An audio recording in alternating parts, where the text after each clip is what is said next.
You're watching the Vodka stream.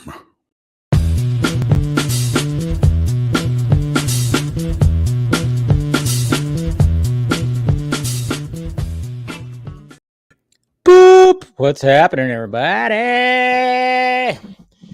Merry Christmas. I'm dreaming of a white Christmas. Surprised that that song hasn't. It sounds problematic nowadays. What's happening, everybody? That's right. Got my Christmas hat on. Let's see if I can put it on right. There we go. We're good. What's going on, everybody? How we doing? Huh? What's going on? All right. How's everybody doing? Huh? Holy shit. Oh, you saw the movie. Yeah. Yeah. Didn't that just, that information or that rumor just showed up right now, didn't it? You want to see Spider-Man, but there's something so off-putting about that. All right. Well, don't see it for that. See it for Spider-Man. That's what you got to say. I know, exactly. That's what I've been saying. What's going on, Mr. Eric? Good to see you, buddy. You haven't seen it yet. Don't worry. No spoilers. We won't be talking spoilers tonight. Anybody who ends up joining, I'll just be like, what'd you think? And it'll be a spoiler-free of, or, which I highly doubt we're going to get one of those, to be honest. So there's going to be no spoiler talk when it comes to Spidey tonight. Don't worry. I think next Thursday, I'm going to be doing like a full-on spoiler discussion and seeing who wants to join. Because, technically, guys, this is going to be the last, I guess this will be the last Vodka stream of the year because Christmas Eve is next Friday and then the following is New Year's Eve. So not going to have any more Vodka streams for, till next year. How are you going to live? It's okay. My name's Dave, not Eric. Just kidding. What's going on for your reason? How you doing? Don't worry. No spoilers. There will be none. Tony, what is up? How you doing? You're waiting for another week? Oh, yeah. It actually wasn't too bad in my theater last night, to be honest. Yeah. Be on the lookout. Try not to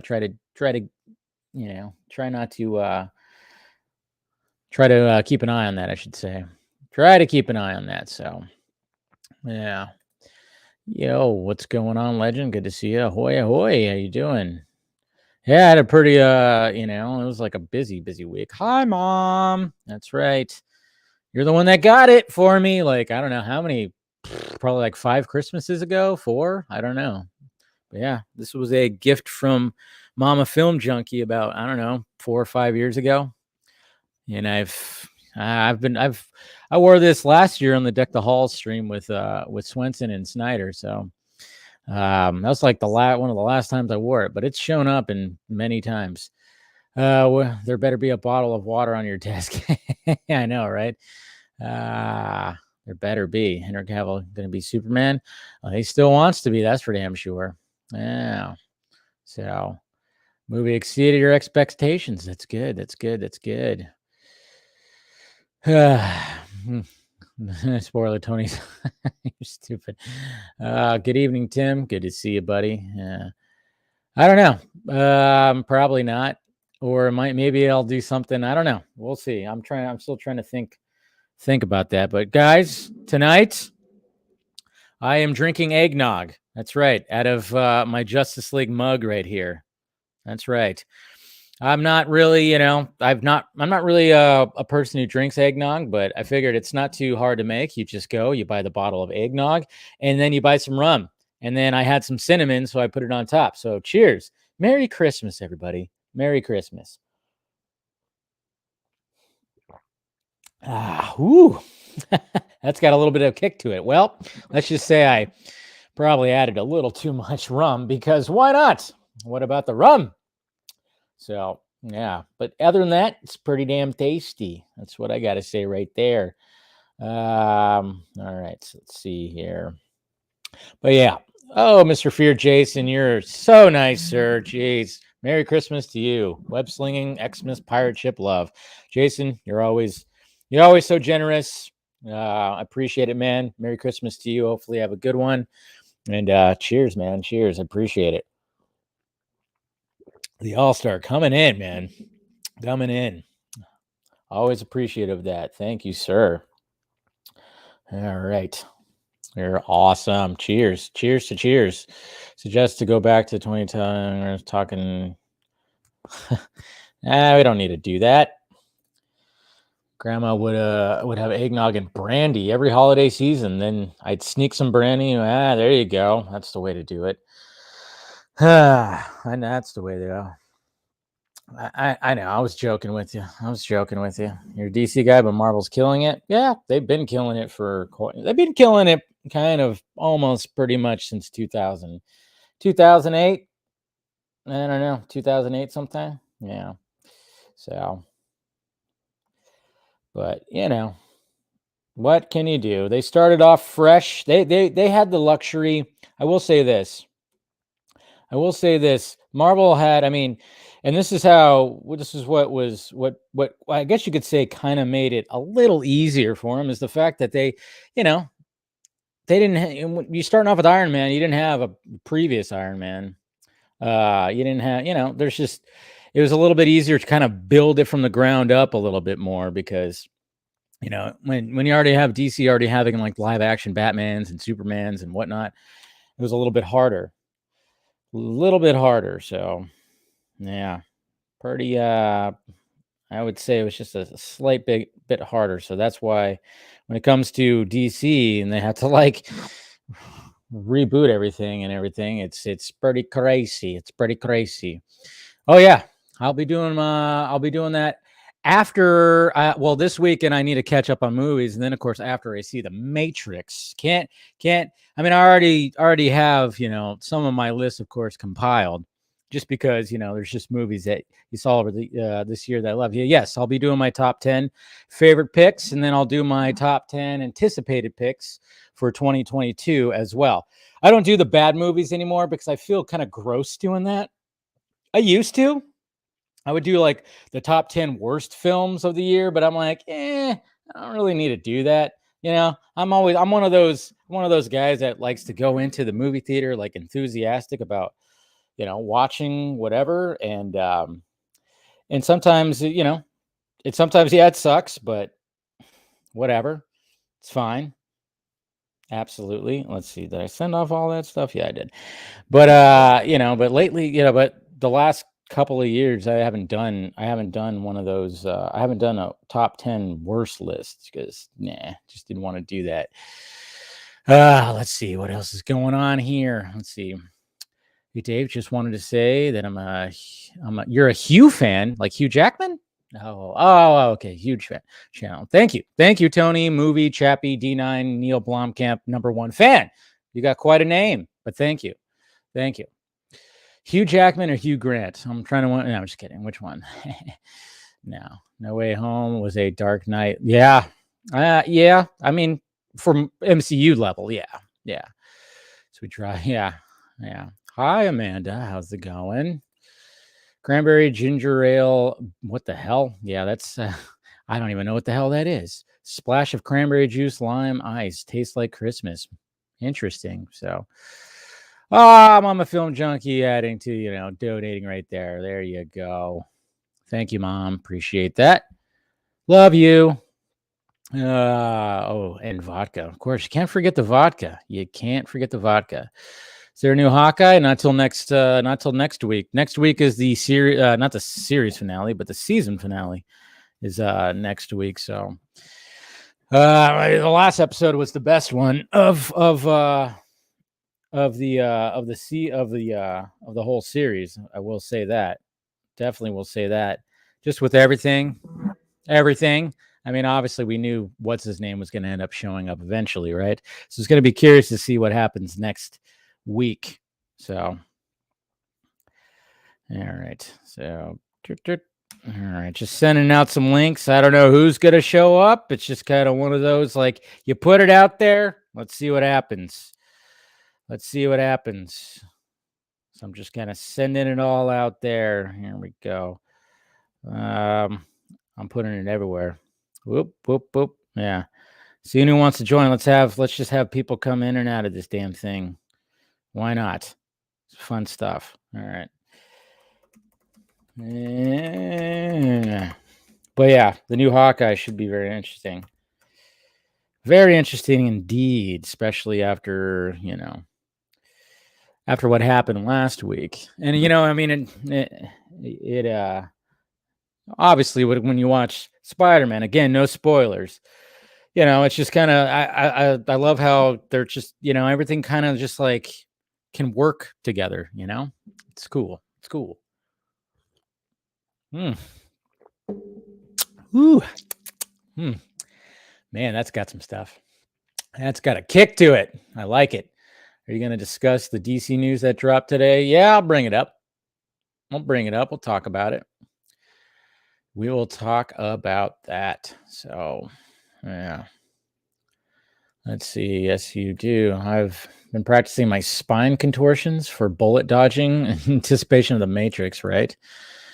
Do it, please. Yeah. Well, we'll get you on here one of these days, Mom. We'll figure that out. Hugh Grant. Not Hugh Grant. Yeah, it's good stuff. Oh, shit. I sent the bad link. Sorry. Man. See, I have too many tabs open on this, and I sent the wrong link to people. I just realized that. I do that a lot for some reason. Do that a lot. Here. Up. Now I got to resend all the right link to everybody. Because, yeah, I sent the link to, because I had the tab open for my the members only stream on Wednesday. So now I gotta just and I'm just sending, like I said, I'm just sending it to people. They show up, There we go. I think we're good now. Anyways, that's just what I do. Anyways. But man, I realize how warm this hat is. I'm already I mean, like it's been cold this week in California, if you can believe it or not. But I'll tell you what, this thing does really keep my head warm. I joined the stream. Oops. Go. Anyways, all right. Let's see. Do I have that? We got Mr. Scott McClellan joining, sir. What is happening? There we go. I see. It's okay. It's okay to like them all. See. Mm-hmm. Okay to like them all. Oh, trust me. I've been down in water, and anytime that I go make a new eggnog, I will be sipping some water, because you know what I want to do tomorrow. You saw a movie. You didn't see Spider-Man, Scott, but you saw something else. I did see something else. I saw Nightmare Alley. And I want to go see that tomorrow, because I've been really anticipating that movie, Mr. Del Toro. It is gorgeous. I'm sure it is. And you know what? I wasn't even going to be here tonight. I was going to skip tonight. But you were so sweetly asked, and you were like, "I promise, no Spidey spoilers. Will you please come tonight?" And I was just like, "Damn it, okay." I was going to go see West Side Story tonight, and you asked so nicely, I changed my plans. Well, glad you're showing up, sir. What do you got in that? What do you got in your mug? Black coffee. Oh, wow. Coffee? Yeah. Really? Do you want me to make it? Do you want me to make it through this vodka stream?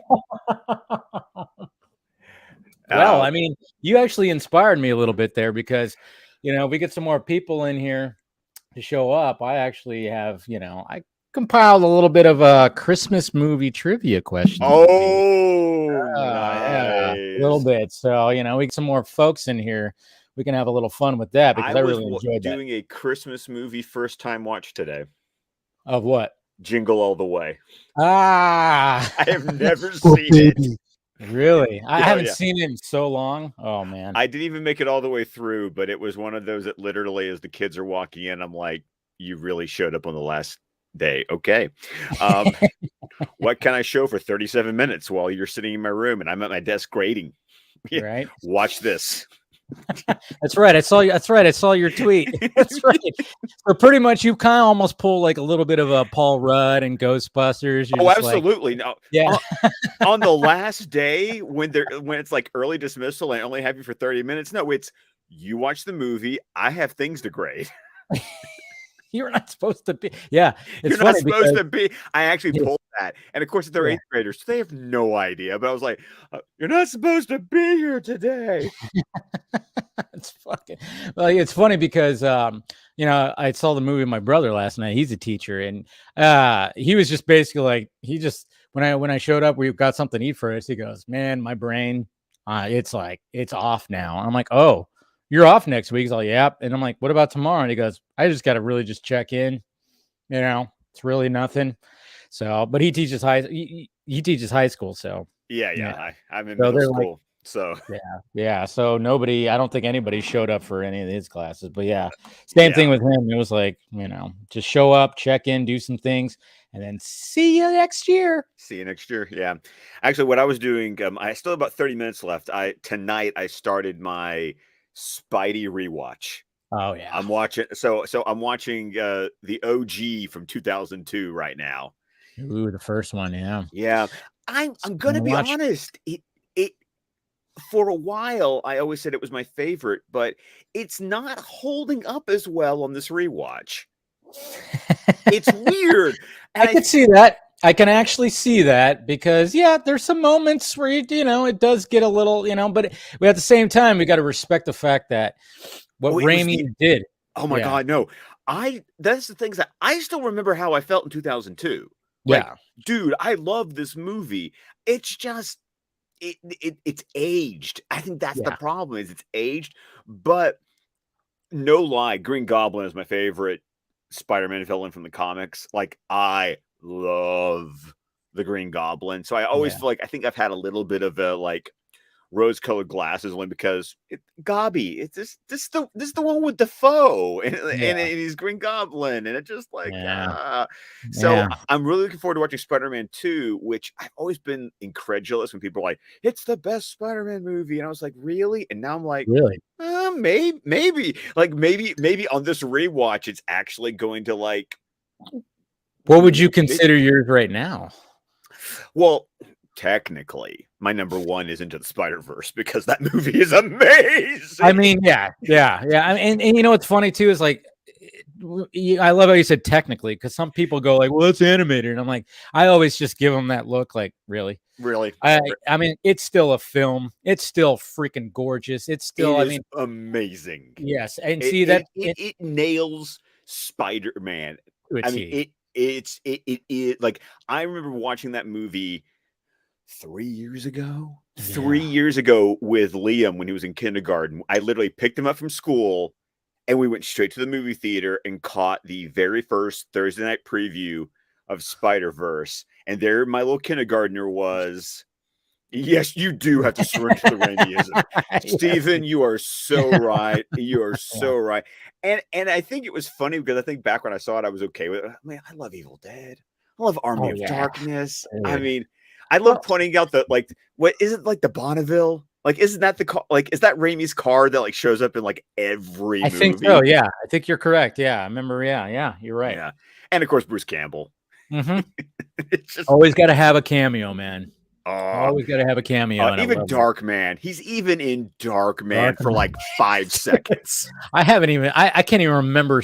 I don't even remember Dark Man at all. I mean, obviously, I remember the premise. I remember seeing previews going to other movies, and even watching. Remember when like VHS tapes, and they would have some previews even before that. I remember always seeing the Dark Man trailer. And and I remember watching it like years later when I was more of a teen.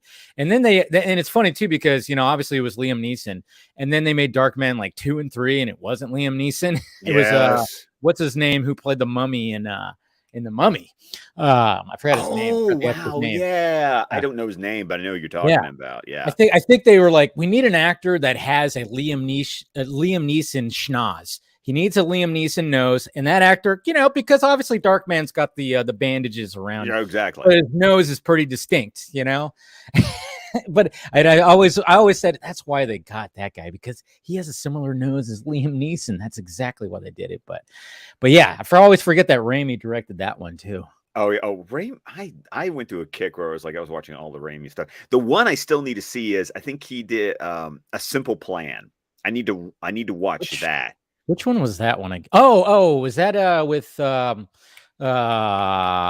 Billy Bob Thornton? No, I think. Oh, I'm not Billy sure. Bob It's a Thornton? no. It's basically it's Raimi does a noir, like a Yeah, neo noir kind of think deal, and I think Billy Bob Thornton's in that. Yeah, I'm trying to remember who exactly. Somebody else too. Somebody else known is also in that too. But I'm yeah, like there is. drawing a blank. There's some names in that, and like it's. Yeah. And I need to see that, but I just still remember the time that I went and I got like all 3 Evil Dead movies, and Mm. I watched them all.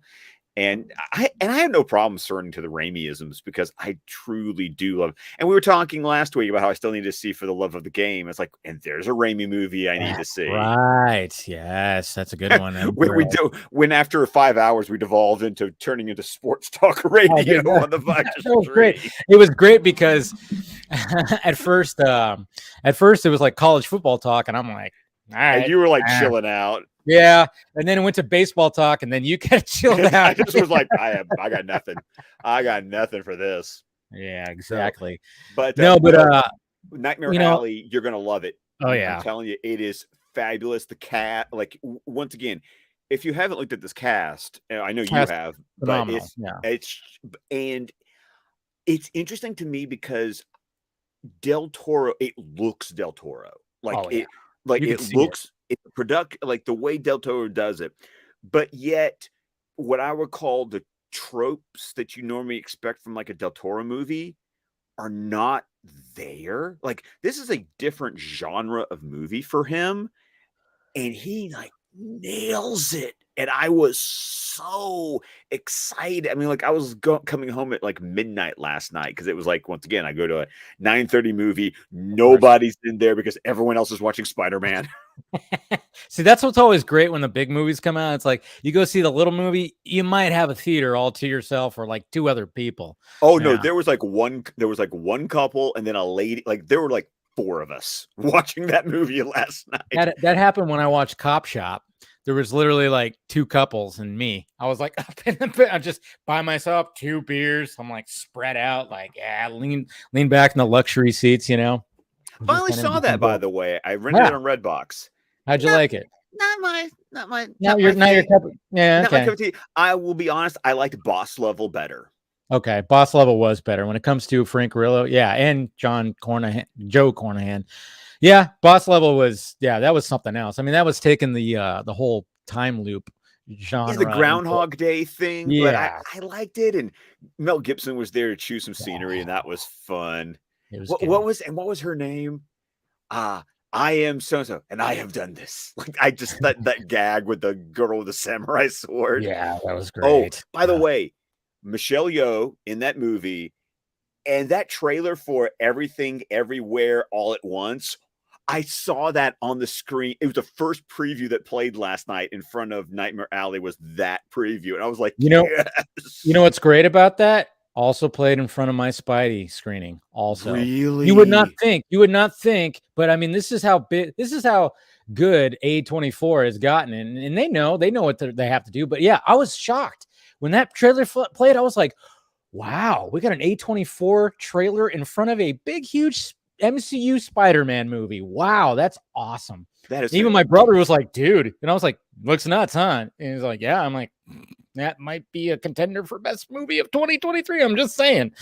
All I know is that it's been a rough week. It's the last week before Christmas break. Everyone's losing their damn minds, and on one day I get the trailers for Everything Everywhere All at Once and The Unbearable Weight of Massive Talent, and I'm like, 2022 is looking that's a Nick Cage one. I mean, Nick Cage as Nick Cage, dude. I mean, yeah. I mean, that is going to be something as well. I remember when I heard about that, and I'm like, well, I mean, if you're going to make a movie like that, it's got to be Nick Cage. I mean, maybe there's some other people that could do a meta thing like that, but it's just something about the fact that it's Nick Cage just makes it so much more sweeter. And you're like, okay, I'm all about that. But you know what? We've had stuff like that. Like, Last Action Hero with Schwarzenegger or Being John Malkovich. We were talking about that last week. It's like, I kind of that genre's been there.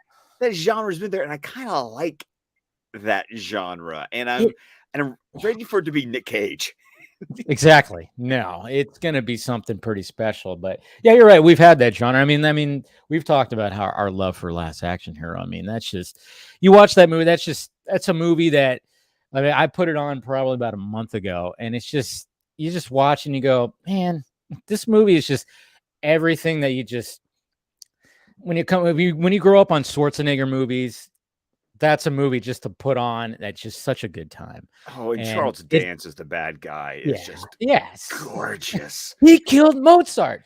It's just stuff like that. I mean, Yes. I know, and it's funny too because some people kids nowadays would not even get that reference. But I know anybody, like us old, us old geezers, like, right? we watched Amadeus. Like, oh yeah, during school, that was like you watched that in school. You watched Amadeus. That was like, oh yeah, that was in the curriculum everywhere. I mean, come on, it's so damn good. Yeah, when you start talking about that, when you're going in your history class, and you're talking about, that period of time, with those, those figures right there, you're gonna have, a 2-day or maybe a 3-day stretch where you're gonna watch that movie or something like that, and it's so just good. Yeah.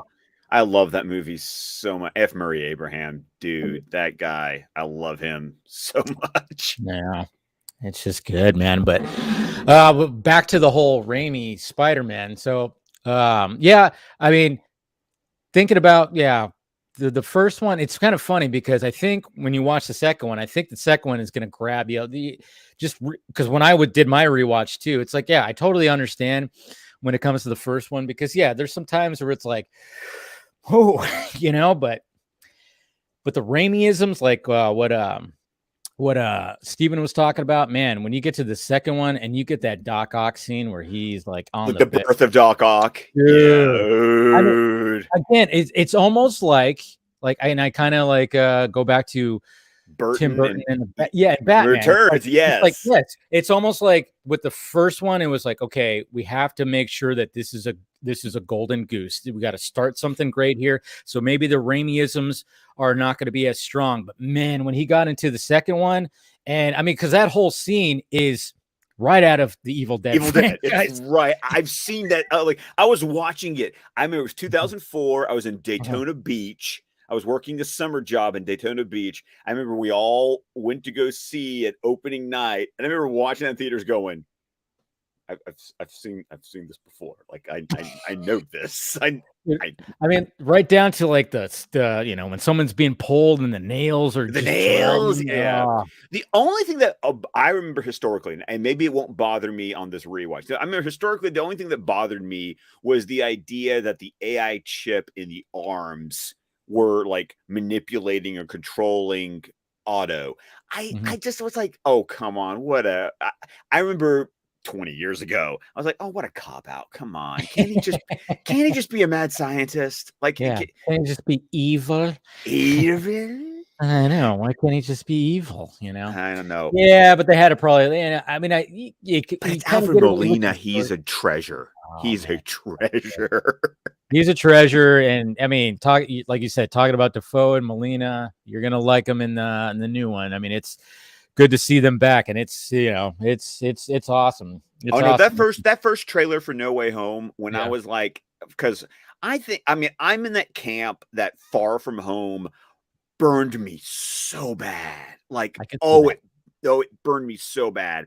But I'm not gonna lie, and I know that the word nostalgia is being thrown around one way or the other, either as a weapon or as a compliment. People, people, you keep using that word. I don't think it means what you think it means. But but I am not gonna lie.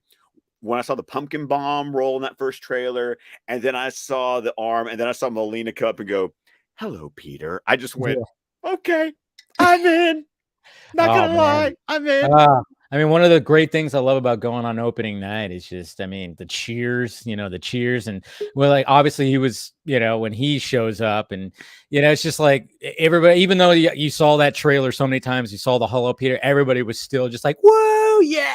It's just, and the fact that, I mean, let's just say, yeah, there's some good. It's just some Well, good. and that's scenes. and for me, I am such an old school Spider-Man fan. Yeah.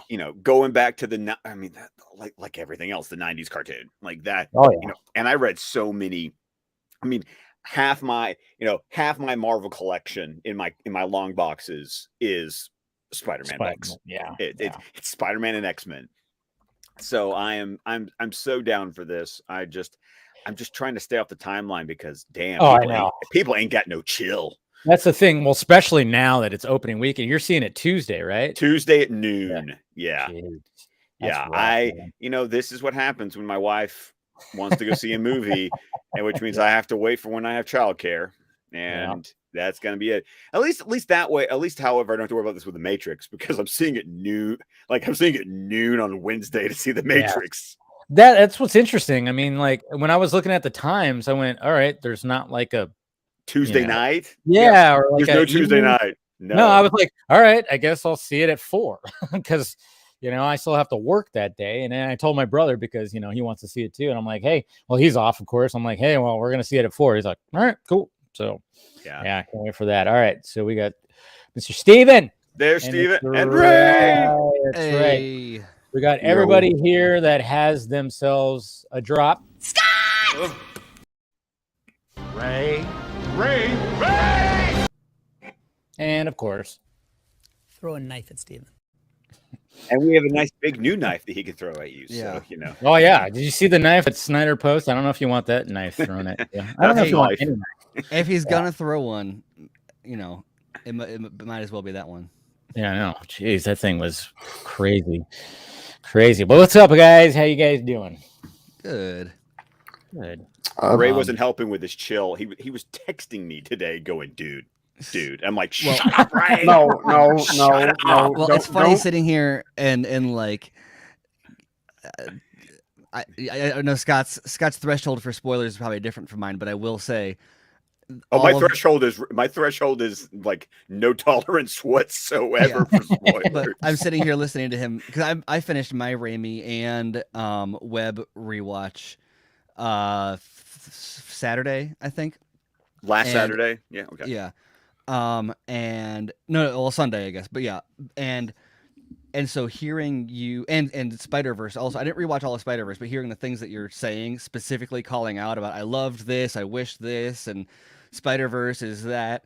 And I'm like, yeah, I know. Yeah. I was like really skeptical on this movie. But so was I. And I know Scott was Ray is like, I was Ray, you were giving it some shade. I went into it with the lowest expectations possible because of Far From Home. This week, like as a whole, I've gotten really sick of spoiler-free marketing, like spoiler-phobic marketing to an extent, because like most of the things that I had that were complaints about this movie were entirely revolved around just the way that they refused to kind of actually market it for what it is. And there's some appreciation to get from like some of the surprises, some of which weren't actually surprises because people had it all figured out, which I won't say which leaks are true or not, but but this in like Book of Boba Fett, for example, is another one where I'm like, I'm just not feeling it. And they're like, well, that all the trailers are only from the first half of the first episode. And I'm like, so you're like, I don't know if I'm gonna like the rest of it or not, but like I am like really down on this series and just not super hyped about it, even though like Boba Fett has been my favorite Star Wars character since I was 5.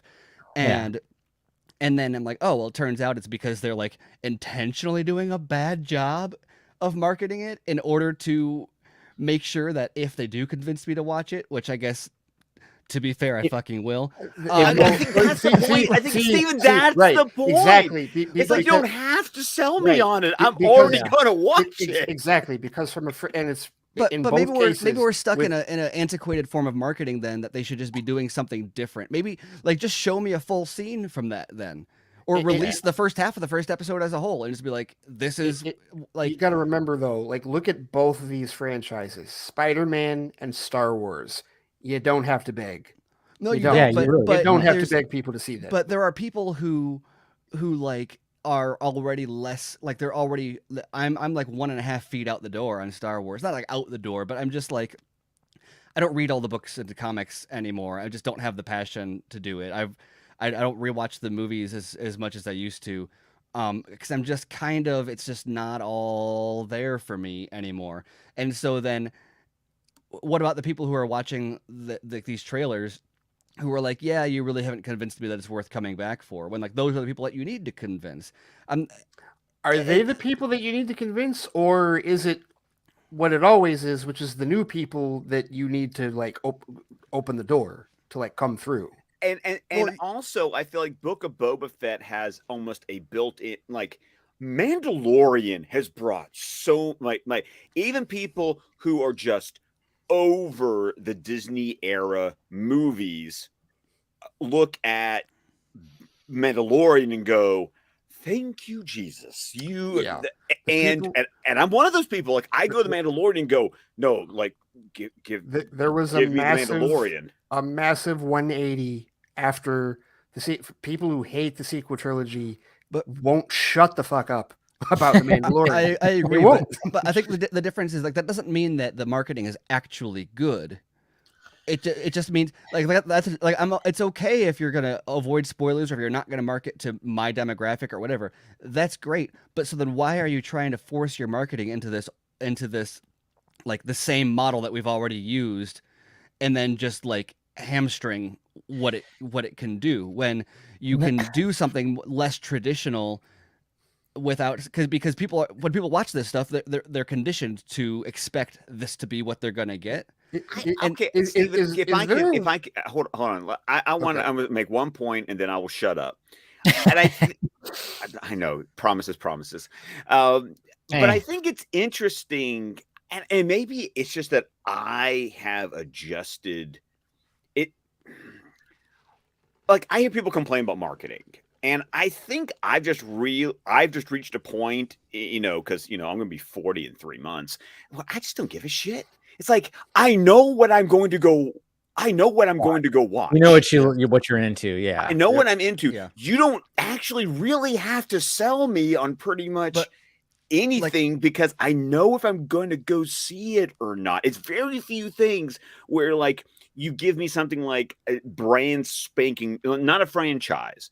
Give me something brand new. Like, give me a trailer for an A24 movie, and that makes me go, fuck, I want to go see this movie. But like, look at, I mean, we're talking movies and TV, which are two slightly different things. But like, I haven't seen Black Widow still.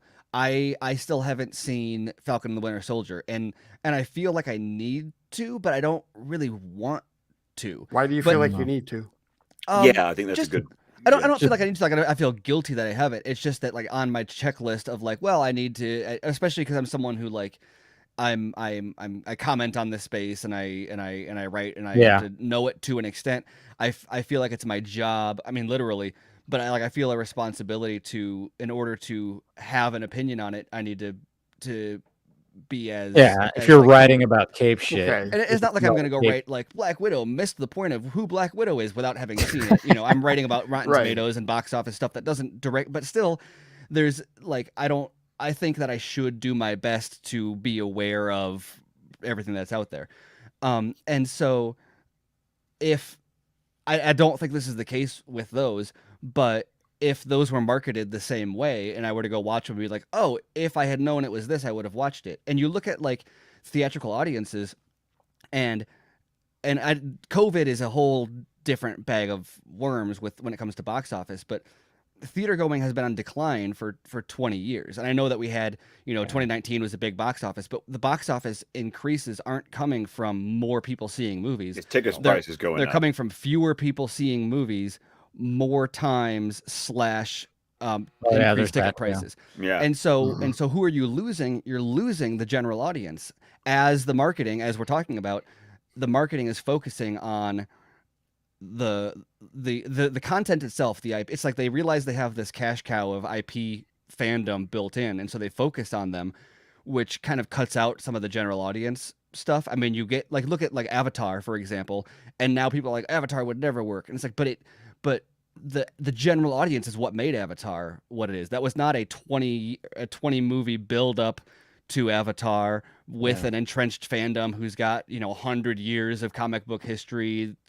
Like, we're talking about a completely new IP that grabbed hold of the general audience.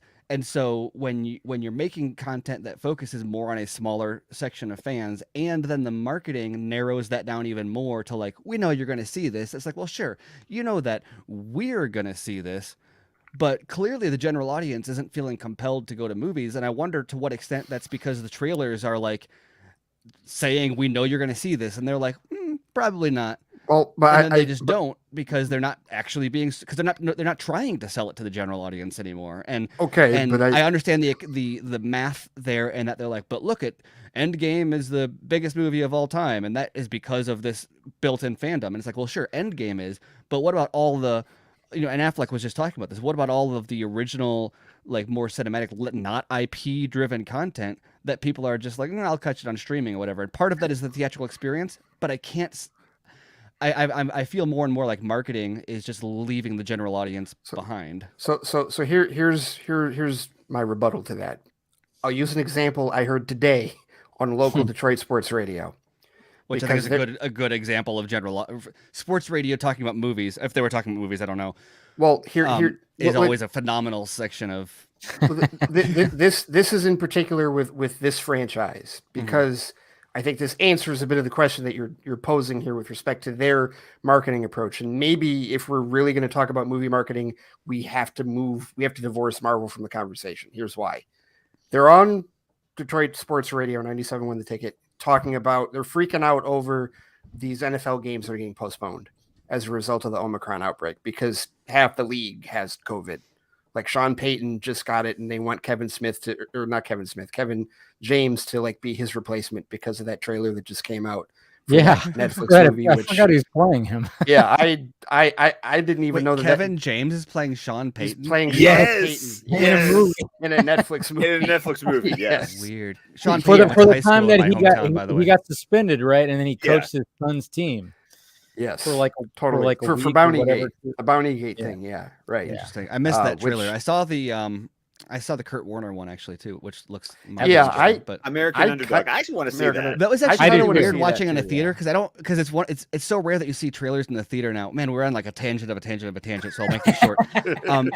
Whenever I watch, speaking of general audience and marketing, when I watch stuff, especially like opening night in the theater, and they show like the Morbius trailer or whatever, the audience is like, oh yeah, I've seen this 100 times because I'm here opening night for Spider-Man, so of course I've seen the Batman trailer and the Morbius trailer and whatever. That Kurt Warner trailer popped up, and someone said they dropped one of those stats about Kurt Warner, like 5 years ago he was bagging groceries, and I heard someone in the audience go like, whoa, and I was like, what? People don't know who Well, I was just saying, in my Kurt Warner is? In my Spidey one, I got that A24, the Everything Everywhere, the Oh, you got that trailer? Oh wow. Yeah, I got that trailer, and I was like, when it popped up, I was like, oh, good for A24. Yeah. No, Even my brother went like, whoa, and I'm like, yeah, looks nuts. The trailer looks awesome. Yeah, looks really good. So anyway, Ray, say what you were going to say about it unless I showed it to him. Sports radio, and then we got to loop back to what I was going to say. So, this whole thing was started because I was going to say something to Scott about the Spider-Man movies. So right, so in the middle of them freaking out, and one of the hosts, Mike Valeni, he was just like, whatever, these games, we shouldn't even talk about anything because all these games are going to get canceled. Who knows if anything's going to happen? And a listener had sent in a text message saying, well, now you have time to get caught up on all the MCU movies you haven't watched. And he goes, what's MCU?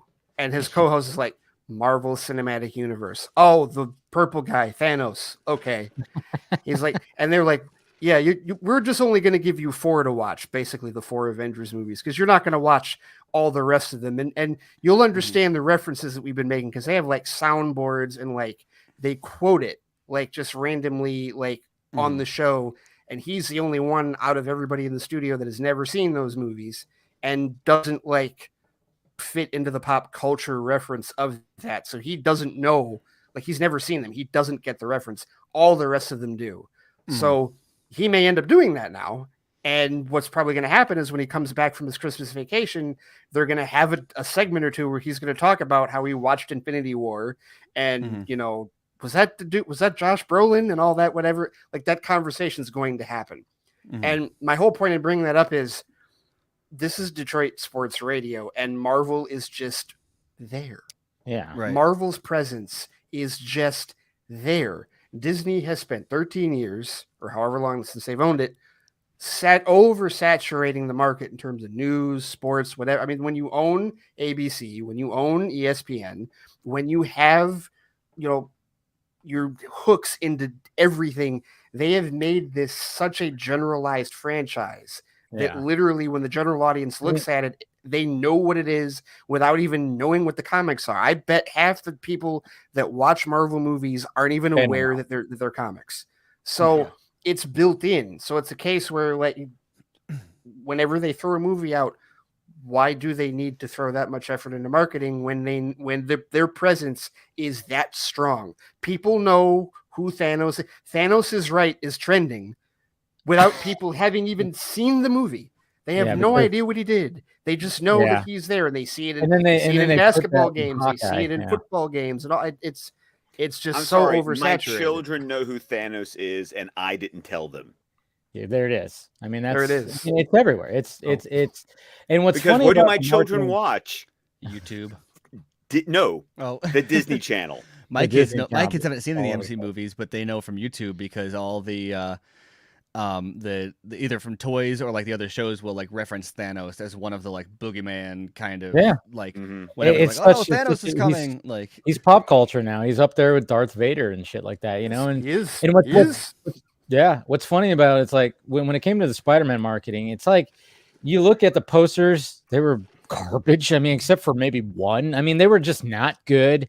And it almost like they had like a whole team go, what's the bare minimum that we could do to make this thing even like huge? And it's almost like they did something like that. Well, and you think about, and I know that part of the problem is just Sony posters have just tended to be garbage for whatever reason, which is weird because some of the old Spider-Man movies had really cool posters. Oh no, I remember. I love the OG Spider-Man 3 especially. Actually, we used to have. My brother got one of the old movie theater banners that was, I think it was the one of him on the flag, but it was like a 6 foot by 3 foot the first laminated one was with the grommets in the corners, and all the Raimi movies had great posters. I mean, you wonder what the posters for this movie could have been if they were less spoiler averse, and then sure, what do posters matter? But then you look back at like Star Wars posters or whatever, like posters for like the big movies of history, and they're the ones that like Drew Struzan it's just like these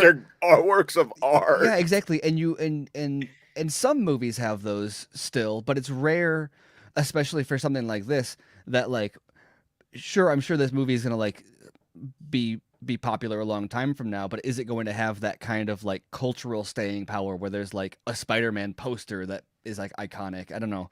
Not that that's the most important thing in the world. It's just a weird shift in.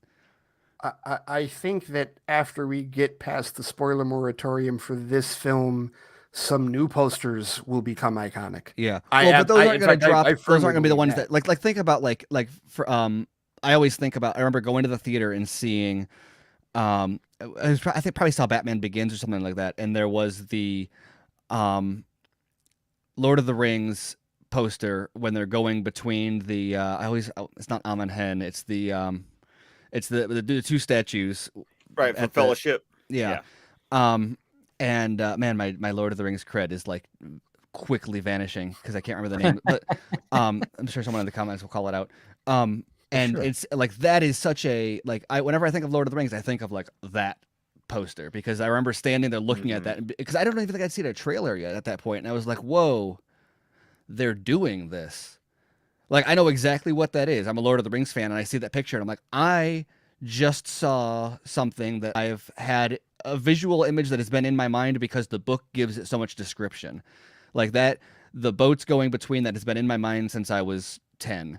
And now it's like a movie poster, and it looks just like I thought it would. And it was so cool. And that kind of impact poster is, and I said that we're going to get away from the tangents. That's like a fourth tangent.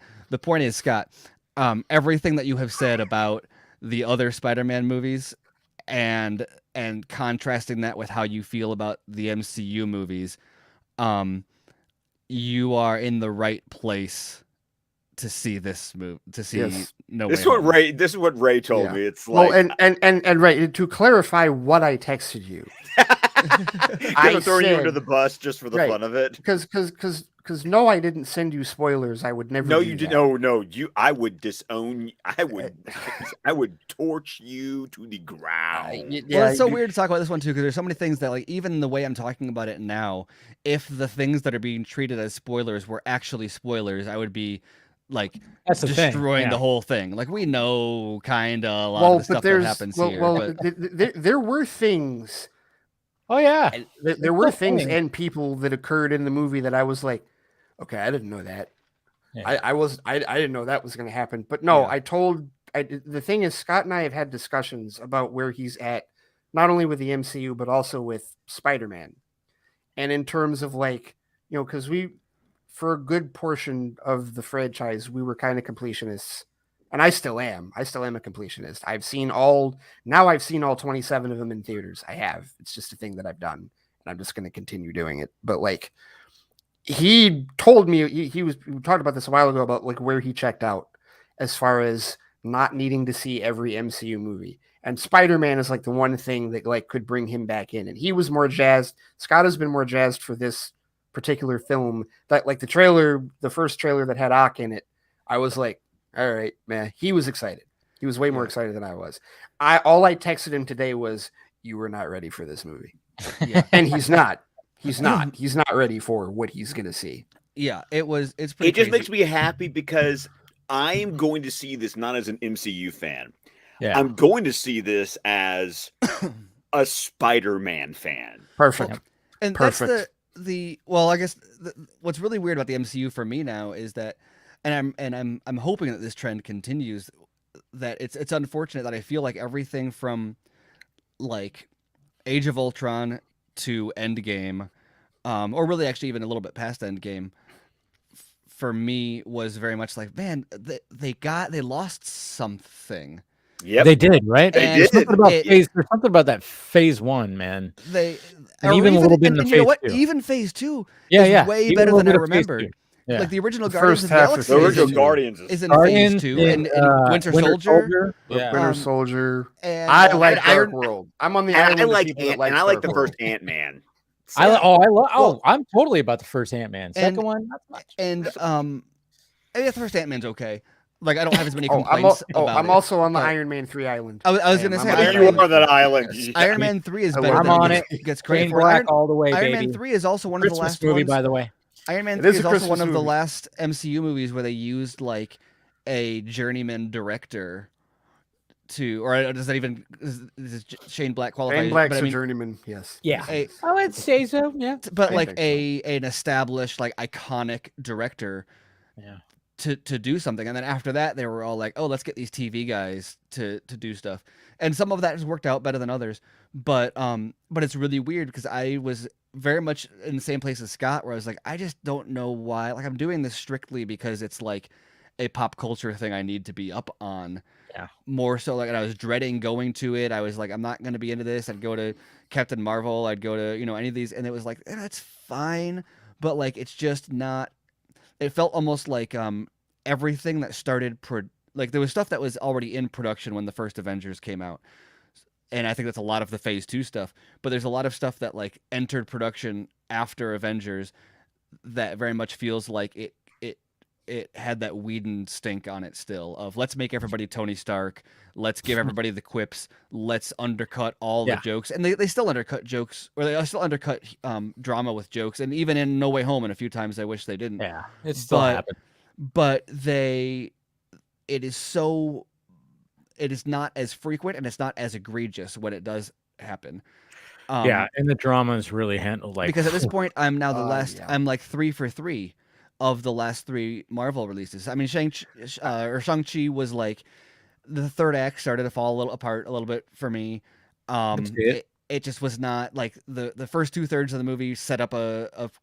That's interesting. It was really enjoyable with all of the, like, martial arts and stuff, and then it got into the third act, and it was like, oh no, all of the cool martial arts stuff we did, that's not the third act is just going to be another CGI, whatever. Yeah, but it was really fucking good CGI. I love Yeah, that that's movie. true. I mean, the fight. I don't know that dragon.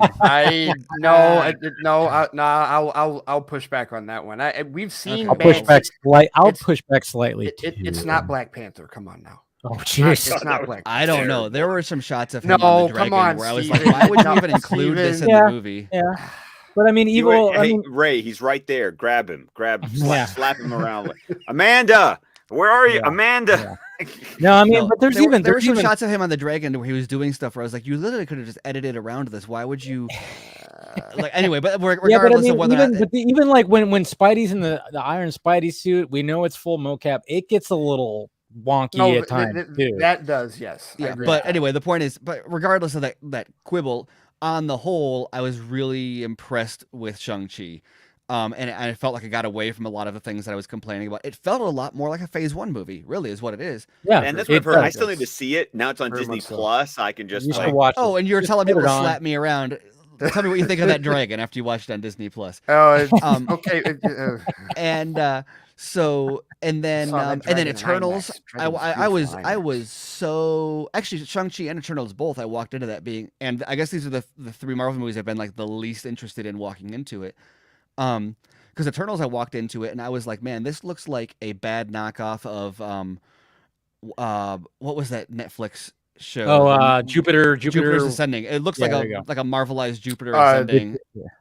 Yeah. Like the Wait, marketing was just the characters all looked. the Jupiter's Legacy. Jupiter's Legacy. I was about to There say you go. Jupiter Yeah, Ascending you- is you- a- you that's a talking about the Wachowski Wachowskis. Wachowski movie. That's why I was getting confused. But it looked like one of What's his those. name? It looked like one of those knockoff Avengers toy packs that you'd get from Yeah.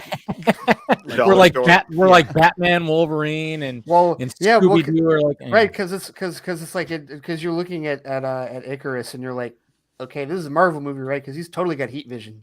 yeah. From Man of Steel. And he Like, what the flies. hell? yeah, exactly. But he's Yeah. not Superman. Like Right. they Kinda all looks looked, like they all Superman, though, resembled yeah. other characters and weren't iconic enough in their own right. And I'd still say that, although I think it works in the movie's favor. But there's none of them are like. I don't think any of those characters ever could be Superman or Iron Man or Batman, or they Or just don't have that Flash. level of iconography around them. But that's not the point, so it's okay.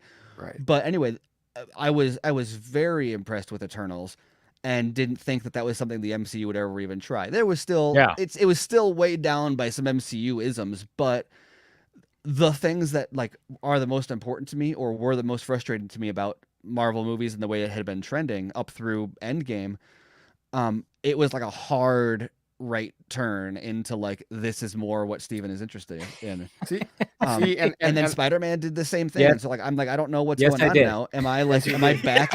Oh, Am I now excited I- for Multiverse of Madness, which I was also like starting to be like, Yeah. I'm Dave, yes, I did. I heard. Yeah, you do yeah, that. yeah. The way whatever Eddie Redmayne was doing in that movie, Nice. man.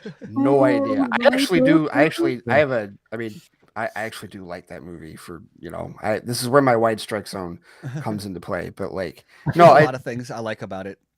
but No, it was it had Jupiter. I mean, the one thing about the Wachowskis, man, they go for it. I mean, They go Cloud for it. Atlas, man, oh, that wow, movie will yes. just They've when you're got done with that movie, sense. They've got an eye and a sense of spectacle other people don't. And they can deliver on these big, not only concept these big things, but then deliver on them in a way that other movies, like for example, that movie does not fall apart because it's just a CGI mess. Like it's entirely about pacing and intensity for me. That it's just not like the characters are cool, the designs are cool, the action is cool, and it's just not like as intense or taut of an edit or a script or whatever it is along the way, or conceptually it's even like really kind of fascinating from a lore perspective. It just, if you compare it to something like maybe it's unfair to compare it to the Matrix. It just doesn't, or maybe Speed Racer would be more appropriate from them. It just doesn't have that flow where I'm engaged through like Yeah. it's not pulling me You do along. love that Speed Racer movie. You Speed really love Racer Speed that thing is is underrated, man. That thing is underrated. it's But, yeah. Before we continue, we're all talking about a white Christmas. How about a Darkseid Christmas with Mr. Ray Porter? What's up, guys? Hey, How's it going? It's going pretty good. How you doing, man? I'm good, man. I'm in the middle of narrating an audiobook, and because me Vita Loca, so I'm in the middle of narrating, and I'm like, yeah, I'll check Twitter. Dave sent a link. I'm like, oh, Hey, want to join today, buddy? By the way, congratulations on being named a top listen of 2021. I loved know. Project Cheers, Hail man. Mary. It was Cheers. so good. Thank you. There That it was is. that was a surprise, but I was so happy. That was a book that like I would run to the booth to narrate it because it was just like, oh, I can't wait to see what happens. And I was really sad when it was over. Like I miss those guys, So I was very pleased about that. And then Audible yesterday like posted a greatest hits. I saw that. You have your own greatest hits on I have a Audible. greatest hits list. Ooh. I missed this. I don't know I need how to I go missed on this. tour. Yeah, Yeah. I gotta check that out because I've got 6 credits that are about to expire.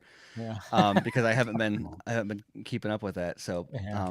I just How's finished. everybody doing? How y'all doing? It's Yeah. good to see you Well, guys. we're all hanging in here, man. Christmas break has begun. Thank Yeah, goodness. Scott's happy. Oh, Being the yeah. teacher. Yeah. So so How is my long do you have brother. off, He's Scott? happy too.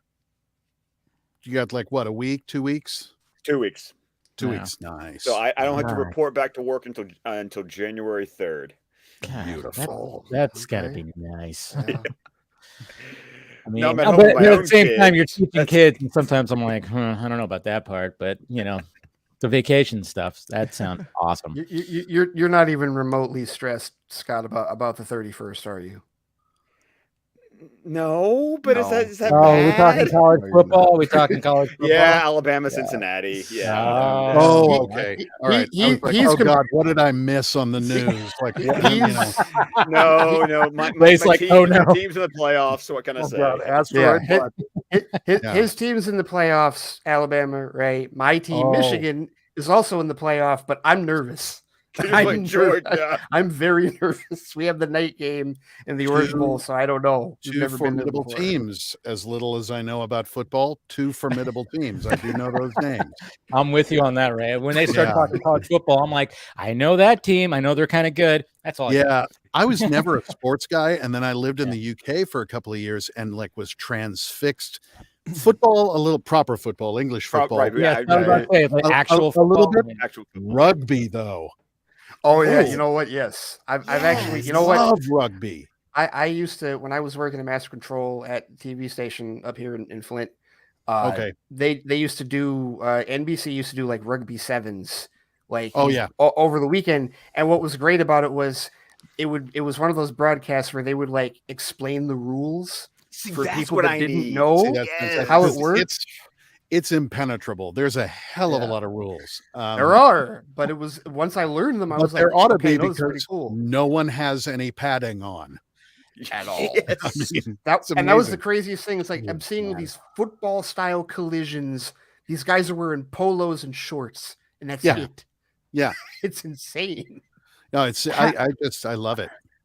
Yeah. It's ridiculous. No, you watch a rugby game, you go like, all right, what are we doing over here? I mean, these guys are all loaded up with like this, and we're all talking about injuries and stuff like that. And I'm like, look at what are the and I've listened to people talk about that, and I always like wonder about this question too. Is like the fact that they don't have padding. Is there just like maybe a different way that they're tackling or falling? There's very specific rules. I'm realizing how bright it is in here. I feel like I'm just gonna pull over. Hold on. Oh, hey, I mean, Oh, there you I'm ready go. for my There, close-up a little today. word comment. now we're in the stoner's bedroom. Turn But that black light on. yeah, exactly. Dark Side of the Moon as an album. Yeah. Anyway, it syncs up with Wizard of Oz. man.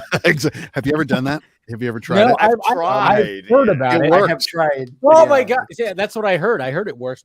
Now It works. I've watched the making of Dark Side of the Moon, and ingested something that made it a little more pleasurable. But I'm just saying, when I learned in college that I can't smoke the herbal joy, was shortly after, like one of the few times that I got high was with a friend in college, couple of bong rips. I'm like, whoa, and everybody else is like relaxed, and I'm watching stuff coming out of the walls. So I can't have THC in any form. Like maybe I'm allergic to it or something. Anyway, they're like, oh, it's okay, man. Chill out. Let's put on a movie. And it was The Wall. Oh no. No, No. Oh no. Even watching that sober trips you out. I know. Let me tell you. I knew some of was those a people in journey. college who would like watch stuff like that casually, and I was always like, why? I'm not saying I'm not interested in it. I just don't know how you can like just kind of throw it on like it's like Bugs Bunny. And also like Pink Floyd of that era when Waters and Gilmour were together, like you can't just listen to a song from the album. You got to listen to the whole. Oh yeah, damn no, we thing. used to turn off the You're lights there and for listen all of to I inherited "Wish You Were Here" on vinyl. Oh yeah. And we would just turn off the lights and listen to that like sober. Right. Or like in Just the rain, rip like on. we had a screen porch and we'd listen to it in the rain, like on the Perfect. porch. That's really perfect. And Very moody. actually, I'm rebuilding my vinyl collection now, starting from basically scratch because I lost all of that somewhere along the years. And that was that specific album. I was like, man, I gotta find that, and it's like, you know, I'm $150 elderly. Because I'm so decrepit and old. All it took was for me, like I had a pretty good vinyl collection, and then I moved twice, and having to schlep those damn things along with all my books. Yeah, I was so happy when things went digital. I know that's terrible. And it's a sin. Yeah, I can They understand ain't that. portable. yeah. They ain't I'm, portable. My I'm dad, trying to focus more on like things that I know I will just want to have with me always, as opposed to like things that would be good for building on a collection, which both for budget and also for hauling I've wondered around. too about like modern, because I know a lot of modern releases are released on vinyl, but with the advent of MP3s with compression, they had to produce and mix albums differently. For the sound. You don't have the dynamic range that you have of some of the older things in MP3. So I always wondered how a new artists would translate to vinyl, being that it's produced in that way. Well, it has to be. I think compressed. what I find is that the artists that tend to be more popular are the ones that would put the effort in, like that care about the fidelity in that way. Yeah, I've noticed a lot of people are doing analog recording of albums. Yeah, which I think did is you really guys cool. watch Sound City? By the way, No, I didn't see it. Oh, you should put that on your I list. will. Sound I City. will do. Dave Grohl, mainly it's just his baby. It's his documentary.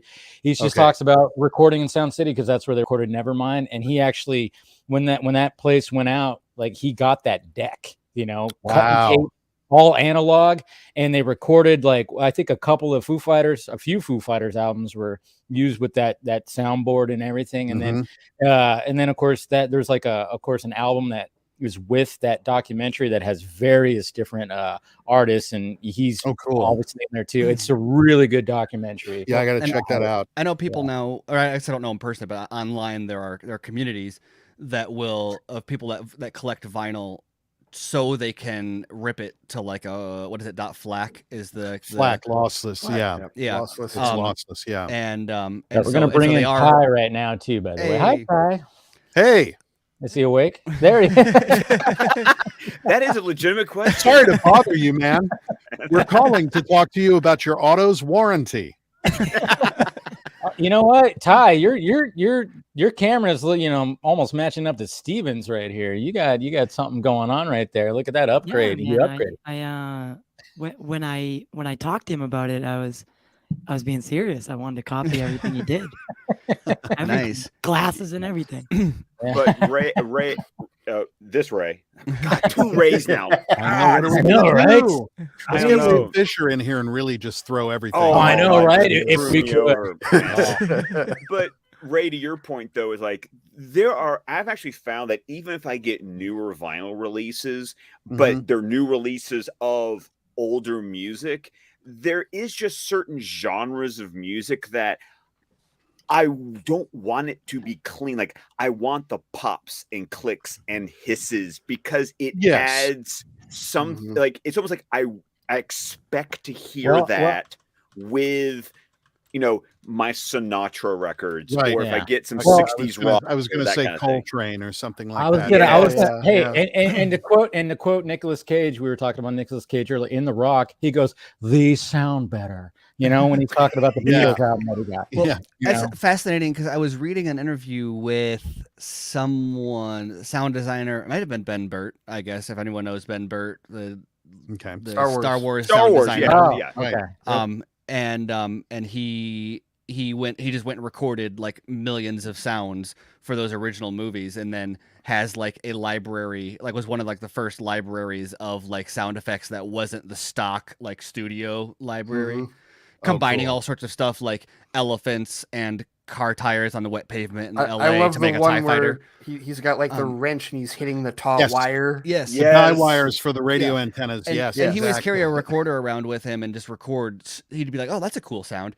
You imagine some dudes just pulled off the road and is like tapping on something with some random item, tapping on a cow with a wrench. And, and then making the original DVD release, when they finally released the original trilogy on DVD, I love the fact that most of the commentary tracks are just George Lucas and Ben Burt. Like, it's those two talking the entire movie, and I'm like, and I am riveted the entire time. But what's crazy is then, so they did all that stuff for like the old movies, and then I think Ben Burt did The Force Awakens, but they brought in other people for the other ones.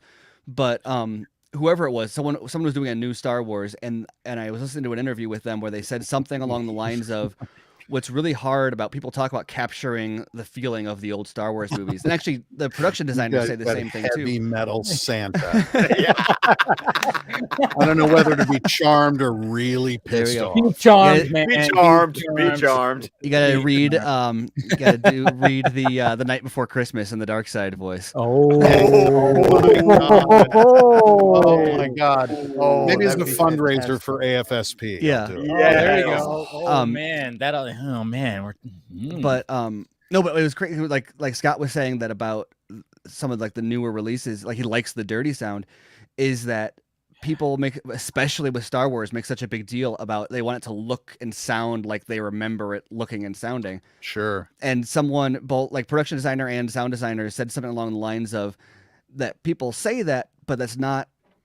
I'm not saying that's not what Scott wants, but that's not actually what people respond to in the theater, because they don't want what it actually did sound like. They want what they remember it sounding like. When you saw Star Wars originally, it was on a VHS, or people that saw it in the theaters, it was mono sound. It was like it wasn't. I remember when AC/DC was new, because I'm old. Heavy metal Santa, I believe, was the term. My nose itches. But I remember when and I was like, oh my God, this is the hardest stuff I've ever heard in my life. And you listen to it now and it's like almost easy listening. It's just oh yeah. So if someone were to try to recapture that feeling that you had there, they couldn't relax. They couldn't simply remaster the original track. But they probably actually like re-record it and re-engineer it to like give more bass and like fill out the sound a little more. Well, I will tell you my favorite thing out of the prequel movies, the secondary three, was the sound cue, the seismic charge. Oh yes. Yes. It's one of the most satisfying things in the world. You know what? It's funny you bring that up, right? Because we were talking earlier about the Book of Boba Fett trailer. Oh yeah, Steven, that's in the Book of Boba Fett trailer, the seismic charge. My God. So I'm sorry. There you have it. I was already going to watch it. That's how you grab the old hands. It's funny because it feels like it's like the opposite of the THX noise. Because the THX noise to me is like I would have nightmares about that, where it's just like black and that noise just climbing and it never stops until I wake up in a cold sweat. Oh, dude. The You're welcome. Now you guys awakening to THX. Yeah. Oh my God. And so it could be worse. You could wake up to the Pixar lamp jumping on you. Yeah. It's true. I saw the Lightyear trailer last night too. And so that was cool. Yeah. So sorry, tangent. But yeah, I feel like the seismic charge though is like it's like a release of it's like if that sound is the build up, the seismic charge is the one that lets me like finally breathe. Where it's like, oh, there we go. That THX Okay, noise. It's like so it should like follow like the boing, that sound. Yeah, There we go. exactly. All right. yeah, that's my sound design. Boing, Boing. Oh, you are professional, Ray. So you want to scare the Yeah. hell out of yourself. I saw, okay, again, back in the days when everything was steam powered and black and white, Yes. I saw Close Encounters of the Third Kind in the movie theater. Oh man. man, You know, right? I love that movie. So get there, missed the previews, got my popcorn, walked in, and the theater's just black. I'm like, right. oh, Yep. because it's that long ass sound where it's like, you start to kind of hear it, and then it goes, "Gah!" and it's like this. Yeah. Right. I didn't have any popcorn, but the entire theater certainly did. Yeah. It scared the hell out of me. I was like, I forget how old I was, but I was just, God, you know, it was horrible. Jeez. Yeah. That movie man. scared the shit out of me when I was a kid. When like with the there was something about kids. Of course, the kid that gets taken. You know that.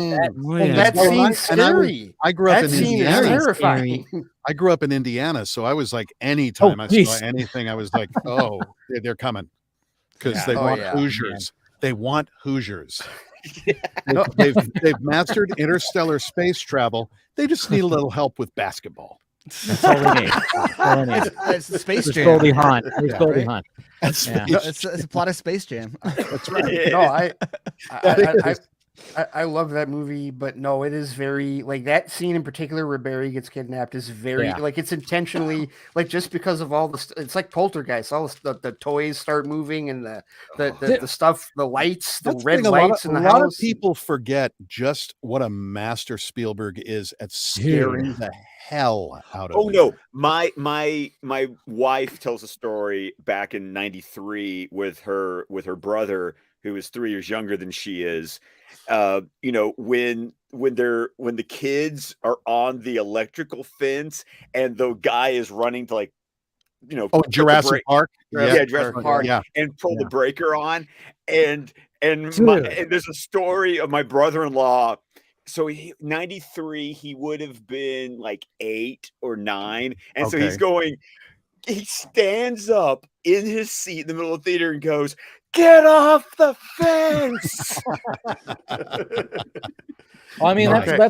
that's where Spielberg was just like. I mean, that's where he's just masterful. It's like building that suspense, And like Jaws. that. Ha- Oh, yeah, ha- Jaws. I mean, have we all seen Munich? Have you seen Munich? No, Yeah. I actually haven't Munich. seen Munich. I need to see that. That's on my Oh, list of wow. Spielberg's. Yeah. Okay, so this Good isn't a break massive spoiler, Scott, but like Munich, the scene, like it, and Munich is not a scary movie; it's a historical fiction. a thriller. Yeah.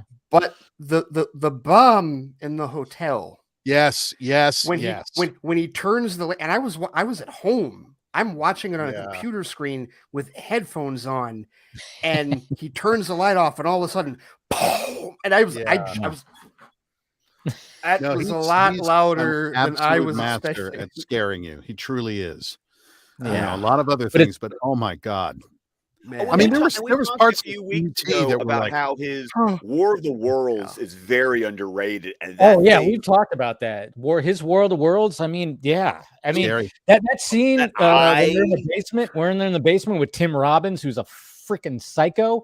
Yeah. I mean, yeah. And then of course the eye comes down, and just the way. I mean, you have like these great actors that are just doing this whole scene, and then of course it's all being puppeteered by this master director behind it. Yeah, War of the phenomenal. Worlds does not get Phenomenal. enough. Yeah, really does. It's true. But but what were we talking about before we went on to Steven Spielberg Pretty tangent?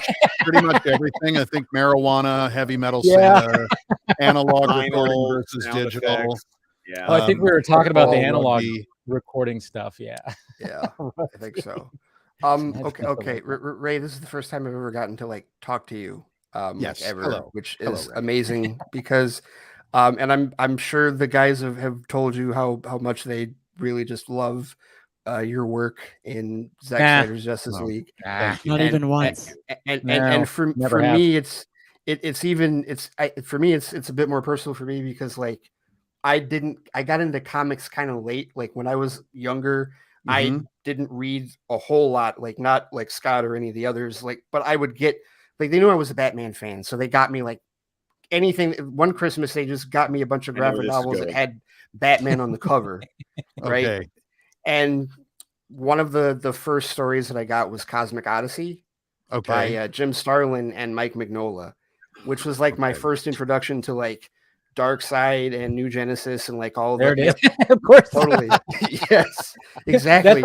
That's why Scott said, I know where this is going. He grabbed the book. And it's one of my favorite stories, like one of my favorite comic stories of all time. And I remember like when you're a kid, you always envision in your head like what the characters and like what the villains sound like, especially in Darkseid's case.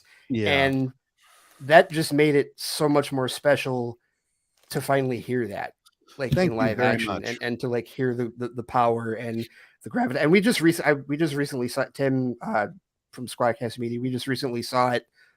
We were privileged enough to see it at the AFSP event in Birmingham, Michigan, which is like an hour away from where I live. Yeah. God, and it was phenomenal. When I got to go see it, Zach invited me to a screening at the IMAX headquarters, which was really interesting. But to see it in IMAX and visually, it was as rich as, it was wonderful to see, but I didn't feel like I was missing out much, watching it on my big TV that Ray Fisher made me buy before the movie came out. No, dude, you need a good TV. I'm like, all right, off to Best Buy. But seeing it in the theater, the sound, hearing everything in the movie was just like, whoa. And then when I heard myself, I was like, oh yeah, almost sense around. This is cool. That was the big thing about like seeing Dune really in on the big screen versus then rewatching on HBO Max. Be like, it's still a great movie, but it made Something me realize about the just how sound. much I need to see the sound, just Hear the on the sound. big screen for the sound. That's the thing. I didn't see Dune yet because I know that they're going to release it again, and and I want to see it in IMAX just because. You have build up and all that stuff. I was able. Thank you very much, Ray. That's really kind of you to say, and I appreciate it, man. Thank you. Thank you for the incredible work. Seriously. Wow. I got an to see absolute Dune privilege on a actual IMAX dome from like a science center. Like, see, that's that's what I want to see. Hey, I got to meet Tony Todd. Yes. That was a great Rhode Island picture. Comic-Con. Talk about a voice.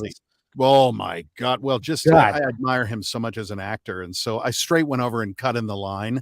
And like the security person was like, whoa, whoa, whoa. And I held up my thing. Hey. So he looks we kind of have a thing. Yeah. So he looks at me and I was like, kneel before Darkseid. I just wanted to say hi. I'm Ray Porter. I played Darkseid in Zack Snyder's Justice League. He's like, oh man. So we recorded something on his phone that had a lot of profanity in it, said in unison in our respective Darkseid voices. And Tony has it. I don't. But anyway, I did do a thing at Providence, which was, the Rhode Island Comic-Con was incredible. And, lots of people and everything. But this family came over to my table and the guy had a thing he wanted me to sign. And I signed a lot of Funkos and a lot of McFarlanes. But there was a kid there about 7 or 8 years old. And he's looking at the picture above and he's looking at me because, heavy metal Santa. And I'm not letting that go. I hope whoever that was dropped some money on your channel, dude, because I'm gonna work it.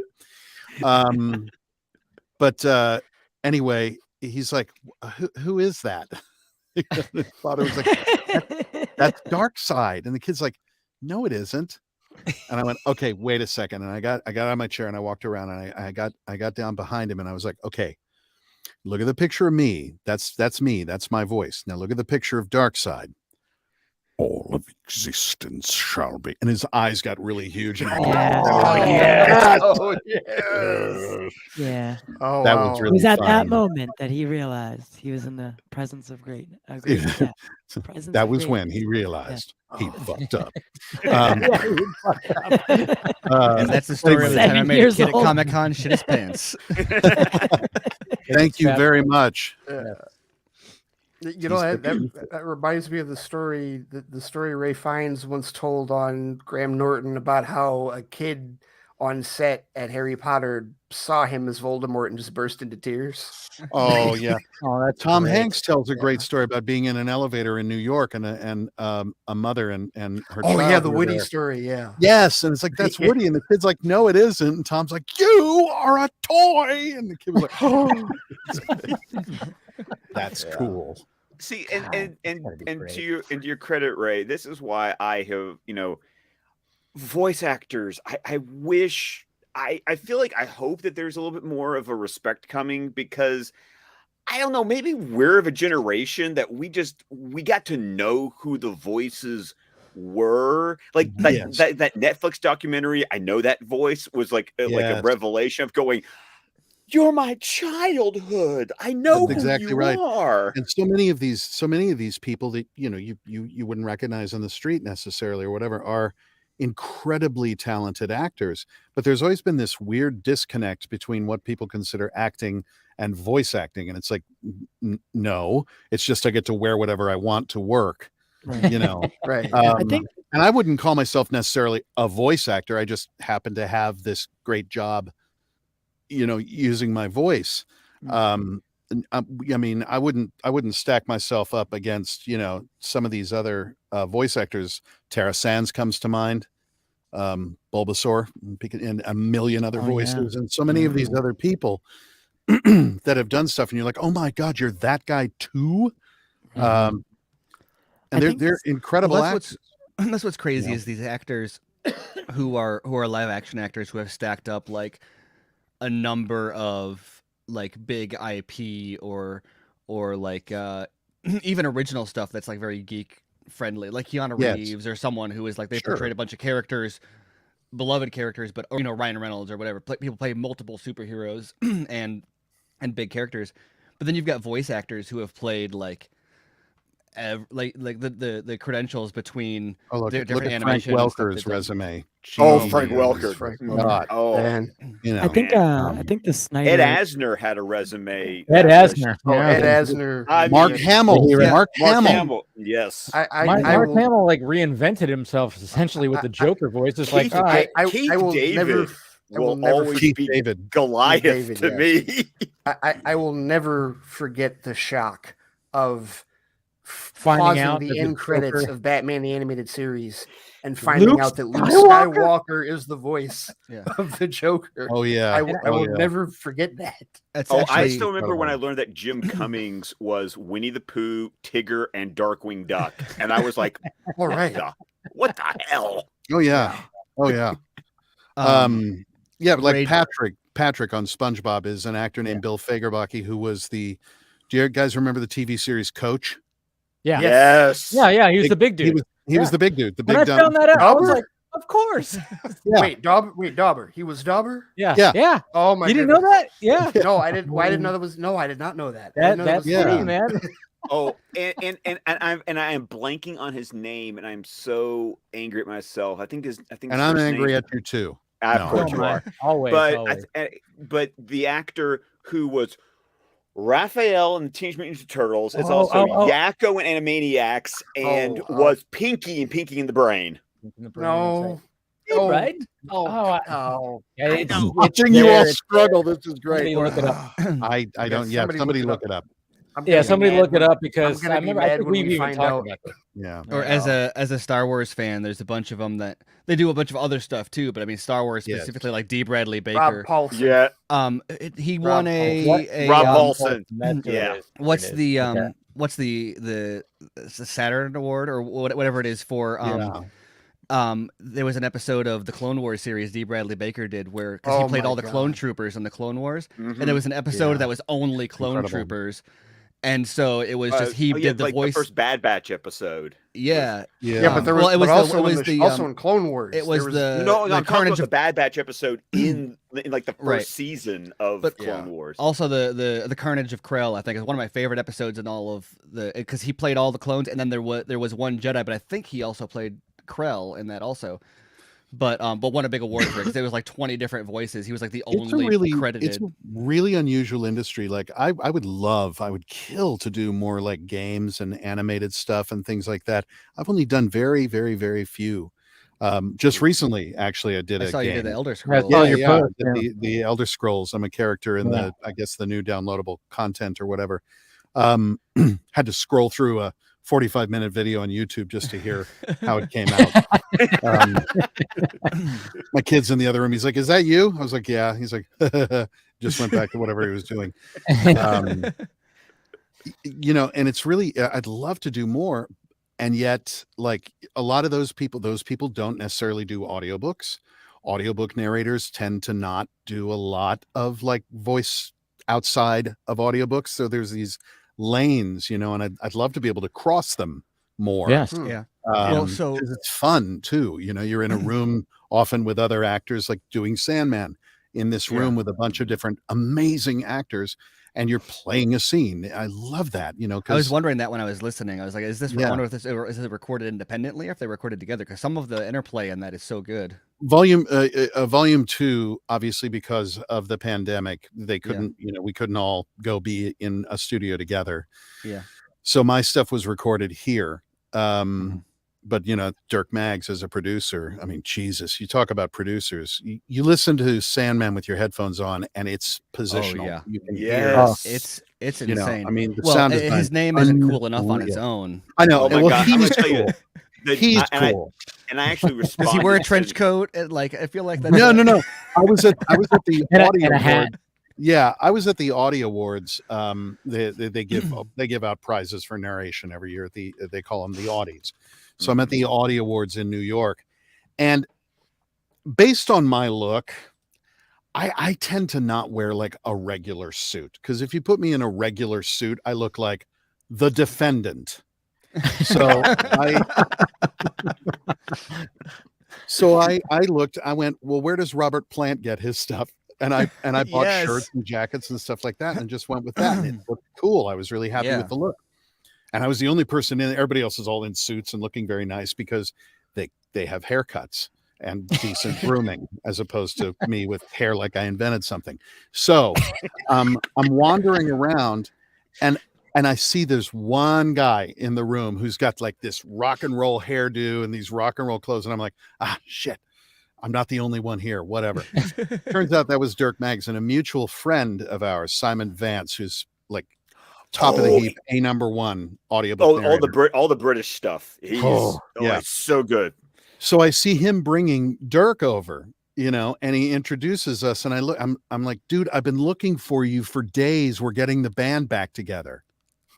Where have you been? And he's like, oh yeah, mate. Well, and we hit it off like immediately. That's awesome. So I basically invited myself. I was like, I'm going to be in England. Do you have anything going on? He's like, well, we're doing Sandman. I was like, I'd love to do it. He's like, great. And then there was a long gap in conversation, and I emailed him and said, you probably should have an audition reel from me, shouldn't you? He's like, well, I didn't like to ask. I was like, I sent him Gotcha. a big variety of voices. He was like, solid, mate. And so I went in, and I was basically his Swiss Army knife. I played like 14 things. Yeah. Yeah. Let's talk about this last time I was on, but there's Yeah. some that pop up and it's like, oh, hey, that's Ray. And there's other ones where it wasn't until the credits where it's like played by Ray Porter. And I was like, oh, no way. That's awesome. That's So a it was lot. really I cool. wish I could say that was all me. A lot of that's Dirk.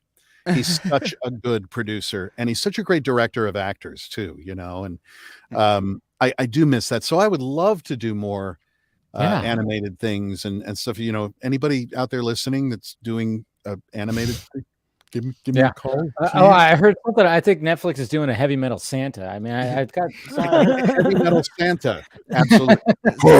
hey, It'd be cool to see it. You'd be a great fit for like some of the animation. Have you been naughty or not? Don't put your nose so bright. Yeah, right. Hell, You're off. is Netflix paying attention, please? yeah, I know. We just created a franchise right now. We just did a Christmas song. Stop, click, click. Yeah. I feel like you'd be a great fit for like an Adi Shankar animated series. He does that like I feel like he leans in that heavy metal direction a little bit more than a lot of Yeah. Well, I've done some things, and a lot of it is just kind of being a Swiss Army knife. I did something fairly recently where I'm like 2 or 3 different characters, you know, and that sort of thing, and that's fine. I'm happy to do that. It's really fun. Boy, there was some interesting, like, weird ripples right around Thanksgiving. I was like, damn, am I going to have to, like, because I don't know anything either, you know. So I was just watching all the detective work and all the speculation. Oh, I know. Well, you know, I sure as hell wouldn't mind. You know? We wouldn't either. I mean, it was like I was at home, like I didn't go anywhere, like we didn't have a family gathering, and I was just watching all the pro games, all the pro football, and it was like after the first 2 games happened, in the middle of the 3rd game, I just checked Twitter. And it was like the whole holiday just stopped. That Like, turkey was on the dark side. No more turkey, no more football. Just this is it. No, This I is the mean, rest of the day. I was in Vegas, you know, visiting family for that whole weekend, and I'm like, well, I'll bring my laptop. I just saw in case the something- video you put up, Dave, where Yes. you're like, I'm on vacation, but Pretty much. I'm all, thanks, Zach, but I guess we'll talk about this because everybody's hitting me up going, what are your thoughts about this? And I'm like, shit. Okay, it's fine. It's like we have a little break in what's happening. I brought my microphone. It wasn't, you know, I didn't turn the camera on. I just recorded a video, gave my thoughts, put it out there. But yeah, it's just and I was trying to tweet and like trying to help people out. I was like, guys, it's the absolute edition. It's not the omnibus. People asking about page numbers. I'm like, I'll check when I get home. Like 30 minutes later, people are tweeting me, and I'm like, you're like the Dumbledore of the comic book community. It's ridiculous. pretty much. Let me check volume 7 in the Arcanum. It's incredible. But it was really funny because they were like, well, have you checked the page numbers yet? And I'm like, guys, I'm 2 states away from my library. But people expect you to have this stuff memorized. Also, don't you have a pocket dimension just off the side to grab Where's your any of hammer your space? possessions? Just got to pull it out. A pocket dimension would be lovely. Well, I still would lose my keys. Yeah, Probably. There's Ray. Hey, there he is. Actually, ironic. He's also behind you. Well, he is behind me right there, and then he's also in front of me right here with all the Funkos, and he's also. This is the police. He's in the house with you. He's also he's also going to show up coming from inside the house. Yeah, he's also going to show up again. I am. Yeah. Ray and I have had this conversation where he was. Well, I think it was on Liz Wonder's YouTube channel when he was like, "Are you insane?" Yes. Let me hear the theory. No. You were talking about the fact that I bought the Weta statue. Oh Yes, the Weta statue. Wow, dude. Wow. I mean, that's a piece of furniture. Yeah. Ray, we were trying to calculate God, we did a whole podcast. We did a whole podcast. We were calculating not only how much could it possibly weigh based on what it was made out of, but also how much the shipping might be. Oh my God, from New Zealand. It's coming from New Zealand. Dear Lord, you're right. They're going to send it on the back of one of those Weta elephants from Return of the King. Is it swinging around? What is there's the other one. There's the Prime one that's like apparently huge as well. Yes. Where Darkseid is standing. I mean, it's really cool, but goodness. I took a long look at my apartment, and I've got you know, I've got the image that you have behind you. I have that framed on my wall, and then there was one of Darkseid standing at a podium with a microphone, looked like he's narrating an audiobook, and I had to have that. So that's framed and on the wall. That's awesome.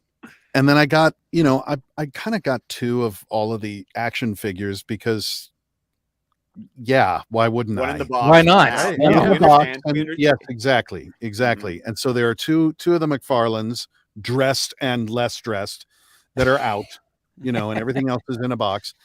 But I looked around my living room and went, Undressed, yes. yeah. I looked around my living room and was like, Topless. if I ever bring anyone in here, they're going to think I'm the biggest freak narcissist on the planet. Well, instead of getting the Darkseid, you should just get the Desaad one and just like yell at him. And just yell at him. It's like Wilson in Castaway. Just be like, shut Exactly. I know you. Yeah, exactly. Yeah. Oh my God. Or Leslie Jones. Fuck you and your scarf, Desaad. Oh man. Man. Oh God, I need a recorded the commentary track on that of was that so Leslie great. Jones commentary. Somebody should produce a take Zach's commentary and Leslie Jones commentary There should and be a blend them track on the together. DVD. Yes, there should be a really track on the should. DVD where it's just her watch through of it, because every time I need a proper laugh, I'll go back to that and just. I mean, or even better, just have Leslie Jones and Zack Snyder in a room talking about these scenes. Oh my goodness! Yeah, like between that and her calling you Thanos' cousin. Thanos' cousin. I know. Yeah, but just the room filled with evil. It was so good. No, I love the one where the boom tubes open and you're just staring at the Justice League. And she's Come like, through. Come through. It's genius. It just is. I mean, So Zach great. thought so too. I mean, he tweeted about it. Oh, yeah. Oh yeah, she did. Yes. Yeah. I mean, Dude, it's I was, phenomenal. yeah. Fuck, I know. That's what's so great about the whole thing, you know, and of course the hashtag of restore the Snyderverse. I mean, the fact that it got so big because people were watching that movie. I mean, Right. Well, there that's was the thing people is that like, you would not expect, you know. as much as, and I don't want to get, I don't want to cross into scary lines or whatever. Hello, Jason from New Zealand. New Zealand, All right. yeah, he's a good All dude. black Thank you. man. Are you delivering my wettest statue? I know, yeah, Jason. Yeah, Go exactly. ahead and Jason is currently getting on a plane get on a right plane, now. Your buy a lettuce seat. statue. It Did has you guys a- determine how much it does weigh? We by the way? have an estimate. If you listen to yes. the episode Scott as a Dead Man Part 1. That has been in my literally almost every day. I'm like, do I have a second? I got to go grab that from Patreon because I haven't had a chance yet. But I saw that. I knew exactly what it was when I saw it. I was like, oh, I've been wanting to hear this forever, and I just haven't. We're gonna have to see full video coverage. Oh of it no, being we it's have moved into the house. It's going to be a series. It's going to be a like, series. That's why it's called Part 1, because the Yes. joke is that my wife still doesn't know about I was gonna say part 2 is when your wife finds out. Right? right. Oh, That's why There's it's gonna called Scott as a Dead and- Man. at which point she'll say, "There's only one bald person allowed in this house. You decide." You decide. Right. I want you to intercut. I want you Put to it intercut outside. when it arrives with Laurel and Hardy moving the piano up the stairs. Oh yes. Yeah, that needs to happen. Wow, that's a great idea. Oh, your wife's gonna be like, "What is this? That's A a good fountain? Is there water that comes No, out of the this?" joke we determined is the fact that I am figuring my machinations is that she never ever actually finds out. How's she gonna not? It's as big as a lazy boy, dude. How's But she you gonna got not to find out? understand, I have Are you a gonna man. just never be in the room at the same time?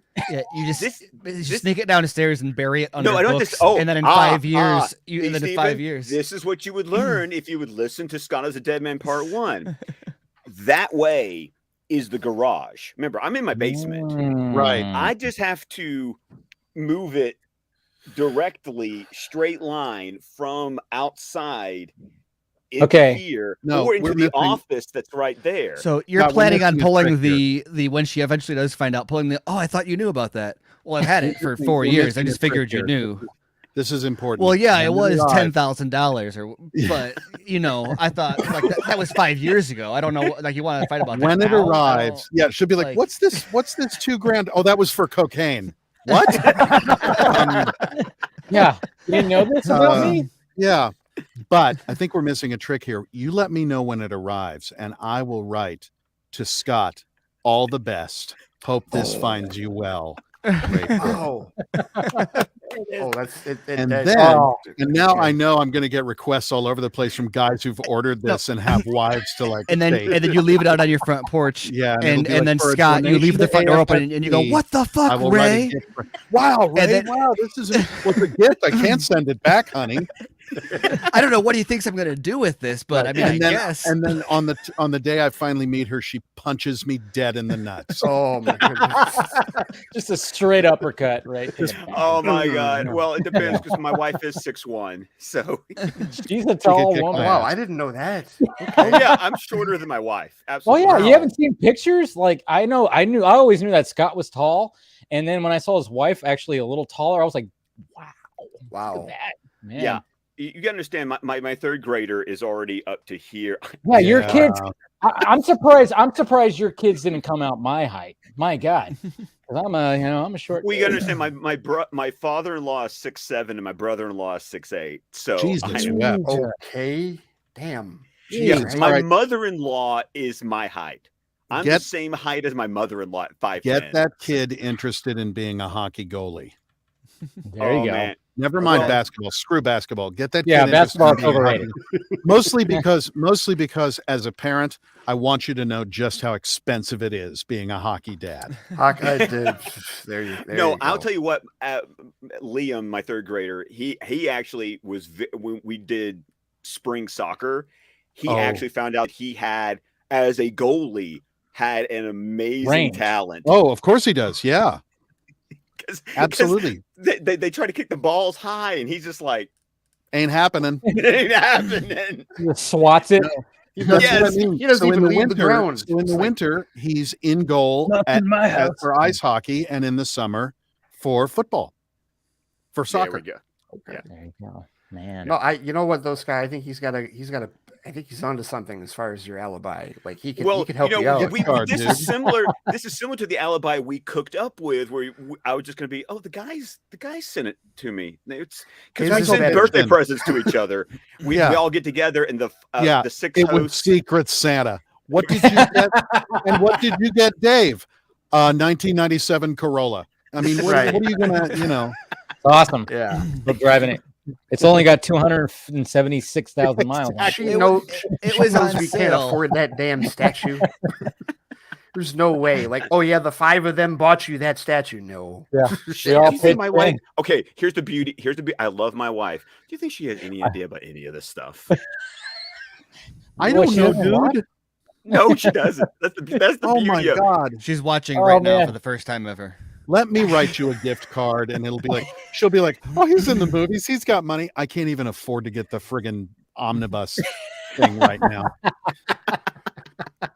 Well, I mean, Yeah. but Let her Scott, think when it that. gets left, I mean, are they going to have to haul it in on like? I mean, We don't know. That's why we Okay. spent the I entire. was about to episode- say, is there going to be a part in this series where we see you go to the chiropractor when you try to fucking put That's that? going to be a guy- really, really pissed off DHL guy. Yeah, I no, gotta that's say. well, based on, again, wait, and this is all in the episode, but we went and we did some research. We found out what it Tim was made did out napkin- of. What you guys Tim's did. my co-host is an engineer. He did the back of the napkin math. Does he do the back Live of on napkin air. math on yeah live? I What's was the gonna say. guess on how Live much it up. weighs? What do you think? Oh, we're guessing somewhere. It's we're like between 110 and 120. yeah. Yeah, Pounds? Between, Pounds? Yeah. Holy shit! 110 or 120 pounds? That's That our was guess, once yes. again. This is back of the napkin guesstimation math based on the. Oh height. Oh, my so it might be God. 90. Okay. Yeah. Oh my God. Yeah. I didn't know it was going to be that heavy. Holy shit! No, this Yeah, is the thing because even Scott didn't realize this until No, because I remember looking it up and seeing it was like what is it 1/6 or 1/4? it's 1/4. It's 1/4 1/4. scale. I remember seeing Yeah. it was 1/4 scale and then because they're all 1/4 scale, so I was looking at like the Desaad or whatever, and then I saw the Darkseid and I was like, Danny. but he's like 12 feet tall in Yeah. the movie, so 1/4 is like, I mean, it's bigger My than your height, kids. Basically, yeah, exactly. I mean, Jesus Christ, dude, that weighs almost half as much as I do. It weighs about as much as one of my kids. So Yeah. I'm saying. Right. I mean, so I thought it was going to have some heft to it, but that much. Wow, my he- God. he's no, not but gonna, that's the thing. Because it was like polystone and Right. like you guys are doing research and Tim is literally I love having an engineer for a co-host because he's like, okay, it's 22 by 24 and he's like doing it and I'm just like, and the whole time I'm just like, and then my wife calls in the middle of us recording. Oh yeah, she called in the middle of recording, and we God, were oh afraid my that she had heard the whole God, dude. conversation. Yeah. We were like terror. We All were like, right. oh no, do we get him in trouble? Before we got to go, Ty, you gotta take off. I know you worked a lot today. Thanks for stopping by, though, man. You know, Yeah, I don't really have to. I'm sorry I was yammering so much. It's great to see you, man. It's all Ray, good. Ray, I could listen to you talk all day, man. God, Really. you're though. one of the few. Oh. No, there's Yeah, at I mean, all. Mr. about the- Greatest Hits on Audible. I know I do listen. We're talking about, I do listen to you all day, Ray. That Right. literally has Oh, happened. come I on. No, I listened to you Lord. nonstop drive So from modest, Cedar so Rapids, modest. Iowa to Uh, Atlanta, Georgia. I mean, I guess it wasn't you the whole time, but a book that you were in. So That's cool. But anyways, Ty, thanks for joining. Hi, great to Thanks for see you, joining, man. stuff like that. Yeah, man. And I'm gonna Always. have I got a lot to do this week because I'm having the edit, like the lead editor for Marvel on Sunday. Nice. I got some stuff Cool. to prep Good for. job, man. Yeah, job. I've had him on before. He's we connected because Oh well, then it's not that breast big of a cancer deal. thing. How much does he weigh? Huh? What? I don't know. I'll have to ask. You gotta have Tim on to Find do the out. back of the napkin math. Like, no, don't tell me. I can figure this Yeah, out. exactly. I think you got to Are be like you- 170, maybe. I don't Are know. you smaller than a Darkseid statue? Are you Yeah, small? I know that's gonna be the basis of everything. All right, Ty. Well, make sure you guys Guys, follow in Pop Culture Yeah, Corner. I love Always you all. good to You know see that. man. Yeah. Remember, it's for me. It's like 1 in the morning already. Yeah, so. yeah. You're Oh, dude, over there. yeah. on the- Well, Off you go. I would love to talk to all of you soon. And Yes. if I Yes. don't, have a happy holiday. I love You you as all. well. Yes, man. Happy Too, holidays. man. And a happy new year to you as well. Very Yeah. much so. Big And, things in 22. Yeah, Let's do this. I'll Let's hope do it. to talk to you soon, Ray, and, All right, and man. everyone else. All right, guys. Raise, See you, man. raise. Raise. We are plural. All right. Yes. See you, Ty. Such And, a you're- great name, isn't it, Ray? Really. I love that name. Ray's a good Ray. name. Now let me ask you, Ray. are you Raymond or just yes, Ray? I'm Raymond. Oh, Well, I go by Ray, but yes, I am Right. Raymond. Yes. I'm just Ray on my birth certificate. Oh, wow. okay. Really? Okay. That's Yeah. like the Homer J. Simpson. Yes, exactly. Exactly. I remember when I was joining Screen Actors Guild, because Ray Porter is a fairly common name. There's a lot of us out there. In fact, interesting story I'll tell you in a second. But I was like, oh God, what if I have to change my name, for Screen Actors Guild? And I decided that I was going to have a middle initial that was a numeral. I would be Ray 5 Porter, just for no reason at all. Why not? So I had a guy contact me on Facebook and was like, hey, looking forward to your appearance in Missouri. We have a radio show and we'd love you to come on the radio show before you. And I'm like, well, am I going to Missouri? What? And I'm flipping through and I'm like, I don't have anything scheduled for Missouri. What are we on about? And I finally looked it up. There's a stand-up comic with cerebral palsy who has a beard and his name is Ray Porter. And I went, you want the stand-up comic. It's not me. I'm an actor. I'm not a stand-up comic. But he is appearing at this club on this date. And he's like, oh, sorry to bother you. About 15 minutes later, I saw you play Darkseid. Do you want to come on the radio show? Oh my God. Wow. That's so awesome. I was like, yeah, sure. Why not? Can I be there the same day as the other Ray Porter is my question. Oh, yeah. Double So billing. it really That'd be messes the billing. chat up. Yes. fabulous. Wow. Yeah. Okay. Man. Cool. Yeah. No, well, see, at least if you're Ray on your birth certificate, so you never had to deal with people misspelling your name. Like over the years, I've had so many How people. did they misspell it? I know. I was about to say it's they forget the Y. What? They forget the D. Oh, for at the Raymond. end. Yeah. Raymond. Oh, so Okay. okay. And, Lamont. well, and I have Lamont. 30 different nicknames, and one of them So I- literally one of my nicknames. I this is embarrassing, but I will say it anyway. All right. One of my good buddies that I've mentioned before on our shows, Scott, my buddy Brian. Yeah, Brian. Yeah. He calls me Noodles. Okay. And Okay. the reason for this is because what Bugsy Malone. no, it's in high school. One of my classmates, Brad Gursky, he found out my name was Raymond, and one of the misspellings of my name Ramen. is Ramen. He called me Raymond Noodles. Ah. All through high Raymond school. Noodles. I tell Okay. Brian this story in college, and he just starts calling me Noodles. Of I think course. it's perfect. Then it's a well-earned nickname. Yeah. I think it's genius. Oh yeah, no, I Good just call. you and I both have heard every possible concatenation of, Ray, Billy all of it. Ray. Yeah. Yeah. Oh, Billy yeah. Ray. Well, that's what I love in the Yeah. in the Zack Snyder circle. You've got Ray, Jay, Clay, and Clay. So It's much true. there. Yeah. It's I always true. feel like I need to see it. I need to hear like Nicki Minaj list them all off. Yeah, exactly. You know, you know what's funny at the event in Birmingham for AFSP, I got Still there so early. weird when you say that. It's like nope. I know. One. No, All of us just Birmingham, go, Michigan, not Michigan, Birmingham. Michigan. Yes. Yeah, I know.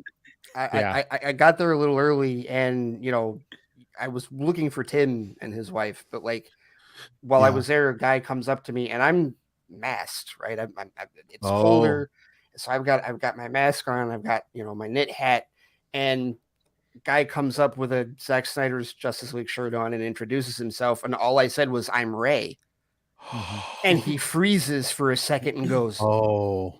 "Ray Fisher? No, not Ray Fisher, not Ray Fisher." It's like, "Oh, I'm so sorry." It's like, no, it's fine, it's okay. I'm Think sorry. of all the horrendous damage you could have done just in that moment. Yeah. No, and that's why I was clearing it up. Like, no, not at all, not me. That's so funny. Man, jeez. Yeah. Yeah. I always was loved funny. my name was always great because you could always. I'm one of those people that if I get like a Phone call? robocall or a solicitor that. I don't even say. I just hang up on them because, like, it's like ain't nobody got time for that because I always like to call during dinner. As soon as they attempt to say my last name, I just went bye because the amount of pronunciations, and spellings of my last name are just. I think the first couple times you showed up on the Vodka stream, I said McKellen. And I've had my. And then I realized, Oh, I looked at your name and I was like, "There's an L. Shit, there's an L. It's McClellan." Shit. And I think the one time, like the first time I said it right, you went, "Good." Yeah, I think I saw you nod, like, "Oh, I got teacher's approval. There you go. I get it. Do I get a star today, Teach? Damn." I've started doing a thing where if you have to like sign up for anything online, or if you're like, I went to the LA Auto Show with my son, and of course, they're like, "We have free pens and things like that. And if you want to get a free pen, you got to give them, a drop of blood and your DNA and all the information so dealers can come and harass you." So I just made up a name. So now anytime I see anything addressed to this completely ridiculous, nonsensical name, I know it's junk. Oh, that's great. So I'm on a ton of mailing lists with an utterly ridiculous name, which I won't share. Oh, love it. I was like, are we gonna get the name? No, of course not. No. Then it ruins the Yes, magic. it ruins. That's I true. get it. I get it. Well, hey, at least, hey, my last name Pena with the, of course, the tilde off over the end. Yes, You know how many times tilde. I get Pena, Penna, Peanut, Peanut. Say I say can't what you Oh my imagine. want. God, Nickname. Dave, you shouldn't have done that. Yes. I'm gonna have so much fun. Yes, you. Yeah, now. it's fine. It's Yeah. fine. I've heard them all. I've heard them all. I mean, literally, if you were to replace the E with an I, it just means pineapple. I've been called that too, David Pineapple. Yeah, Dave Pina, Pina. Pina with an I. Why would they is add so pineapple in many Spanish. syllables to it? Yeah, That's not even. That's not For even. four a- letters, It doesn't right? matter, Ray. It doesn't Yeah. matter because trust me, the syllables, letters. It doesn't no. matter when someone just like decides to go off and create an alternate reality. Oh yeah, where I've been it's like, called. I I've been read called an jalapeno. incredible review of Roy Potter's performance in Zack Snyder's Justice League. No. How That was guy he? Roy Potter did really good. Oh, Awesome. good. Okay, good Wow. to know. I like it. Yeah. Yeah. That's on Earth 16, apparently. When No, funny. it's Harry's older brother. okay, got it. Yeah. Roy Ray Potter, Potter. There you the go. boy who didn't live. It's funny because I don't have issues with everyone knows how to spell it. I spell my name, Say it. But they don't know how to say it. but because we would pronounce the T. But it's funny because then Amanda, whenever she's saying my name, she'll say Colbert, just like Stephen Colbert, thinking that they'll say like, "Oh yeah, I know." And like every single person that she chooses to do that with, then goes, "What's? I don't know what that is." What? Yeah. And then and it's one of those things where it's like, okay.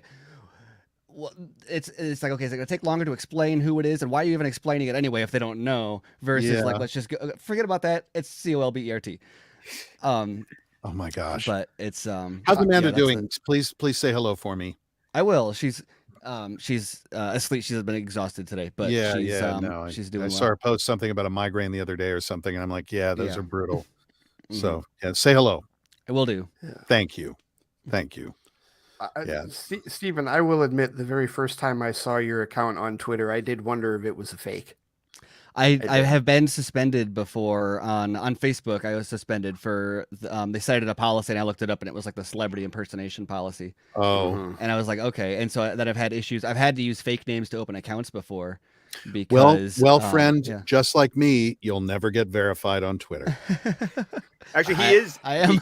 He is verified on Twitter. Yeah. You, man. I've tried twice. The second time, it was like an immediate fuck off. I think No. if you've got the patience, I would keep on trying because it's a manual review and it's a different person each time. I think so I think I may have not crossed all the T's and dotted all the I's with mine. Like there's a real specific thing you're supposed to do, and I think I may have missed a step because it's a little confusing. And when it it's comes easy to think too, like, that, oh yeah, I'm I've got all these things basically done. Yeah. Yeah. And then, but if you don't, they're really specific about like. That's the thing. It's like, yeah. I think for me, I had to share a page from Screen Rant where on the page I was listed as a. I did as an too, editor. and they said no. But then it also had I had to do that in addition to I did that if I cited myself as news journalist, but if I had done like influencer blogger or something, then I would have needed to provide something entirely different to prove like being cited other places, not my. I don't know. It's a Okay, weird. why Like, do I feel like I'm in a Franz Kafka novel? I'm just. It's like the trial. I'm in the trial right now. I like Thank you. filled everything out, and I was like, I was like actor, and they were like, no. I was like, what did I piss off somebody at Twitter? So I have heard that they something happened with the new verification standards where like IMDb used to be a really reliable way to do it for actors, and now Twitter like doesn't place IMDb as high on their list of. That's great to know because I listed my IMDb credits. There it page. is. And I'm not saying That's I'm good not to necessarily know. saying not to do that. I just remember seeing somebody say like, I think if it's IMDb, they require a certain like 100 credits or something like that, which is weirdly high. Well, yeah, and I've like way back like before, like I've talked with actors like in this area before, and they like there's this interesting like perception of IMDb like from people in the I don't know if you've It's run weird. into that at all, Ray, but like I have. I've seen people compare IMDb to like Wikipedia and like in terms of like don't trust it and stuff like Yeah. that. Like, It's 50 really less it's than really 50 odd. Credits aren't eligible. It says. Yeah, I'm listed as a casting director on IMDb because way back in the mists of time, a friend of mine brought, because he knew I was starving in LA, he brought me on board to do voiceovers for these cartoons that were church related. And I was just grateful and, happy to have money for food. And then they decided that because I knew this pool of actors that I could bring in other actors that maybe needed, some work. And they called me a casting director. Now they've got me listed as a casting director. So you see my IMDb credits of like film, TV, games, Christian video, Mormon video, Christian video, Mormon video. And I get people going, dude, I didn't know you were religious. And I'm like, I'm not. So, Sorry. but I can't really remove it from IMDb. So it's just Yeah. there. But yeah, I don't know how to do it. I think at this point, after the second rejection, I went, all right, this is like taxes. I'm not going to try to do this myself. I'll find somebody who's good at this and pray that they'll explain like I'm 5 and maybe I'll get a friggin' check mark. Now I got the Michael Scott. Yeah. It's one of those things from the people that my experience and also people that I've talked to where you can literally do the exact same application like 3 times and it just or 4 times, whatever, until you get the one person who reads between the lines differently than the other people who manually review just it. kind of keep tilting at the windmills. Maybe something will happen. All right. Yeah. The other one is I'm trying to extract a scene from TV shows that I've been in so I can put together a reel. And I was like fussing with that today of like, how do you extract video from like DRM protected? It's a nightmare. So Yeah. Yeah. Well, just- speaking of that, I remember Ray, this Ray, that Ray over Yeah. there, talking about. I mean, he's a big Frasier fan. He's a big Oh, Frasier yeah. fan. Yeah. He talked about that. He talked about that episode.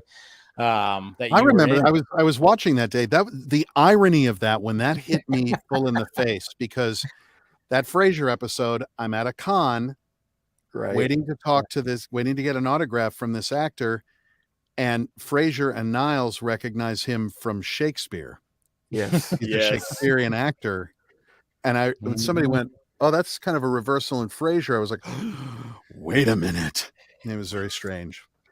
Yeah. Derek Jacobi, for the record, is one of the coolest, nicest people on the planet. I am That's so good. happy to hear that. That's great to hear because it's He's funny. so great. We spent a lot of time talking about theater, because we would show up early.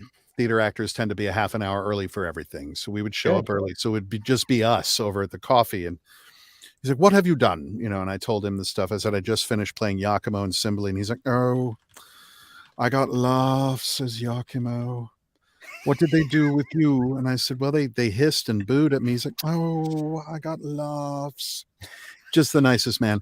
And then about a year later, someone who I knew from my theater in Oregon saw me after a show, and they said, "I was just over in London and I was at the RSC and had a chance to meet and greet with some of the actors after, and Sir Derek was there." And I said to him, "You worked with someone I know. He's got blonde hair," and did that, curly hair. And he went, "Oh, Ray, how is he?" Oh, I was like, "Oh, he remembered me." But the other really cool story from that Frasier episode was that first morning I'm talking with Derek Jacobi, and I see some guy on the soundstage way off in the distance. And then I hear this like tapping of a cane, and I look up, and in a jacket, it's 6 o'clock in the morning, jacket, cravat, cane, perfectly turned out. "Good morning, Pat McNee. Lovely to meet you." It was Patrick McNee from, I was like, oh my Christ. And just listening to him tell stories all that week was unbelievable. I'm sure. So it was an amazing week to spend on Frasier. So fun. I always credited Derek's performance in Branagh's Hamlet because he was when he was wonderful. Claudius. Well, because my final show in high school was Hamlet, and I was cast as Claudius. And Oh, great. he gets so edited down in the Zeffirelli film that I didn't quite appreciate being cast as my final show. And then when I finally saw Branagh's version, I saw Derek's performance, I went, "Oh no, No, this is great. I'm eating good." Yeah, this is a great role. He is. Absolutely. And it was so funny because he did that because he also did Hamlet in the BBC productions when they did like the complete works of William Shakespeare. And it's just like the man's range is incredible. I remember somebody resurrecting, pulling up all the videotapes from the Roman series that he did on British television. Oh, I Claudius. Which, if you remember the opening credits, it's done in the Roman style of writing. Yes. So I said to Derek at lunch one day, I was like, "I loved your work in I Clavdivs." And he went, "What?" "Oh my God, I Clavdivs." Yes. Yeah. Could not be a nicer man. He's a gem. He truly is. That Frasier episode, which was like season 8, was like the God, first thing.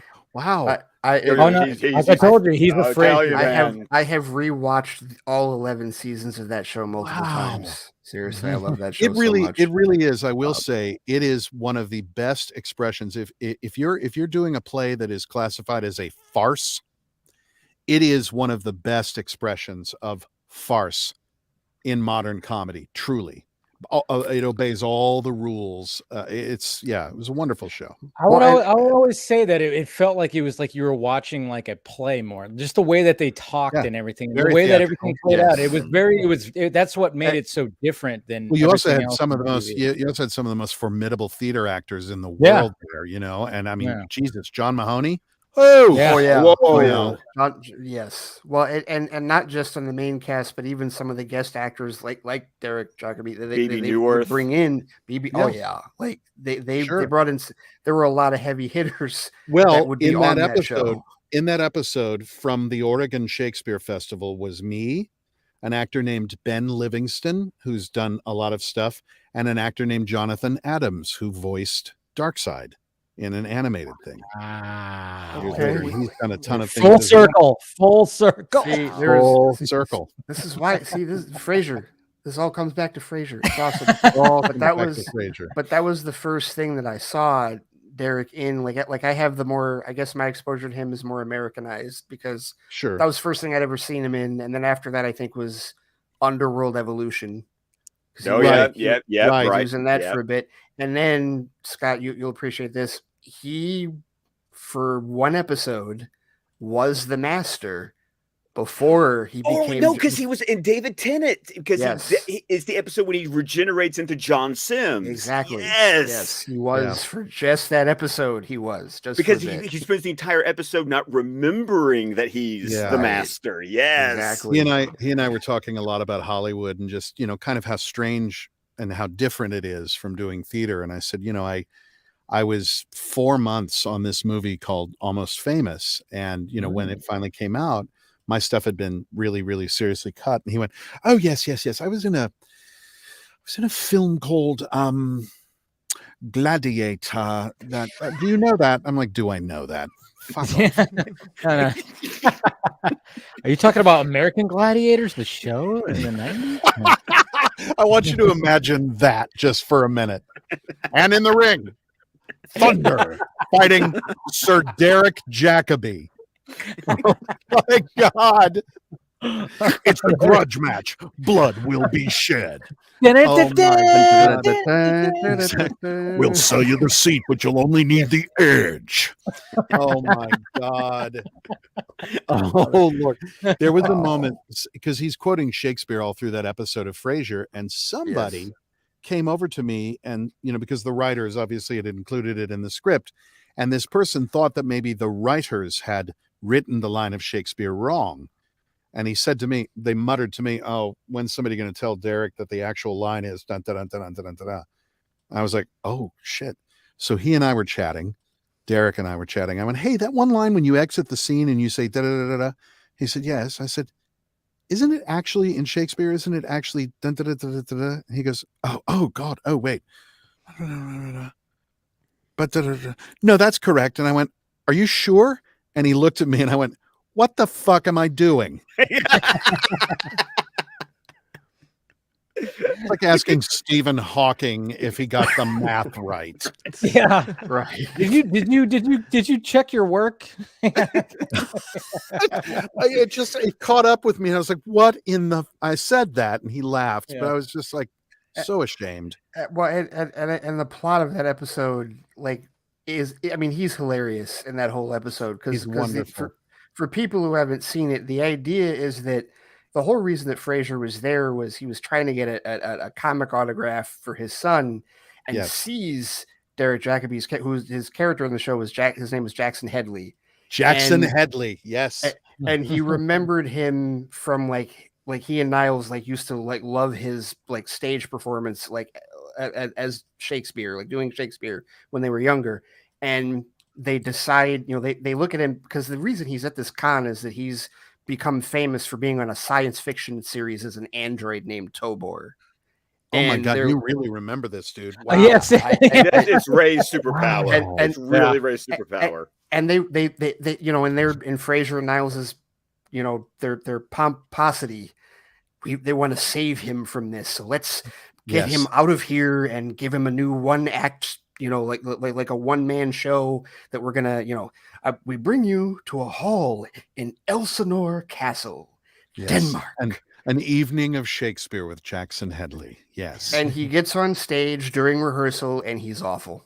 He's horrendous. He's and the rest of the episode, they're trying to figure out how the hell they're going to extricate themselves from this. Yes, exactly. Yeah. It's so good. It's really good. Yeah, that was an epic week. I mean, I ended up talking with Patrick McNee about oh God, why am I drawing a blank right now? I'm old. I'm heavy metal Santa.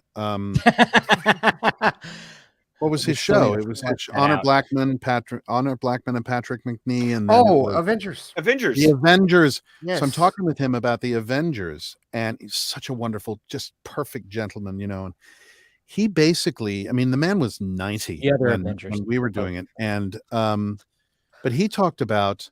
I said, well, you must be happy about the re-release of the old Avengers series on video. And he said, oh, well, yes, I was at the BBC sifting through dumpsters in the rain to find the negatives from the show because they'd thrown it out. They're throwing all this stuff out. That's why Yeah, they lost yeah. episodes like And I Doctor just Who. imagine him like just digging through, it's just incredible. To bring it, but the funny thing is, I wasn't like I know, and yes, not the Marvel Avengers, the British Avengers. Yeah, I know. I was about to say, I was like, the other Avengers. Yes, Folks, anybody who would say, Yeah, Yeah, I'm there's like, a whole God. other thing. It- that- Once again, there's a generational gap where we actually have to explain. No, wait. Yeah. Stop. Well, But right. there's a couple of them because I only remember the Avengers when they did the movie version with Uma Thurman. And I think was it And Ray Ray Fiennes? Fiennes. Ray Fiennes, Fiennes, Sean yes. Connery was the bad Yeah. guy. Yeah. which I enjoyed because Uma Thurman. Anyways, go ahead. Well, why would you not? Yes, exactly. Yeah, exactly. You got to go back and look at Diana Rigg. God. Oh, I know. Oh, Oh, no, I God. did. I have. Yeah. Like when I found out, I was like, "Oh, this is about." Okay. Well, and Yeah, it was there it is. Honor Blackman, then it was Diana Rigg, and then it was Joanna Lumley. Ooh. Okay. All right, gonna have to Okay. make Good the lineup. Legendary English roses.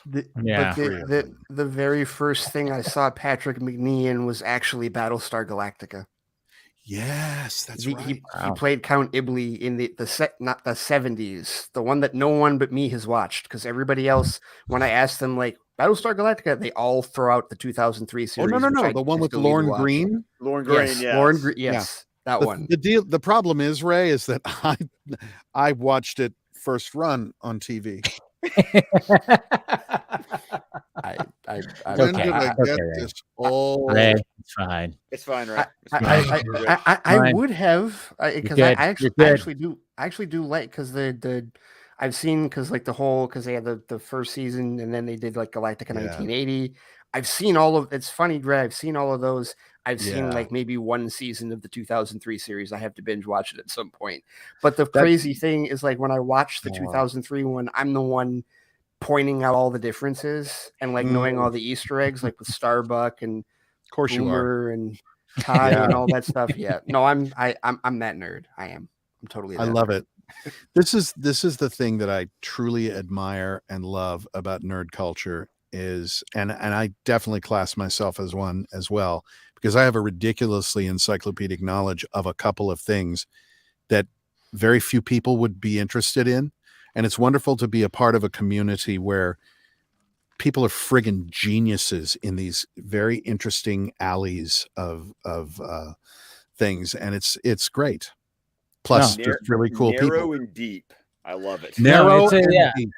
Yes. Yes. Ooh, yeah. Narrow and deep. I'm a little flustered there, Scott. No, but no, it's true. And then we all find each other too. And just having Yeah. that, like, that dynamic, and that's what's been so cool about this Well, too. So I mean, We also I've find talked- each other who compliment. It's like, I need you because you got the part that I don't have, and you got the part that I don't have. Yeah. Yeah. Well, it's And like then- in Galaxy Quest when he gets on the phone with his friends and it's like, crunch the numbers. What are we going to do? Everybody's like genius in that department. But I've talked about this before. I think I even talked about it with you, Dave, when I was on the show Yeah. before. Of when it broke, that I may or may not be because I couldn't really say anything about Darkseid. There was never any. I mean, I did see on Reddit who the fuck is Ray Porter, but It's Reddit, so yeah. it is Reddit.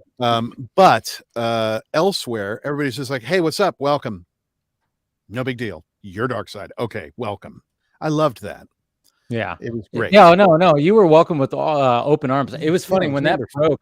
When that broke, I was like, all right, well, I'm going to do my due diligence because this was before that I could actually, message Zach. So I had somebody in between that. So I was like, hey, who is this? And all he did was send me a screenshot from Zach. That's my dude. That's exactly what Zach said. He's all, that's my guy. Yeah, he said, that's my guy. Not dude, but that's my guy. Sorry, yeah. That's what he said. I was all, that's my guy. And I was like, And oh, I there it is. had, and actually, let's see if I feel bad about this. I think I actually got in touch with you through a like a casting or a job placement portal somewhere. I'd found like your profile and messaged you through that. And then I messaged you on Twitter, and then I realized after the fact I was like, oh shoot, some of those you get like charged for leads. And I was like, I hope you. I didn't. Okay, cool. No, I was like, I realized like sometimes they're like, oh yeah, no, Say, we'll charge Steven, you. you owe Ray a little Exactly. something. Just say it. yeah. I'll look for that in the mail. Yeah. Yeah. I mean, it was just incredible, that whole experience, and it's something that I will absolutely never ever forget was the generosity of everyone, because nobody had heard of me. Yeah.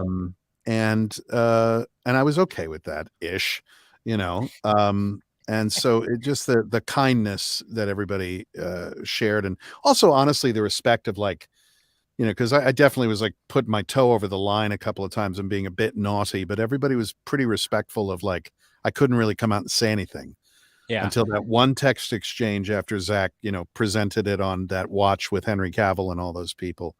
Right after I texted him, I was like, congratulations, I'm really happy for you. Can I come out of the closet? He went, yeah. Can I finally reveal myself to the world? That's exactly. Yeah.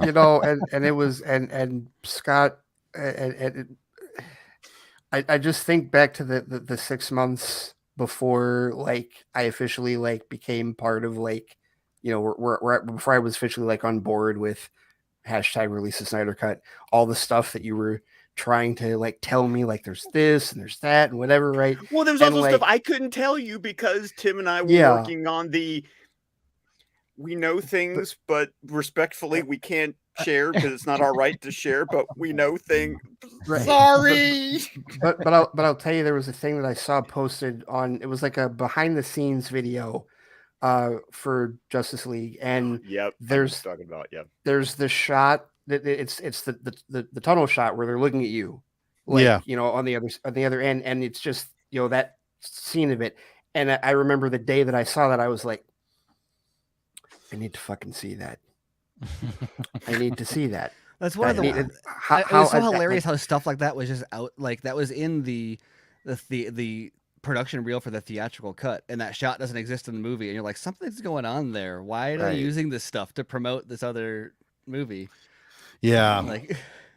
I gotta say, one of the myriad reasons why I admire Zach so much is his sense of fun with surprise and Easter eggs and just dropping little things in a post online and just letting people go with it.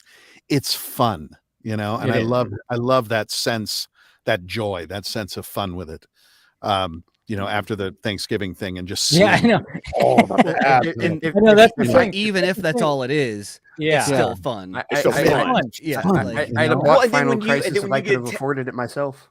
Do you want me to send you one of my copies, Ray? I mean, seriously, do you have one? You have one to spare? No, I don't have one to spare. There you go.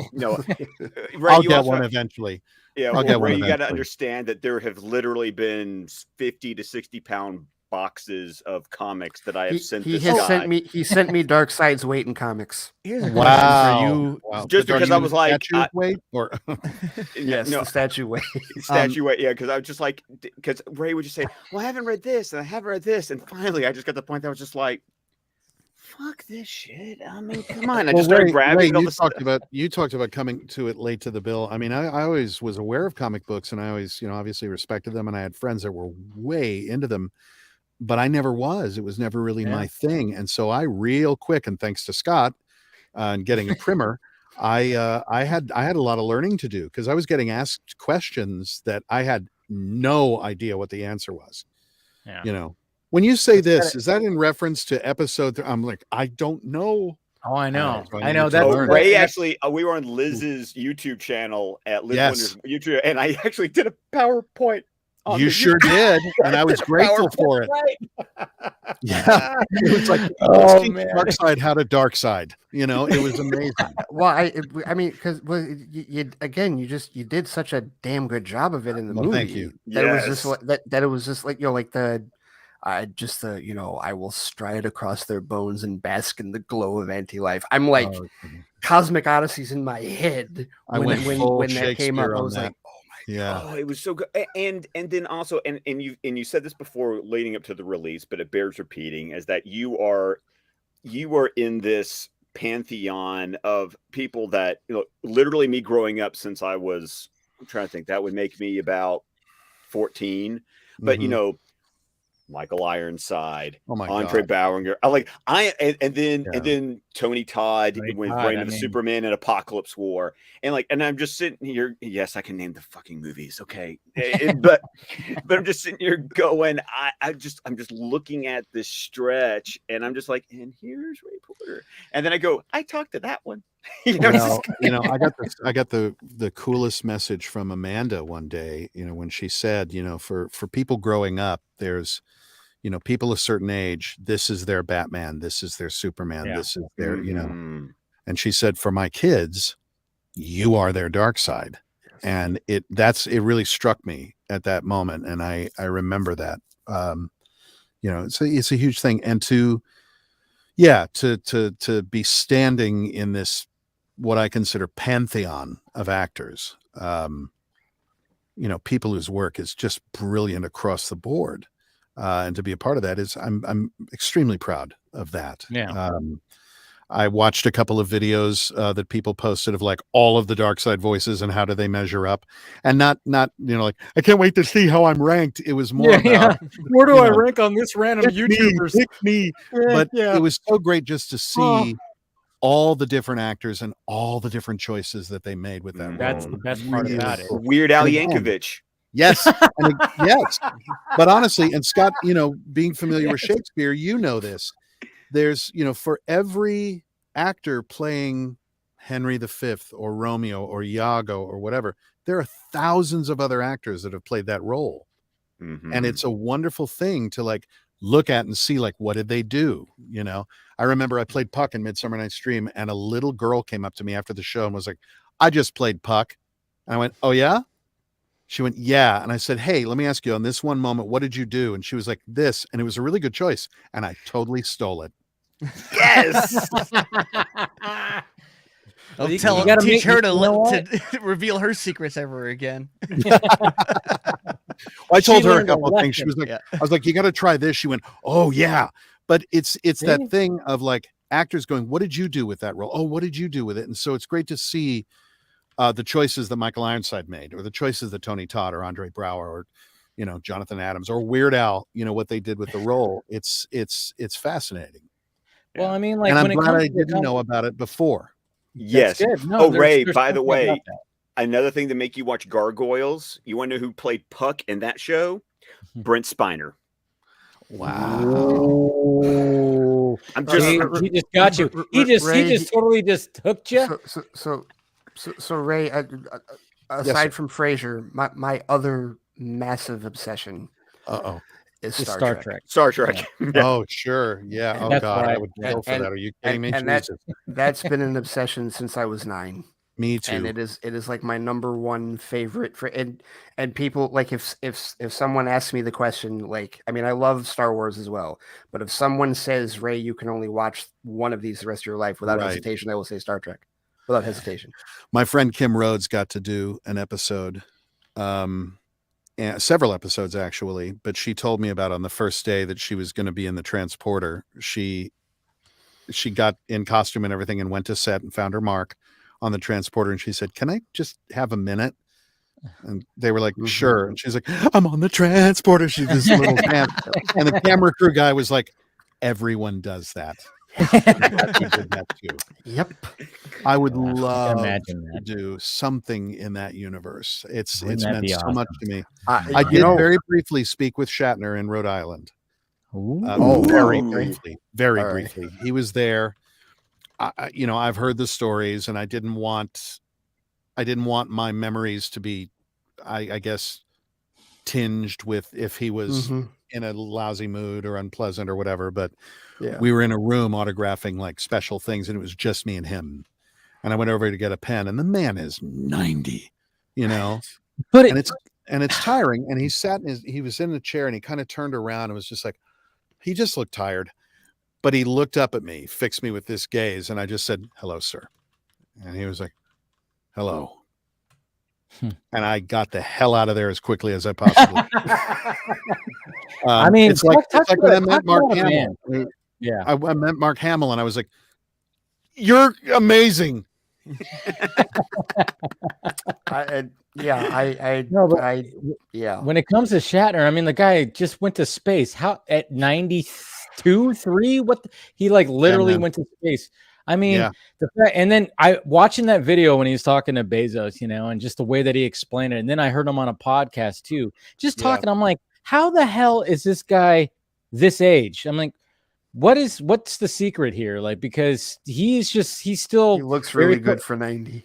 and he going still really good. talks like, I mean, it's just the way that you just listen to him, and like, obviously we all know how he talks, and it's been mimicked, so many times, and everybody has their own William Shatner impression. But when you actually listen to the man talk, you just kind of just go, you're just in awe, like, yeah, and then what? It's just that's the way. I mean, the man is such an icon, of so many generations, honestly. Yeah, and yeah, just incredible. There's a really awesome. They did this years ago, like many years ago, but this is really awesome.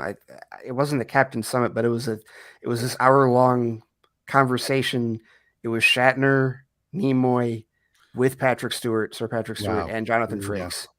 It's the four of them talking about like all of their experiences on the shows, and it's like, this is an insane conversation. Just watching all of them, like, because Shatner and Nimoy are talking about the stuff going on in the 60s, and Stewart and Frakes are talking about all the stuff going on in the 90s and up to their movies and all of that, and just comparing notes, like, this is what happened on our ship, that's what happened on theirs, and it's insane. And they had a real affinity for theater actors, and more specifically classical theater actors, going all the way back to the original show. For guest stars and stuff like that, they went to the theater. So you see a lot of really wonderful actors, in various roles kind of sprinkled throughout. And it's not about names or whatever. These guest stars are, if you look them up, they've got resumes a mile and a half long, at the Stratford Festival or, in New York or whatever. So it's really cool to see. Well, and you were saying like, you would love to do something in that universe. I mean, they've got there has been such a resurgence of it now on Paramount Plus. True. Discovery's in its 4th season. Picard is in its 2nd season, and I think they're prepping for season 3. They've got a new show, Star Trek: Strange New Worlds. I know. With Anson Mount and I know. Remain. I'm watching all of it. I'm like, hello. Agent. And you know what? And they've also got Lower Decks, the animated series. That just there you go. 2nd season. And Prodigy. The new Nickelodeon one. Yeah. There's a lot of Star Trek that's out there, man. I would love to be in the Star Trek universe. I'd love to be in the Star Wars universe as well, even if it's just tiny, just to say that I went there. Yeah, but you know what? But we got to get you in that Rebel Moon universe. That's what we got. That Zack Snyder Rebel Moon, right? I'm just saying. That would be fun. Yeah, because we only know about one person. I got to say, I'm mightily impressed with the casting so far. I think Sofia Boutella is a terrific actor. Dude, I mean, she was in Kingsman. She was, of course, The Mummy. She was in, of course, Atomic Blonde. There's been many things that she's in. It's Star Trek. She was. Star Trek Beyond. Star Trek Beyond. Yeah. I mean, she's just She like when we knew that Zach was gonna cast a female lead, we're all doing our things, and I think Aaron Bailey, who is in the chat right now, right there, he actually on his Twitter, he was like, I think it was on my stream that he was a part of. He said Sofia Boutella, because I asked everybody, I was like, who would you want to be that female lead? Did he say? Her? He said her. Yeah, he did. Yeah, he said her. Amazing. So good job, Mr. Aaron Bailey. Aaron Bailey He's Art. psychic. Yes, he's tuned in. I think it's an inspired piece of casting. I really do. I think she's going to be wonderful. It's really exciting too, because Zach has a track record of, not that she's unknown to any extent at all, but you look at even someone like Gal Gadot, who he can take these actors who have kind of been around and had a few roles, and his lens frames people differently, and then the next thing you know, Gal Gadot is a superstar. like, yeah.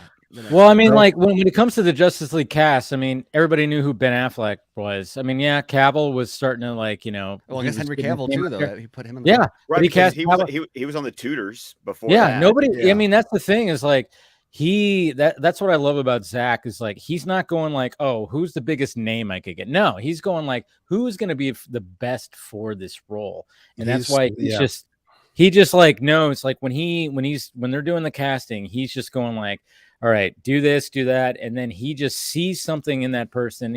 And I'm sure he probably gets shit from the studios, about like, oh no, we got to get to no. He's like, no, this is the person. That's the person. I was told that there was a little bit of blowback when he wanted me to play the role that I played in Justice League.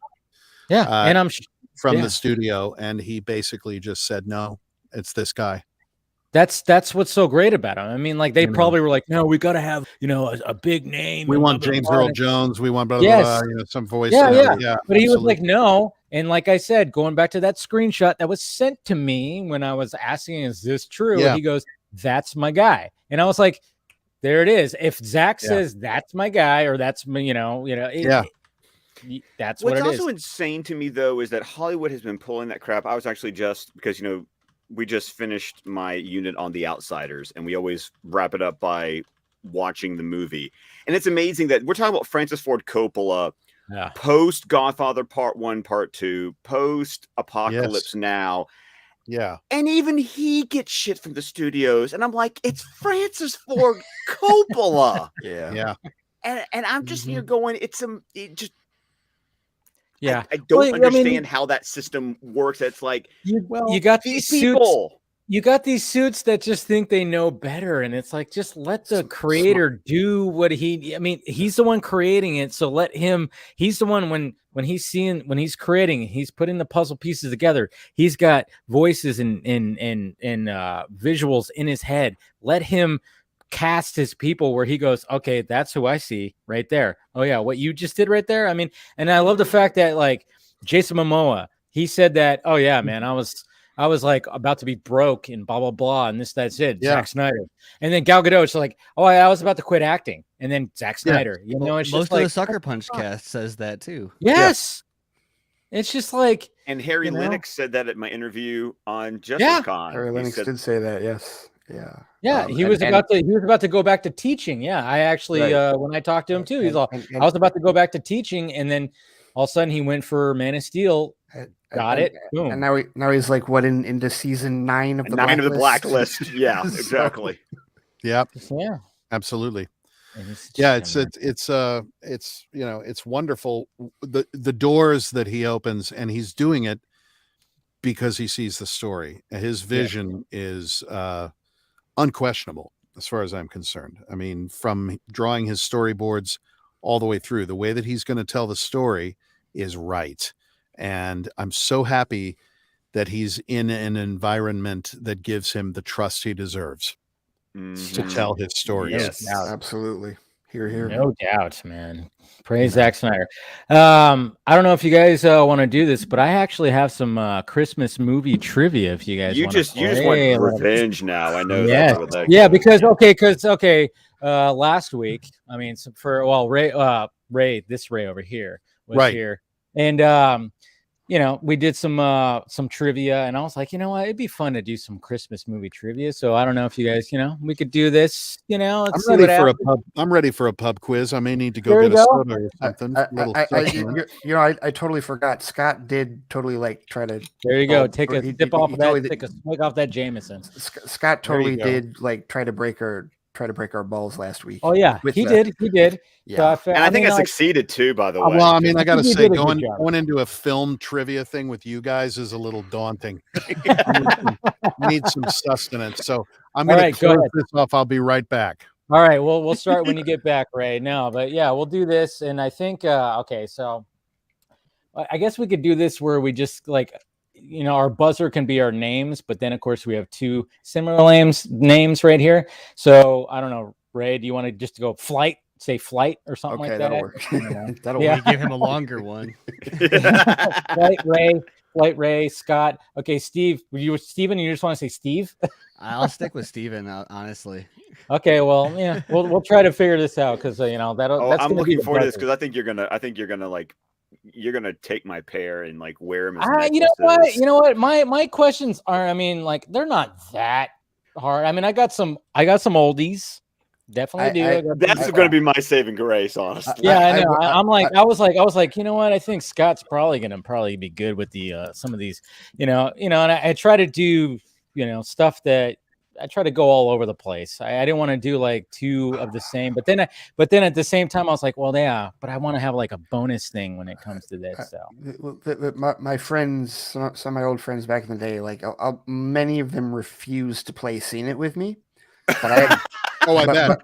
But I had one friend who tried to challenge me, and the version that he had for his Xbox at the time was a holiday version, and so it was around Christmas time, and it was a close game until the final question. And the final question for Seen It, for anybody that hasn't played it, is they give you like a 1.5, 2 minute long clip from a movie, and then they'll ask you like the final 5 questions will all be from whatever that movie is in the clip.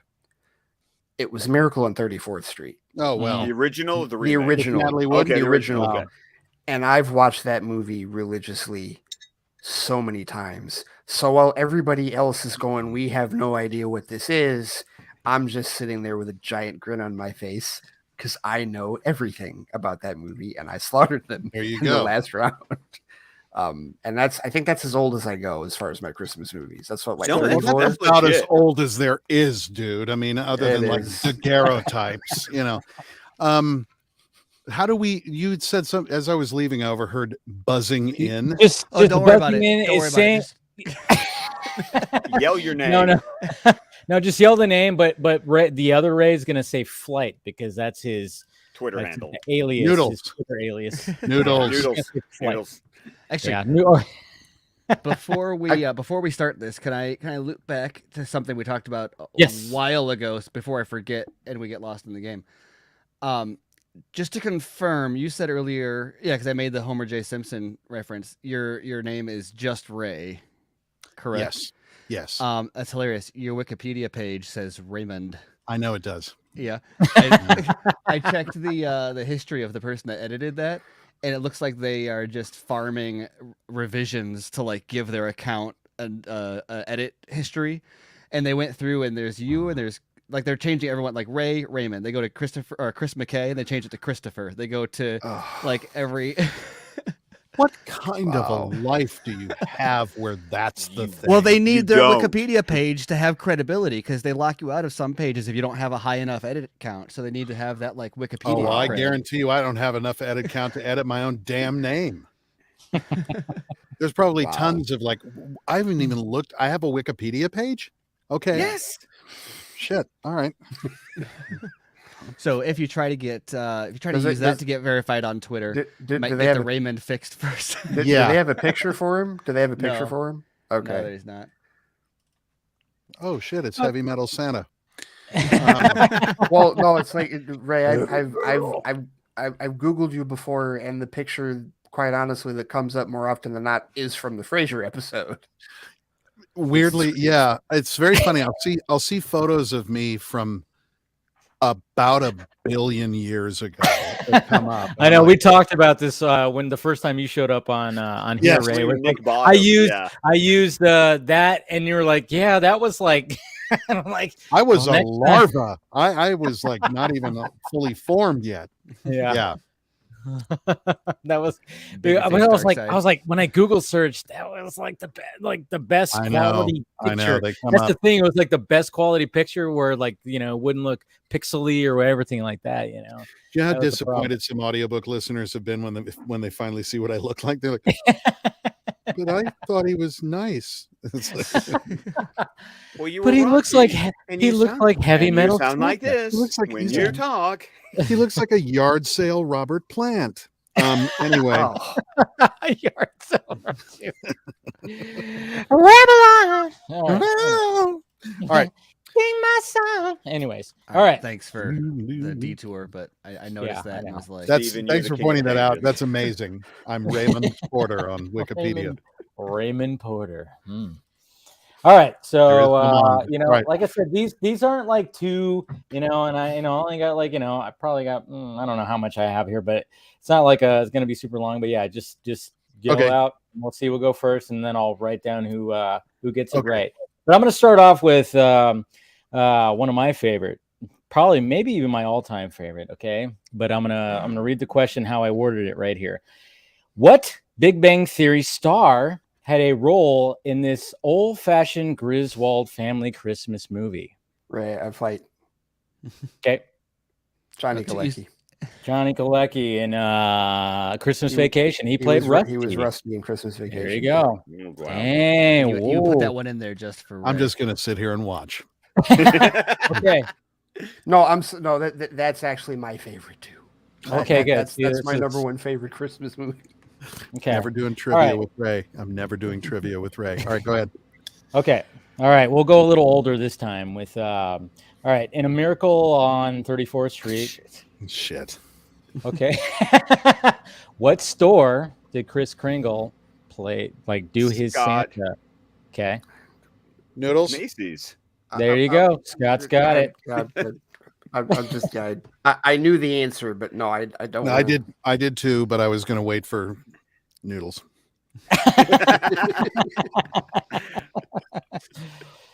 Oh man. Okay, let's see. Let's jump around here. All right, let's okay. Let's see who knows some let's know a little Home Alone here. What specific name of that was Kevin McAllister's neighbor who was rumored as a serial killer? What was his I know the actor's name. Oh. You get a half a point for that, maybe. I'll go Noodles. I'll use Noodles, Ray. Old Man Marley.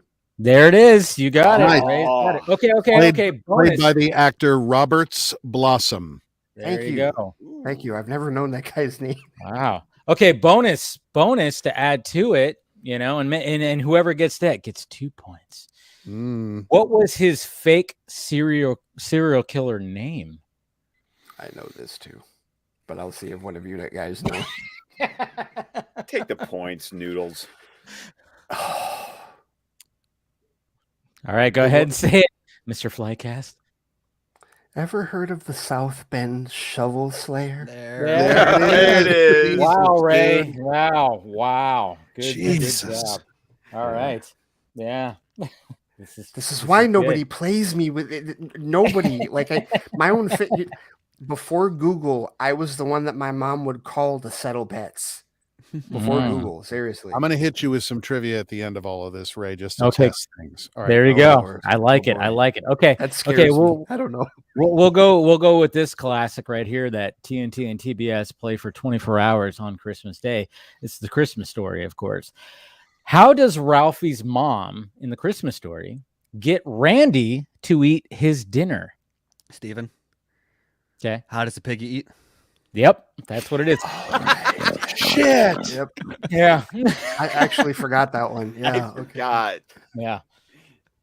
Oh God. There's a red-haired actor in Almost Famous who plays another roadie for another band, and we were all standing around one day, and he goes, "Yeah, I was a kid actor," and I said, "What'd you do?" And he said, "I was the bully in A Christmas Story." No shit. Oh, Scott Farkas. Yeah. Yep. And everybody was like, "Whoa, dude!" You were that guy? That Yeah. Ralphie ended up just yeah. Yes. All right. Sorry. Oh man. No, Off you that's go. awesome, dude. I Fabulous. love that. I love that. All right. Let's see. Let me look here. Okay. In the Santa Claus, starring Tim Allen, what object was given to Charlie to keep? Scott. Ooh, Snow globe. there it is. You got it. Wow, All right. well I had bonus, a wiener whistle in bonus. my back pocket, and I was like, wrong person. Yeah. See, Yeah. and I thought the same thing, Steven. That was the same thing. He said Charlie, and I Okay. was like, whoops. Yep. Okay, bonus. What specific thing did that snow globe do? Steven. Okay. It showed the Santa's sleigh go through it. Nope. Ah. I mean, It showed the kind fall of the Reichstag. Nailed it. No. What specific thing did that snow globe end up doing? Making it snow. Let it snow. Let it snow. Or did it Let it summon? It summons his dad. There you go, Steven. Good job. Well Yeah. done. Oh, good. There you go. Oh, Steven with 2 points on that. We'll give you 2 points on that one. Yeah, because at the end, when Bernard was like, "Yeah, you know that snow globe get you? If you just shake that, it'll." That's right. He's call like, I've your got stuff to dad." do. Quit calling me. Yeah, it's just Oh, at the very yeah. end. Wow. Yeah, there you go. All right, in Elf, how does Buddy get to the North Pole? Scott, Okay, he climbs into Santa's bag. there it is. You got it, Okay. Scott. Yep. Just saw that for the first time 2 weeks ago Oh wow! Well, that helps. I think on I saw HBO Elf. Max. I think I saw Elf at the theater. Yeah, I did. I did see Elf at the theater. Okay, we're gonna go back to Christmas Vacation. What was Clark Griswold's? Yeah, that's the eggnog talking. Clark Griswold's Christmas bonus. Flight or noodles. Yeah. Go ahead. The actual bonus, like, are you talking about like the first bonus that he got, which was the one Of year course, in the jelly course. of the month club? You got it. Yeah. You got it. Right. Jesus. Well, I mean, because his boss fixed it later and was like, whatever you got. Yeah, last yeah, year, yeah. But add it's of course we 20%. got to go with the original. Good Gotta God. go with the original. All right. Let's see what I got left here. All right. In Scrooged, you guys remember Scrooge starring Bill Murray, which is Mhm. classic for me.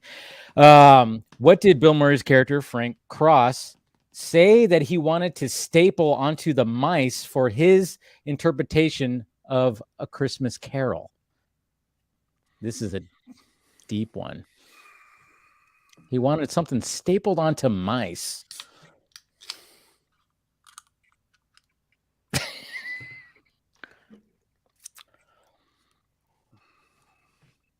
This is where I meant I've never seen Scrooged all the way through. Oh, there it is. I've seen it many times, on but your it's list. been a while. It's Yeah. totally been a while. It's Yeah. like one of my favorite versions of A Christmas Carol. Yeah. I haven't seen it, so I'm just going to start guessing. Okay. I mean, Yeah, you can I haven't seen actually. it I either. mean, my mind is like, okay, you don't know. I haven't seen Scrooged, but I Do do the know A question Christmas again. Carol, so what? okay. So in Scrooge, what did Bill Murray's character Frank Cross Yes. say that he wanted stapled onto mice for his Christmas Carol rendition? He wanted something. He just blurted it out because he's doing the Christmas Carol.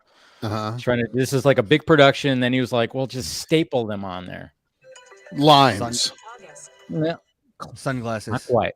No. Damn it. All right, I'm going to mute this. I got to talk to my son and say goodnight. All right, Okay. go for it. Go for it, Ray.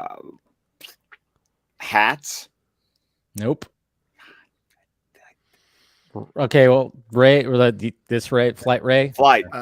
Yeah. One more guess, and then I'll just gonna have to say it. Tuxedos? No, antlers. Antlers. Yeah. Okay. Yeah, I don't know why I was like, I was like, all right, Scrooge, I need to like come up with something like deep, and then for some reason that stuck with me because I was like, yeah, see, yeah. I feel like if I had seen the movie, that's something I would remember. But Yeah, I haven't seen the Don't movie. look. Don't look at the yeah. chat. Don't look at the chat. Don't look at the chat. But let's see. I think I only have. I only just came up with a few right here. But we're gonna go with the last one's gonna be a Die Hard question. Oh yes. It's Okay. it's a Christian movie. A Christmas movie. I'm telling you, the eggnog. Christian movie. Yeah. I searched Yeah. Christmas on my Roku, and Die Hard 2 came up. What the hell? I mean, Oh, it's God, also a Christmas movie too. I guess. We could do Well, that too. Technically, yes, it is, but Right. nah. Die Hard. Yes. What? Yes. Let's Okay, go. okay. This is going to be the last question. It's going to be a Die Hard question. All right. Okay. From Die Hard, because I consider it. Everybody considers it a Christmas movie. Christmas movie. Okay. Okay. All right. So in Die Hard, why was John McClane barefoot? Steven. Because he had. Oh, Ray. Sorry. Let Ray Steven? get it. He hasn't answered yet. Because what's the dude's name? Told him that to get over the air Jet lag. to put his toes into the carpet. To flex his toes in the carpet. Yeah. There you he's- go. Yeah, There you go. here, just Dave, permit me this really quick. Okay, You want to know the secret to surviving air travel? that's what he says. After you that's get what where he you're said. going, take off your shoes and your socks. Then you walk around on the rug barefoot and make fists with your toes. Fist with Yeah. your toes. There we go. Face Yeah. with your Ah, toes. Yeah, Booby. very good. There you go. I Let's see. almost got one. I mean, you helped. You holidays. assisted. You assisted with that one. I'm gonna say Yes. I give That that. I was- feel like Ray gets that point. No, Yeah, it's- I- No, Yeah. no. Let's not do some pity for Darkseid. Sympathy It's for the devil. fine. No, I mean that's a little bit. But I think I think Mr. Flake has you got this one. Oh, You got absolutely. One, two, All right. three, Absolutely. four. All right, Yeah. You All right, did. Ray. Steven. Yeah. Ray. Twilight Zone the movie. Oh no. Ooh. What line ties it into another massive hit movie? Oh crap. That's pretty good. No, Wow. this is no that's a really good one because I've seen that movie, but it's been so long. And what's the other movie it ties into? Oh. Okay. Mm. I think. Where's- Oh man, it's got to be. Oh man. Oh, what the fuck did he say? What the fuck did he say? Sorry, I'm thinking about it too. I'm like, Well, is it? I mean, are we thinking about the same person, Dave? I don't know. probably. Ray, you got me. You got me on this Yes. one. I'm proud of you, Ray. In the Vietnam sequence, when the troops are going through the swamp and they hear a noise and they're scared, one of them says, "Shit, I told you we shouldn't have shot Lieutenant Niedermeyer." At the end of Oh, Animal man. House, Greg Niedermeyer, it says, killed by his own troops in Vietnam. I Oh saw man, okay, I was this. thinking of I something different. saw that somewhere on the net, like I don't know, like a week or so ago. I saw that Mhm. recently, like on the net, and like, but it's been so because that's the and it's like because there's like 4 stories in that movie, and that's like, I mean that's one of the more twisted ones, but it's not like the one that I've watched more. Like if I go back and watch that movie, like I really Right. like the one with the kid, the one that was the one with the switch kid, him into the cornfield. Yeah. right? Well, and then like the one that Bill Mumy originally played when he was in the episode, but he was also in that sequence really He was also in it, briefly. yeah. Totally. That one, then of course But the yeah. airplane. The airplane. some The reason- terror at 20,000 feet. yes. Yeah. Which, by the way, Shatner. do you know the Shatner was in the original episode based on a short story by whom? Ray Bradbury. Oh, No. Good guess, though. was it Ellison? No, it was not. No, it wasn't Ellison. It wasn't L. Ron Hubbard, was it? It was not. Okay. Not Ooh. Bradbury. Not Bradbury. I do have one more actually. Okay. Okay. Okay, and this is going back to the all-time classic of "It's a Wonderful Life." In the universe where George was never born, Mm-hmm. what's the different name of the town that he was in? Because it was called Bedford Falls. What Steven. was it? Potterville. Ah! All right, Ray gets that one because There we go. There we go. you got that. I was like, good Nice. job. Yeah. I'm on the board. Yes, Yeah. you're on the board. And then By what the else way, was We're it? the gonna leave that one author- up to chance. Hey, Hey, we got Ohio Ohio Day. Day. Hey, By the How's way, it the author of going? Terror at How's it 20,000 feet was Richard Matheson. Richard Yeah. Matheson. Okay. All right. Yeah. Yes, who has Fantastic. written so many books that have been turned into some very fabulous movies. Richard Matheson and Philip K. Dick have had more movies goodness. made of their Yes. stuff. Yeah, I- unbelievable. Philip K. Dick. There's so many adaptations of his work. People don't even realize, like much? when like the whole. I still remember the whole Total Recall thing. Like Yeah. when Yeah. people were arguing about the remake, and I'm like, dude, you realize that that's adapted from a short It's story. been done so much. His stuff has been done so much that someone could be reading Philip K. Dick and go, "Wow, this reminds me of that movie." You know, I mean, Yes. it's a complete Yes. disconnect. Oh, I know. Wow. What's Someone's going hiding on? a What's going on, Dave? How you doing, man? Not much. How you guys doing? All Nah, right. we're all hanging right. in Little there. movie trivia? Yeah, well, we I did a just little- got, we I did a just little got Christmas movie stomped trivia. hard. Oh yeah. Oh yeah. These Nah, we guys just are like did a- playing movie trivia, and I'm like, I don't know, I'm just an actor. I got stomped like a narc at a biker rally. Oh, man. God. Well, we all, Nah. like you said, we all have our things. I still remember the time that my father-in-law tried to argue with me when Frank Sinatra died, and my wife looked at him and went, "Dad, just don't, Just Just don't. just don't." And she literally looked at him and went, "Are you arguing with Scott about Sinatra? Yeah. You chose poorly." You have chosen poorly. My family gave my family gave up arguing with me on any of that years ago. Yeah. No one questions it now.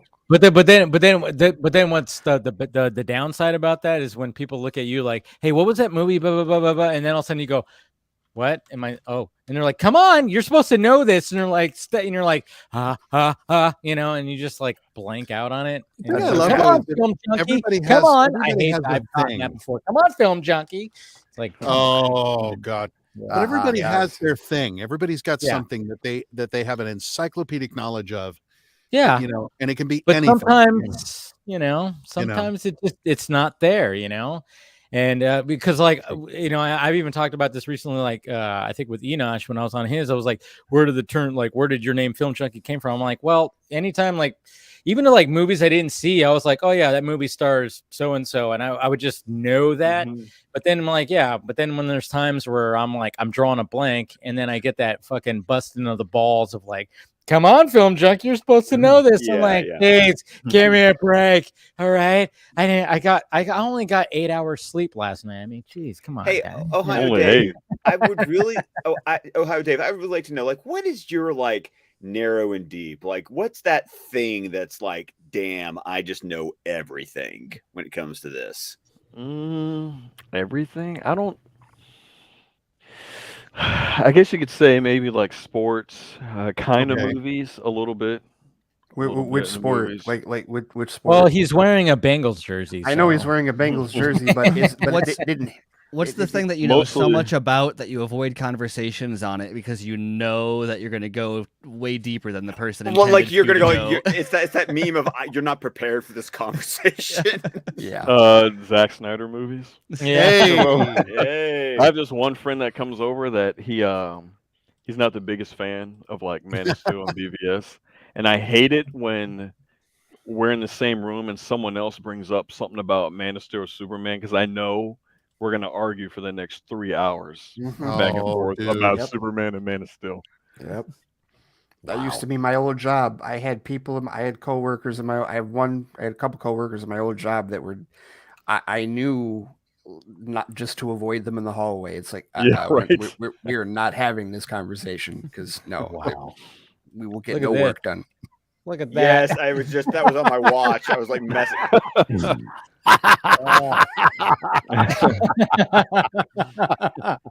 There's Aaron Bailey right there, just like Oh, doing that's that art. fantastic. Whipping it up real quick. Oh, Oh, that is outstanding. There it is. You just said that like 10, 15 minutes ago. Yeah, it's so There it is. funny. Oh, and that's he just great. put it together right now. Oh, that's awesome. That's hysterical. That is fantastic. Please I allow saw that me on my to tweet. I was like, introduce oh man, good myself. job. Oh my God. Yeah, Genius. that's Aaron. That's Aaron right there, man. I mean, he's one of the Under good my ones. Like, thumb. my, Give me shelter. no, that was good. That was good, Aaron. Thank you. No, he's quick, man. He's quick. I mean, the other day, like when the Spider-Man premiere happened, he posted like, "Oh, Zack Snyder was at the premiere," even though like his watermark was on, but it was like a good Photoshop. It was that a he did, really like, good Photoshop. Oh and my there God. were Amazing. people that were convinced that Zack Snyder was at the Spider-Man No Way Home premiere. And then they got pissed off when they realized that it wasn't. And it was like, Oh, God. guys, you did not. I remember like seeing it going, oh yeah, he's not actually. Come on. Now I'm And thinking then- of all these Stones songs the Darkseid could be doing. I know. Oh my goodness. Puts his hand on Superman's shoulder. I come for your emotional rescue. Ridiculous. Ridiculous. Ah, That I fits way too can't perfect. get no satisfaction. Oh no, I get you. I need a version of you can't always get what you Yeah, want. exactly. Get what you need. Cry sometimes. Get Oh my man. God. It's so- Fantastic. That's oh, so man. utterly ridiculous. Oh, Yeah. wild horses. Just the Stones Yeah. catalog has Angel, Darkseid sings the Stones Angel. Angie, Angie. just completely dead inside. Ridiculous. Oh man. Oh man, it's endless, man. It's just so stupid. So You can do stupid. so much. oh. So Oh. stupid. But anyways, Dave, so what they were saying, like, okay, so your niche is probably more sports. And by the way, you know, yeah, your Bengals, man. I can understand. That was a tough one. That was a tough one. That was tough. Do it Yeah, the for last 49ers week. game? Oh, Yeah. Jesus. You know, I- because I mean, my brother is he's a diehard Niners fan, and I talked to him last night about it, and I was like, "Damn, you guys pulled that one off, huh?" And he was like, "Fuck," you know, it's just like, you know, Jesus Christ. Dude, at one point though, Ohio Dave, you tweeted like, why are we not double teaming Kittle? And I'm like, I don't know if triple team would have stopped that dude. Oh yeah, Dude, he that was guy's on fire. Too He much, was on man. fire. ridiculous. Ah. We should let our quarterback keep throwing the ball. Like he was on fire. all Burrow is a game. fucking beast, man. Oh, he's savage. The guy is savage. Yeah. Yes. And if at they the end can- of the game, they just run, field goal. I'm like, what are you doing? What are you doing? And then they I'm so just run a useless. touchdown and to win the game. And I'm so useless Yeah. at this stuff. Yeah, I know. I know. Yeah. Oh no, it happened. Last week they were talking No, I mean- baseball, and I was just sitting in the corner like I know nothing about When this. when Uche had me on his show, I was just Uh-huh. like, well, I'm just gonna just stay in my lane. That's I'm basically just what you gonna have to stay do. in I my mean, lane. but see, that's what's so great about like this whole thing is like, you know, but we all know like a certain thing and we all like dig that. But then we Oh can no, all branch off absolutely. and- yeah.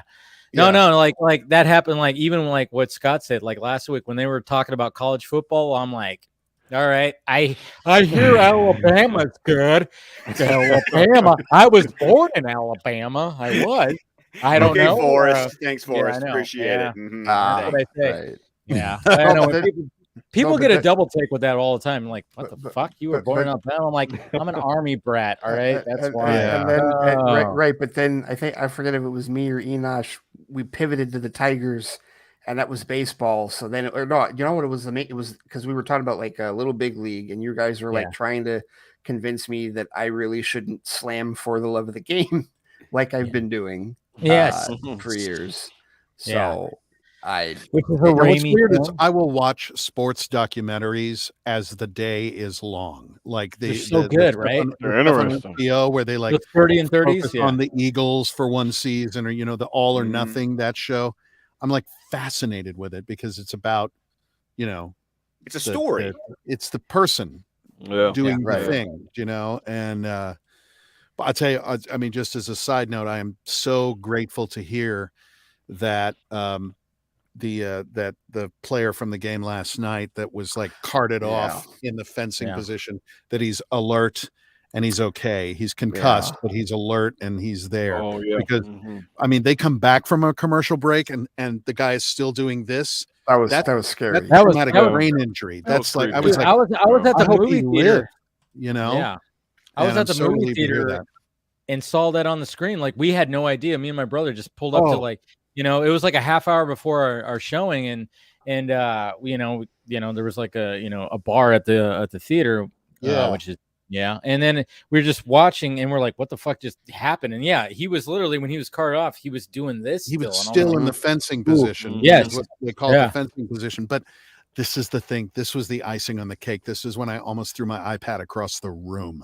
I'm watching the video. They'd come back from commercial, and the guy is being strapped in, C-spine immobile, the whole thing. Fucking announcer had the temerity to go, well, it is relatively cold for LA. That might not be Fuck a brain. you. Oh, Fuck What? you, Dude. Jesus Christ. What? Yeah. Oh my God. Don't want to talk about TBI in the NFL, right? It was like, No. wow, are you crazy? And that was, well, and Ray was on the heels of I think it was it Vincent Jackson? It was a one of the most recent suicides. Yes. NFL player. Yeah. They just concluded, like they did the It was, like it the was examination On the concluded that he Broncos. had. Was it the Broncos guy? No, not the Broncos. No, Oh, not not Demarius. Not Demarius. Demarius Oh, Thomas. Okay. I wasn't was it- sure. Like, yeah. No, but it was another player that they ruled. It was another like encephaly or something. I forget what it was called. Yeah. But yeah, head trauma. It's horrible. Like- It's horrible. I got to know because I would go to car shows. I have an old car, and I would go to car shows, and I got to know this really great, one of the largest human beings I've ever met. A guy named Ephraim Salam, who is a former linesman, pro, like played for years, a lot of different teams. But we were talking, and that was when he hipped me to the fact that it's AstroTurf over concrete that they're playing on. I was like, are you crazy? Are you kidding me? Jesus. Never mind getting hit, just running on that shit for years. It blew my mind. It blew my mind. Yeah. No, I mean, like, when what is your car? I have a 1969 Mustang Mach 1. Ooh, sexy. Oh, it is. All right. It's lovely. Yeah. I'll show you a baby photo if you like. Oh, please. Okay. I want to see that. I want to see I the think I girl. would quite like that. Very All much so, there, sir. Well, if you insist, I'll pull it up. Okay, please. As I sip my tea. Yes. So, like, my Irish whiskey over here is what I'm. well, lad, good on you. Then get it down. I got my rum over here. My eggnog. Our Over matey. there. We can do an accent for every I drink. can't. Yeah. Oh, absolutely. Yeah. Where's the rum? Yeah. It's a rum night for you. A rum kind of night. That's right. I'm talking about. Open up that I've been barrel of sitting rum. in this stupid box all day doing voices, and now I'm still. Man. Jesus, I need to like. Dude, hey, that hey, you're gonna come on this stream. You're gonna do voices. Come on. The way it is, it just comes with the All vodka right, stream. I don't know if this will show up. Oh, that shows up. Oh, That yeah, shows that showed up. And the fact that it's Showed up. blue. Yeah. Oh, I love the color. Yeah, the color. Yeah. The color's Yes. beautiful. The fact love that it. it's blue. That looks Good good. choice. I love the. I golden love hour it. photo. It makes a good noise. Oh yeah. Oh man. American Somebody was muscle. like, somebody asked me though, they were like, so like, you like old cars, you like classic cars? I'm like, yeah, that's one of my lanes, is that shit. They're like, yeah, but fossil fuels. And I was like, shit, man, if I can stick that thing on a Tesla platform in a minute, I would do it in a second. You want to make a ton of money as cars go electric. I mean, like the EU has said that there will be no fossil fuel burning cars by 2035. So this is the way of things. You want to get in on the ground floor early, figure out a way to digitally create an exhaust note for cars. I think Elon So that Musk it probably sounds already does. Oh yeah. There you go. But Yes. to figure out a way, because for a couple of reasons, one of them being, boy, it's fun when you're in a tunnel, wow, make that noise. But also, I mean, Harley guys and motorcyclists have known for years, Yes. loud pipes save lives. You know where the vehicle is, Right. so yeah, figure out noises that cars can make. Because that's They've actually got one of to. the things. I've driven They've got electric to. vehicles before, and I've almost gotten myself into accidents because I don't realize the thing is. Well, one, I don't even realize the thing is on. Right. Like, I'm so used to a running engine. Oh yeah. Well, I love for a while when car makers were doing the, we're fuel conscious, so the engine shuts off at the light. Now, if you're a poor actor, you're real familiar with your engine dying at a light. Okay? I've driven shit for a lot. Oh yeah, of years. I've driven those Ford That's Focuses a familiar. too. Yeah, Ford That's a weird Focus thing. is a great car. I love the Ford Yeah. Focus. Before, like when the old I was Mark working I for, Focus, those are great Yeah. cars. I worked for a company that had a bunch of Ford Focus, and they did that. When you were stopped somewhere, it just and then you're just sitting there like, yeah, it was weird. Because I spent years driving cars that weren't supposed to do that, but did anyway. And so when I got in a car that did that, the anxiety every time. It was weird. It was. Is this going to start again? You know, it like put me right back in the days of like, oh, you're not out of shampoo as long as you got running water. Add a little water to that, shake it up. You know, Oh yeah, you felt like Marty McFly, but you know when he had to hit the fucking the lightning bolt. You're like, come on. I remember the first time. Yeah, I was in a rent-a-car and it did that. And I was like, oh God, what the hell has happened? You know, I don't deserve nice things. Just tell the person at the light next to you, oh, it's a hybrid. It does. It's like my it's a 1995 Honda. Yeah, exactly. Well, it's kind of cool because my dad's into British vintage cars. Like he goes to so he's real familiar with engines quitting. Oh yeah. We used you know how to tell joke. if your toaster is British? Lift it up. There's oil under it. No. The best thing, I took my dad to go see Cars 2, and at the end of the movie, when Vader says Whitworth bolts. And when he goes, if there ain't no oil under them, there ain't no oil in them. That's right. My dad and I laughed our asses off, turned around in this big 300, 400 seat theater. We realized we were the only two people who got the joke. I love old British cars. Aesthetically, nobody could touch the design of old British cars. Unfortunately, everything under those pretty bodies was shit. I mean, terrible. Yeah.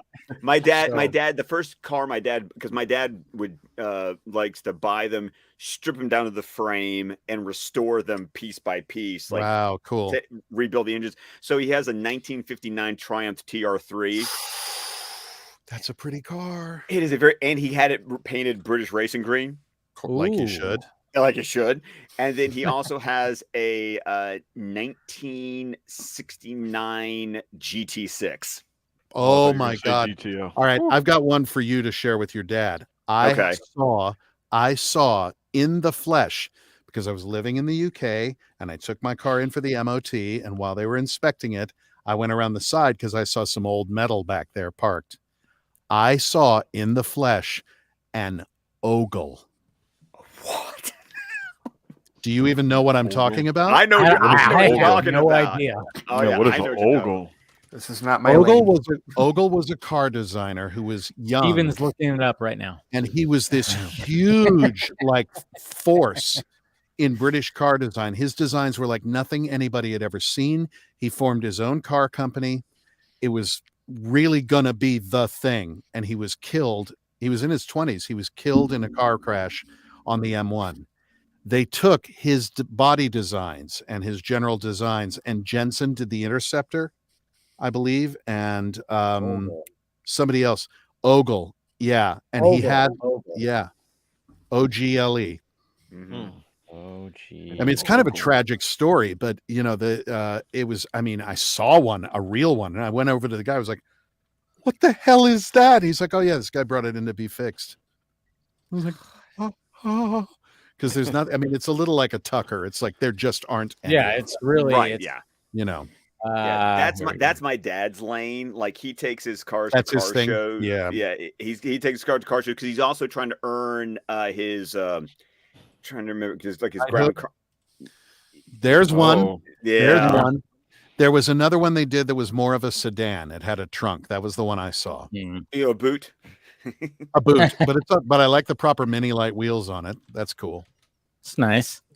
Yeah, it's different. Yeah, it was kind of. It looks fun a little like a bar of soap. I much prefer the sedan. It was kind of fun for me, right? Because when I went to go see Last Night in Soho, there was Matt Smith is driving a Triumph. Comes here going, wait a minute, I know that I know that ornament. I know those wire wheels, and I called my dad the next morning. I was like, Dad, totally saw Triumph, and I'm like, and thank you, because if it wasn't for you, I would have had no idea what I would have known what Matt Smith was driving in that movie.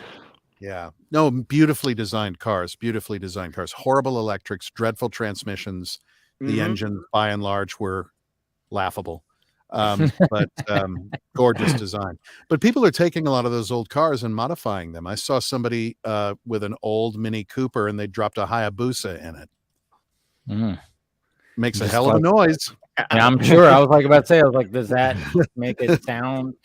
Yeah. Sounds like a bike, but Yeah. it goes like steam. Yeah. Fat Mark. Hey, what's up, Fat Mark? Hey. Good morning, Fatma. We were just Yeah. talking about all things English for a moment. Exactly. Well, English, not all got- things really, just cars. But Just cars. Yeah. well, you know, Zach has That's a that beautiful old Aston Martin, Yes. the one that Alfred is working on. Yeah. Isn't it a DB3? It's a 3 or a 4. Okay. Yeah. Gorgeous car. Very. Gorgeous car. God. I know. And it's Even that good. image that he posted when he was like, I think it was like a couple Sundays ago. He was like, just, morning Yes. workout on a Sunday, at the Stone Quarry. And I'm like, all right. At- Yeah, the we all house. know that you live in like Bruce Wayne's house or whatever the It's- fuck. I mean, you're Bruce Wayne. Kind of, Jesus Christ, dude. It kind of looks like it. Yeah. Well, it's one of the most beautiful houses I've been in. It truly is Right? gorgeous. Yeah. well, it's like Christ. what the whole thing on Thanksgiving, like Yeah. just looking at, the kitchen. I'm like, damn, this house. You were looking at the kitchen. I was looking at the turkey. Some of us were looking at the countertop. I'm looking at the countertop going, that's But in my video, I'm like, oh man, they're doing that whole stuffing out of the bird. I don't know about that. Is that good? Maybe. I'm talking about, I was like, I like stuffing, but right out of the bird, I don't know. I like like when somebody cooks up stuffing. I don't know. Where do we all stand on that kind of in the pan, in or out of in the the pan. bird? Yes, I'm out. is the I'm stuffing out. In the pan. you're out. Yeah. You're out. pan, No out of stuffing the for bird. you at all? See, I'm all about the or pan. Out of the bird. I like Out of the bird. Out of the Yeah, bird. yeah. Out of the bird. Maybe Yep. it's me being Southern. I'm not even stuffing. I'm dressing. Are we talking Ah. about preparation or consumption? Yeah, because Preparation. everybody's got their own recipe for it too. That's a whole other Mhm. thing. I would I say like it- preparation I because like you it either cooked like in the bird because it's more flavorful that way. But I mean, I like to It eat definitely it collects- independently, Like Yeah, it collects, like my mother would do a roast beef and Yorkshire pudding, and she would have the Yorkshire pudding under the roast all day, so it was dripping down. Oh, So it's kind of like, That yeah, sounds oh good. God, my mouth just started watering. But it's kind of like that. no, but I think it's just maybe it's just the aesthetic look of. do you like, think the it fact that depends on the stuffing, Could be. whether it's better in the Could. bird or in the pan? I'd imagine. Yeah. Yeah. Yeah. I don't think Yeah. I don't think the name is just a regional because we call it dressing up here. Yeah, Dude, see, that's the stuffing and thing. dressing are two different Yeah. things. I'm sorry. They- I'm gonna pull this. All right, 'cause what's the difference? What's the difference between stuffing and dressing? it's the ingredient? It's the ingredient because Well, I figured it was the ingredients. Oh, one, stop it! one is a Methodist. What did you think I was asking? No, I guess because when I think of stuffing, Yes. I see it as not only the idea that you stuff it in, but it's like more chunky and like in crumbly. Like there's more texture to it. I would say Sure. It's when like when dressing is more like this, like it's flat, it's in a pan, it's just soft and moist and so that would be out of the bird, obviously. obvious. Yeah. So Right. Dressing is out of the bird. Dressing is when Yeah. it's out of the bird. where does Okay. everyone stand on Stuffing is when it's raisins stuffed in. or raisins, Raisins? or cranberry? Fuck Raisins? that. I don't like raisins. Oh, thank Fuck you. raisins. No raisins. No, big Fuck fan. raisins. Where are Not a these big fan. raisins It's- we're it's talking stuffing. about? No. No, No, fuck that. raisins, man. No I don't like raisins. no. Yeah, for stuffing, I mean, like, where does everybody stand on popsicles and light bulbs? What the fuck, lady? No, that's a real thing. Ew. Oh no, get the raisins out of that shit. please. Hell no. There's Right. so many people Ugh. offended right now. Like, my grandmother for generations has used Oh raisins. my god, she We love put it. Or like, Terribly funny. or like And you know what? craisins are Maybe it also is popular because of the cranberry sauce. Crazy. Ah. Wait a Thank minute. you, thank Wait a you, minute, Ray. you guys. Thank you. You guys, Thank you I guys also hate Ugh. chicken salad with raisins in it, right? Why are you? Oh okay, my why are you God. trying to? Wait, Ray, you're the only person you're the next closest to like I guess you're Midwest, right? Oh, I am. Michigan counts as Indiana, Midwest? yeah. Oh, yeah, but you don't. See, that's weird though. I gotta find out where the raisins and stuffing and Wait a minute. chicken salad Wait, stuff comes both from. Rays are in the Midwest. Well, I'm he's from the Indiana. Midwest. Yeah, I And grew up you're- in Indiana. Okay. Oh, I'm in- Ohio. All right. Well, yeah. I mean, obviously, yeah, he's got. Oh, a by the great way, name. where in Ohio? Cincinnati. Okay, most of my mother's side of the family is from a little town called Delaware, just north of Columbus, Ohio. I know So, Columbus. I've never heard of Delaware though. Delaware is a little town just about 50 miles north. Okay. Yeah, I I grew up about 50 miles north of Indianapolis in a place called Kokomo. Okay. Wow. Okay. Yeah. All of a sudden, I was going to say a Beach Boys song. I know that. It's like playing in my mind. I had a radio alarm clock when I was in college, and that I'm like song beating some came bongos on, right and I now. thought I was still asleep in Alpha State and dreaming. I was like, because my alarm clock kicks off, and that is playing, and it's like down in Kokomo, and I'm like, I'm still asleep because I know they're not going Aruba, Jamaica, godforsaken racist factory town in North Central Indiana. You know, it wasn't like, no. But I will say, after I left, and probably because I left, Kokomo is now cool. I mean, Kokomo's got an amazing comic book shop, I found out, thanks to Twitter and comic book stuff. There's a street, I guess it's like Geek Street or something, that's got a bitchin' toy store and this really cool comic book shop, and it's like that wasn't there when I was there.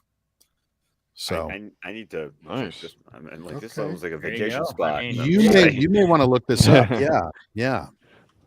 Because when I was there, it was real different. So this whole all right. So we got Ohio, we got Indiana, we got Michigan, Mhm. Iowa. Yes. All right. So lots of corn and soybeans for everyone here. Yeah, Right. pretty much. I mean, like I said, I was born in Alabama, even though I'm in California. It's But yeah, I don't know where the But race. you're military, Brad, so you're everywhere. Yeah, I went from like I mean, I have sugar and sweet tea flowing through my veins, so you know. Oh yeah. Born and raised in Birmingham, so Alabama. That's called diabetes, Scott. Yeah, no. Oh, no. Greatest story. You may want to see your doctor about that, Scott. Yeah. No, I'm seeing my cardiologist on Tuesday. I'm good to go. Thanks.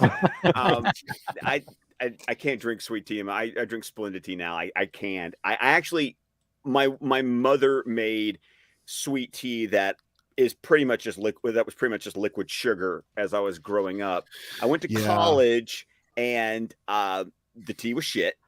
Mhm. So I stopped drinking sweet tea in college and went to water, which worked out really well. But I'm going to tell you, there was 1 week where I was coming off the caffeine and the sugar and my body just going, you know, like the real, like I was serious withdrawal, I bet. Oh, serious withdrawal. And there was just 1 week in college where I was like, Southern cooking is interesting in that it's like really, really wonderful. And then you're done. And you don't need to have Southern cooking for another couple of years. With one exception, soul food. Proper soul food, I could have every damn day and ask for more. Yeah. But like the whole like, y'all want some sweet tea? You know, don't sit still too long because you'll end up fried. It's like, wow, Jesus. That's a lot. Where every recipe starts off with a stick of butter. Yeah. Like sticking out of the Yeah. but sticking out of the water. Butter is what you actually breathe. What they cook with is like 5 or 6. They just unwrap it and hand it to you. Here, lick this. There you go.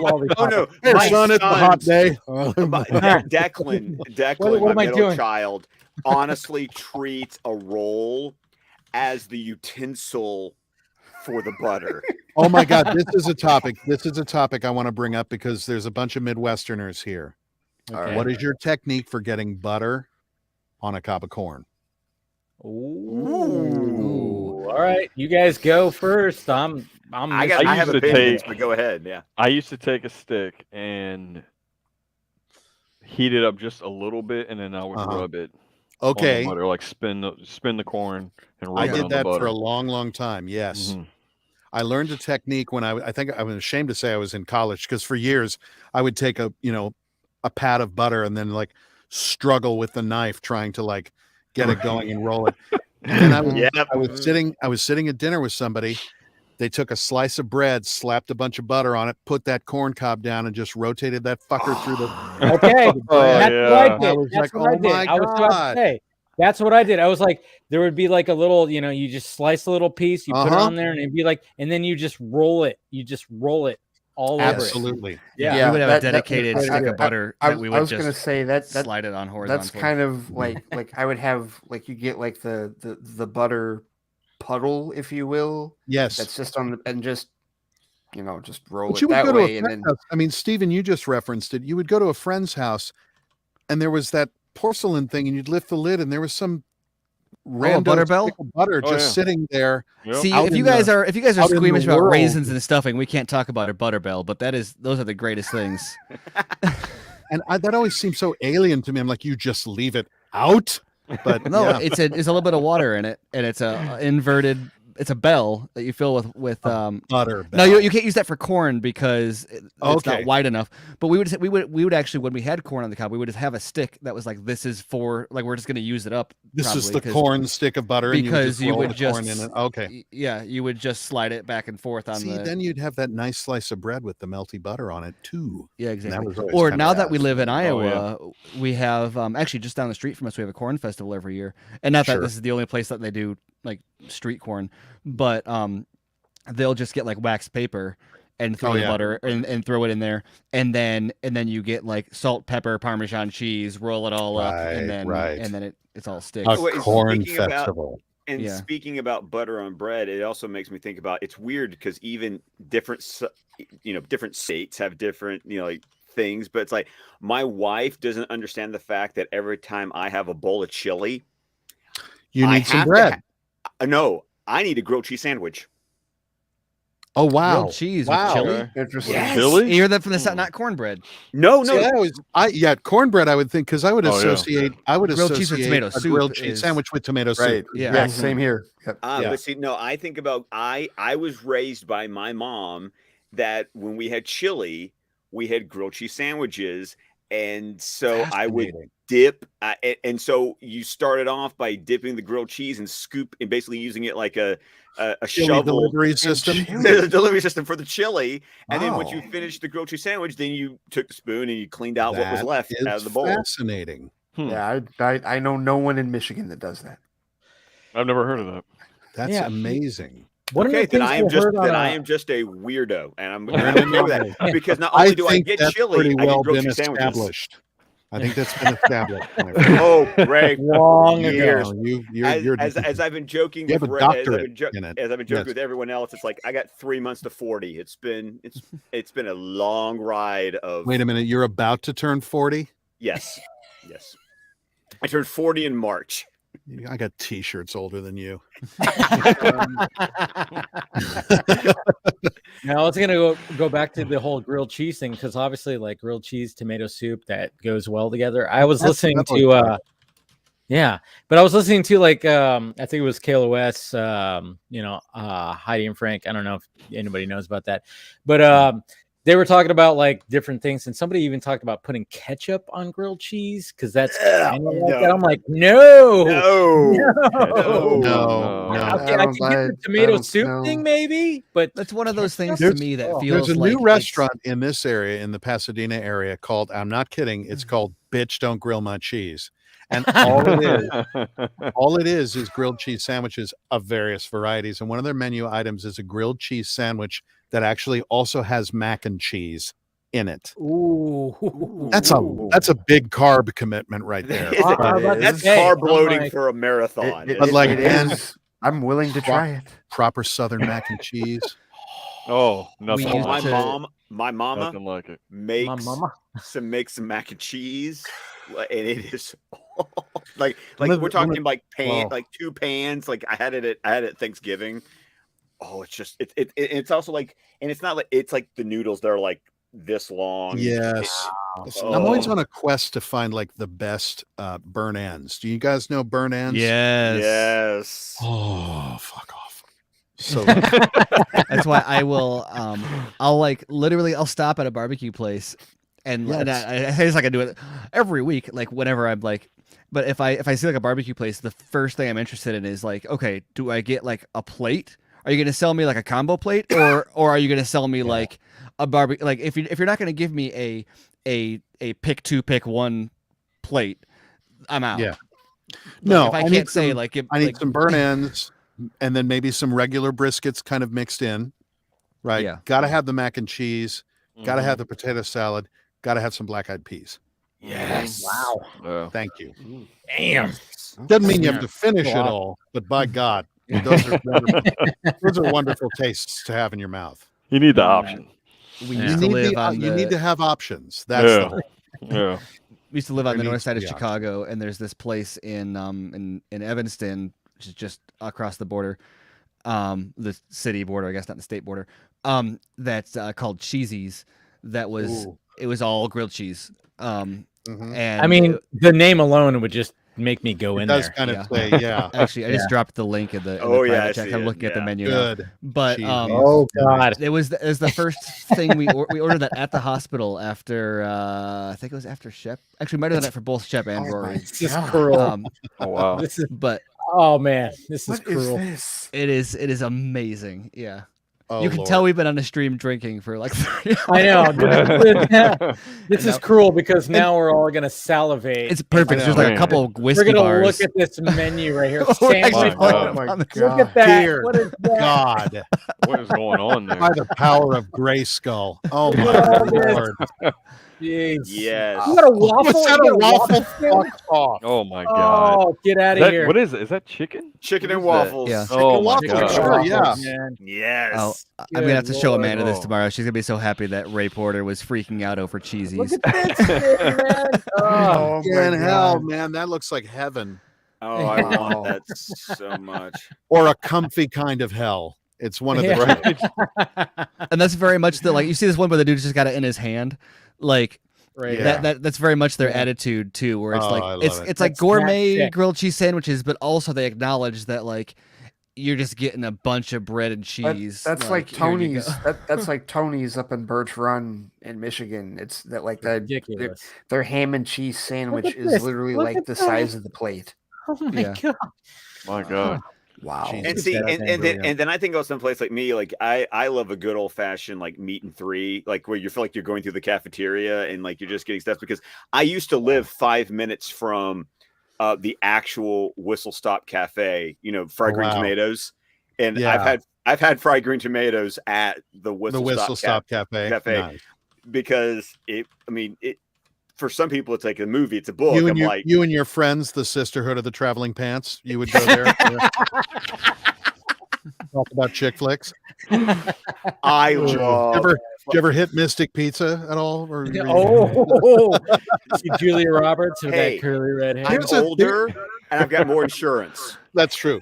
There's a place in the South called Luby's that's like a big deal. It's like cafeteria style, I guess. You do that with the chambered, you know, dish and all of that sort of thing. Mhm. Kind of a buffet style kind of thing. Oh man. Yeah, Davey, there's you're a in pl- LA. If you get to downtown LA, Spring Street Barbecue. Spring Street Barbecue. Okay, I'm gonna have to write that one Yes, down. it's worth your Yeah. time. I It's mean, a proper yeah. place. Like they've got loaves of Wonder Bread as a table decoration just there. So you get your napkin and a loaf of Wonder Bread. Spring You're Street. sorted. There it There is. you go. There it is. Yep. In Alabama, that would be yeah. Dreamland Barbecue, where it's like a loaf This of is white bread. this is the thing I love to ribs. do when I go to a new city. It's like, what's the thing to have? And I'll ask Yeah, someone, exactly. what is the thing to have? I went to Salt Lake City. Oh man, And I I just went asked, to the "What's the website. thing to have?" It showed their mac and cheese. I'm sorry, it has the Right? crumbles on it, and I was like, Exactly. But I went to Salt Lake City and I asked a local, like, what's the thing? And they were like, we have an Applebee's. Oh God. Sounds about so right. you got overcooked Sounds steak. exotic. Yeah, exactly. But it's like you go to St. Louis, there's 2 or 3 restaurants that like you got to go to, or you Yeah. go to, you know what I mean? Yeah. Is Salt Lake? No, none of that. Well, we have an Nothing, huh? Applebee's. No. What about a See- Chili's? No. Well, that's why there's I no. love Chicago doesn't get on the map enough because there's like Chicago pizza debate, so Mhm. they're on the map for that. But just like Not if you're a debate, foodie, it's pies, not pizza.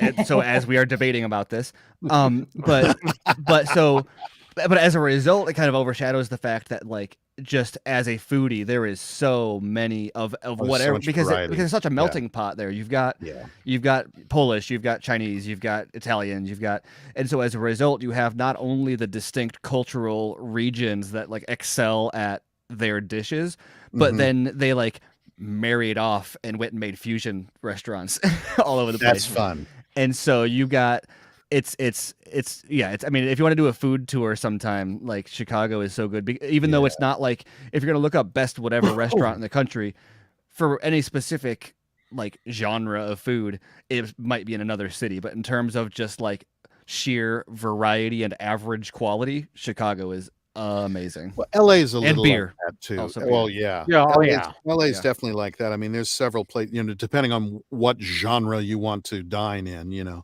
I always tell people they have to go to Cantor's Deli when they come to LA and get the potato latkes.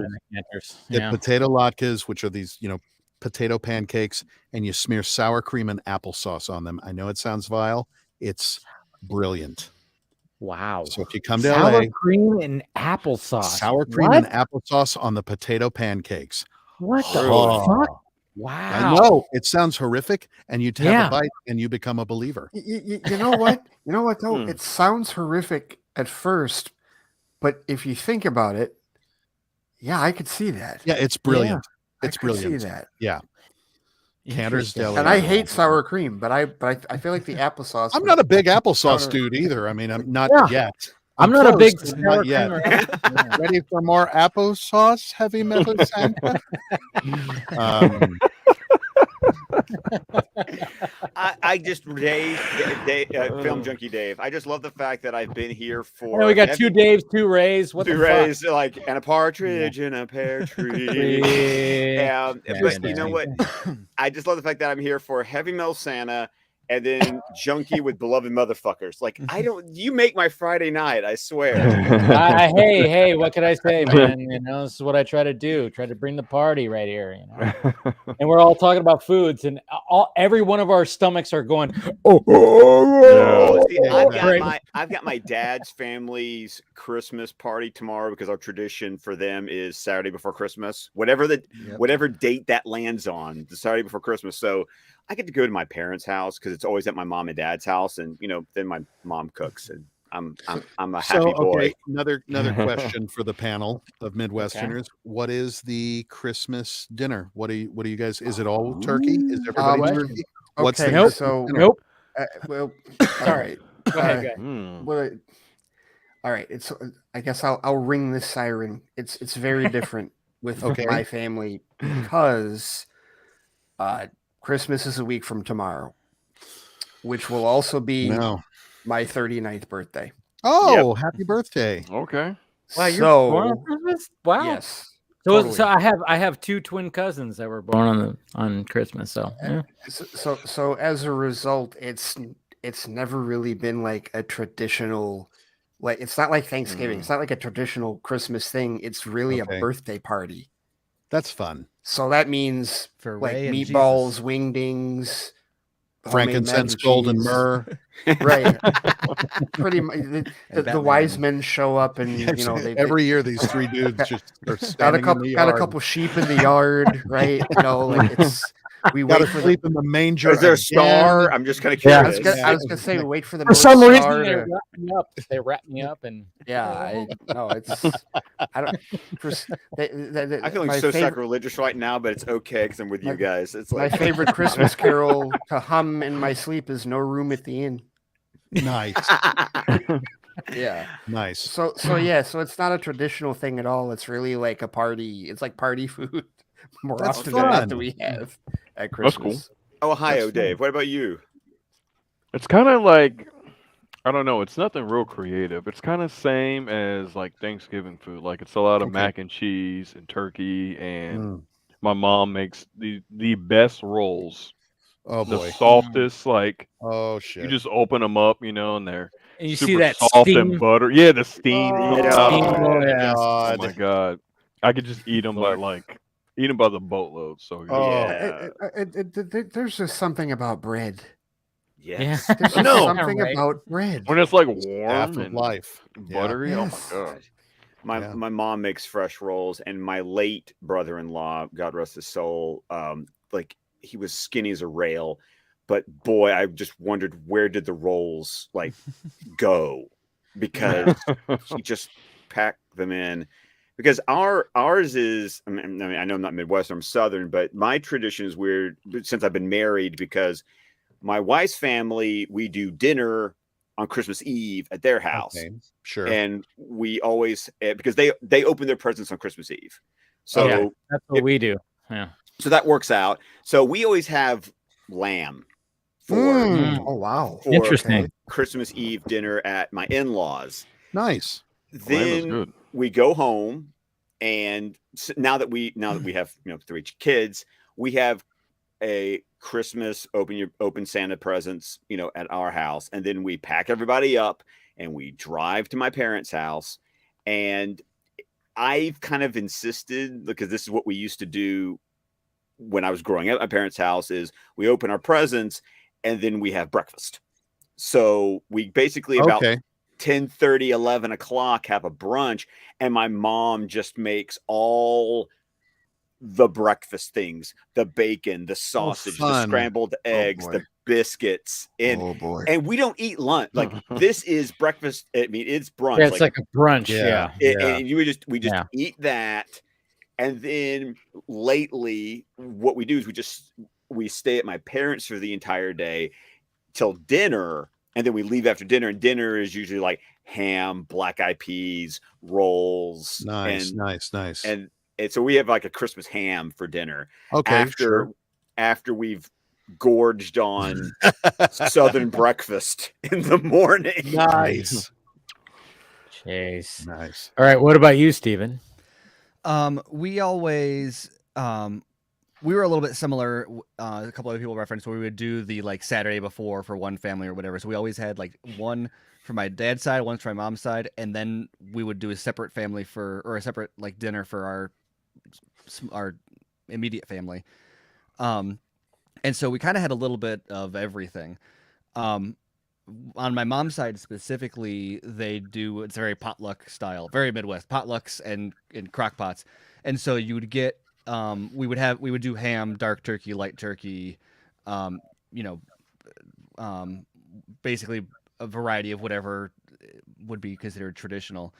And then we weren't always big on turkey for our family, but we inherited my my grandma and grandpa's chambers range. Nice. And when I was like in high school probably, and so it had a built-in pressure cooker. And so we started doing we'd do cranberry sauce in that, homemade cranberry sauce, but then also the turkey in that also.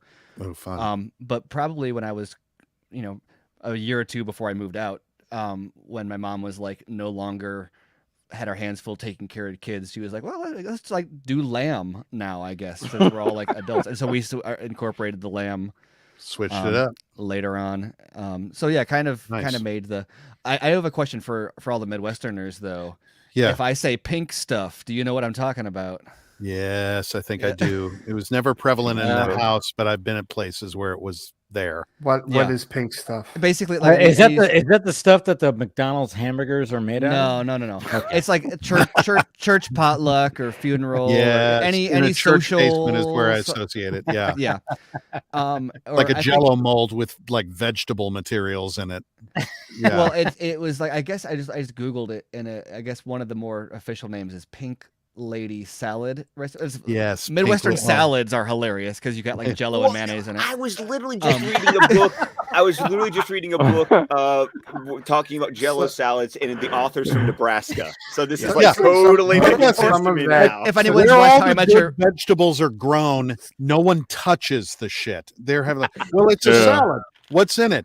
Mayonnaise and fiberglass. What? I mean, what the fuck? Yeah. Or if anyone's watched How I Met Your Mother, when they go to Marshall's family's house. Marshall's with the giant. Oh my god! Test tube. Oh, the overuse of mayonnaise. Yes. Oh, Jesus.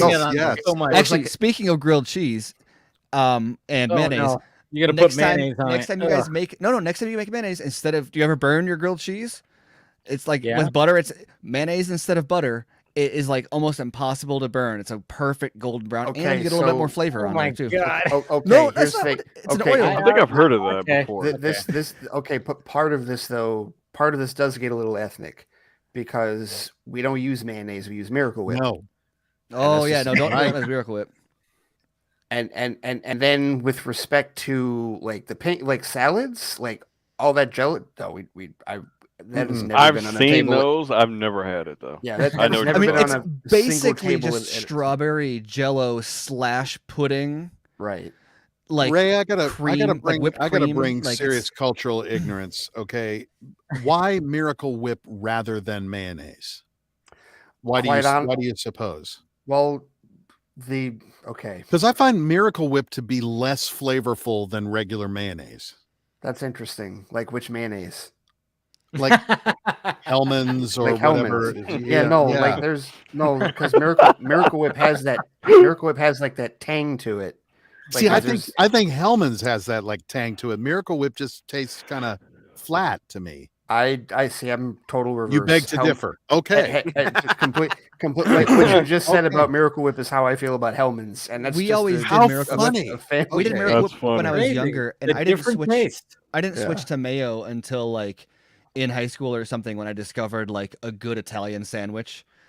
With like the oil and peppers and whatever, and because that doesn't work as well. The mayo is like the Miracle Whip was too sweet for that, but like the little bit of a tang was like with oil and vinegar. Okay. Would match with that better, and that's when I switched to mayo. I don't know if that answers the question, but that was my differentiation. Yeah, was I between mean, Miracle Whip and That's and one mayo. of the things. I mean, I love is like I thought I knew about potato salad until I went to a friend's house and his mother had made potato salad, probably with Miracle Whip in it, and it was a fucking revelation. I was like, I have been Really? eating cardboard my entire life. Yeah. I am not even remotely a fan of potato salad. A However, good potato I'm salad. not either. I'm not Wow. either, Ray. Don't worry. I'm not but- either. but- Okay, Ray, but- can I ask you something? Do you need chunks of do you need chunks of potatoes or do you need it like smooth? Pretty much on a plate. Okay, he's I like, got no. you. Pretty much on a I plate. got you. If it's been properly done, pretty much on a plate. You ever had it With raisins? Chipotle? No, with raisins. No, but that sounds brilliant. Or like Oh. cayenne. A little bit of cayenne is great, but Chipotle That is sounds really really good. Chipotle Yeah. sounds like that'd be good in it. Yeah. There is a hot sauce that comes from Belize that I strongly urge you guys to get a hold of. It comes in mild, medium, and hell. It's called Marie Sharps. Marie Sharp, SHARPES. Marie Sharps, and it's a habanero based sauce. That's good already. Man, the mild shit. I put that on everything. Eggs, everything. It's marvelous. What the hell are we doing? What the hell are we doing? We are creating For an hour. we are creating munchies for everybody real. who's watching. Okay, I have man, a look question. at I have a the question 7-Eleven. for everyone. I would Okay. like All right, everybody all right. to go around also Okay. and say their preferred What's hot sauce. All right, Ohio Dave's got a question. Yeah. what's after a him. food you guys ate growing up that you absolutely can't stand now? Like if you were to try to eat it again. Like you ate so much of it or whatever when you were young. Like You know what? Okay. for me it was salmon Same. croquettes. My mom made Okay. salmon croquettes. And like I just thinking about it makes me angry. Like because she made them like every other night. We were eating salmon croquettes. I hated it. Okay, I'm actually gonna go the opposite. For some reason now, I growing up and for the longest time, I always hated onions, and I realized the reason why I hated onions. It wasn't the flavor, because onion flavor is good. It was the texture. It was when you bit into it and that. Okay. And I had to get over that for some reason. Recently, I mean, I shit you not. Recently, I was like, you know what? Keep the onions on there. I'm gonna fucking work through this because I like that. And I yeah, developed and an I'm onion fucking passion in the 38 past too, by the 5 way, years. You know? Dave, I've got No, to ask but- for clarification. Is it something that you had a lot of as a child and liked Yeah. and then do not like now? Yeah, you could say that. You could say that too. Okay. Hmm. Either way. Either way. Fucking raspberries. Really? Really? That's a good one. Mm, So you can't interesting. stand raspberries now. Okay. Cannot abide them. I don't think I have anything, to be honest. They I don't come think I have straight anything from either. Satan's I don't buttocks. hate raspberries, but the flavor isn't worth the seeds. It isn't worth Okay, the seeds see, or the I'm work- with you on or the that. I work to hate the get them. seeds. Yeah. And it's not great. I don't like it in like yogurt or like as a juice either because it's just too. No, and it's not. there was this thing in the 90s where it was hip to flavor chocolate cakes and shit with raspberries. Leave Fuck the that chocolate shit. cake. Leave the chocolate cake alone, for God's sake. Exactly. It doesn't need Yeah, need it doesn't need a raspberries. raspberry. No, Ohio Dave. Actually, I'm kind of with Dave. There's nothing like that for me to where I don't eat it now, but I have developed. I have about 3 vegetables. Two that I kind of discovered as I got older, and one that I was like, I looked at it as a kid, I was like, nope, don't want this. And as I got older, I was like, no, this is actually really good. What's that? Cabbage and collard greens. I have. Cabbage my and collard God. greens are wonderful. Cabbage Wow. is amazing. And I like when I was cabbage. younger, I like didn't cabbage. want anything to do with it. As And I do you got know why? older, why? Do you know what? It's probably for the same reason as me, because my grandmother, that was for dinner every night. I could not have any more Hawaiian punch until I ate all my collard greens. It annoyed the shit out of me.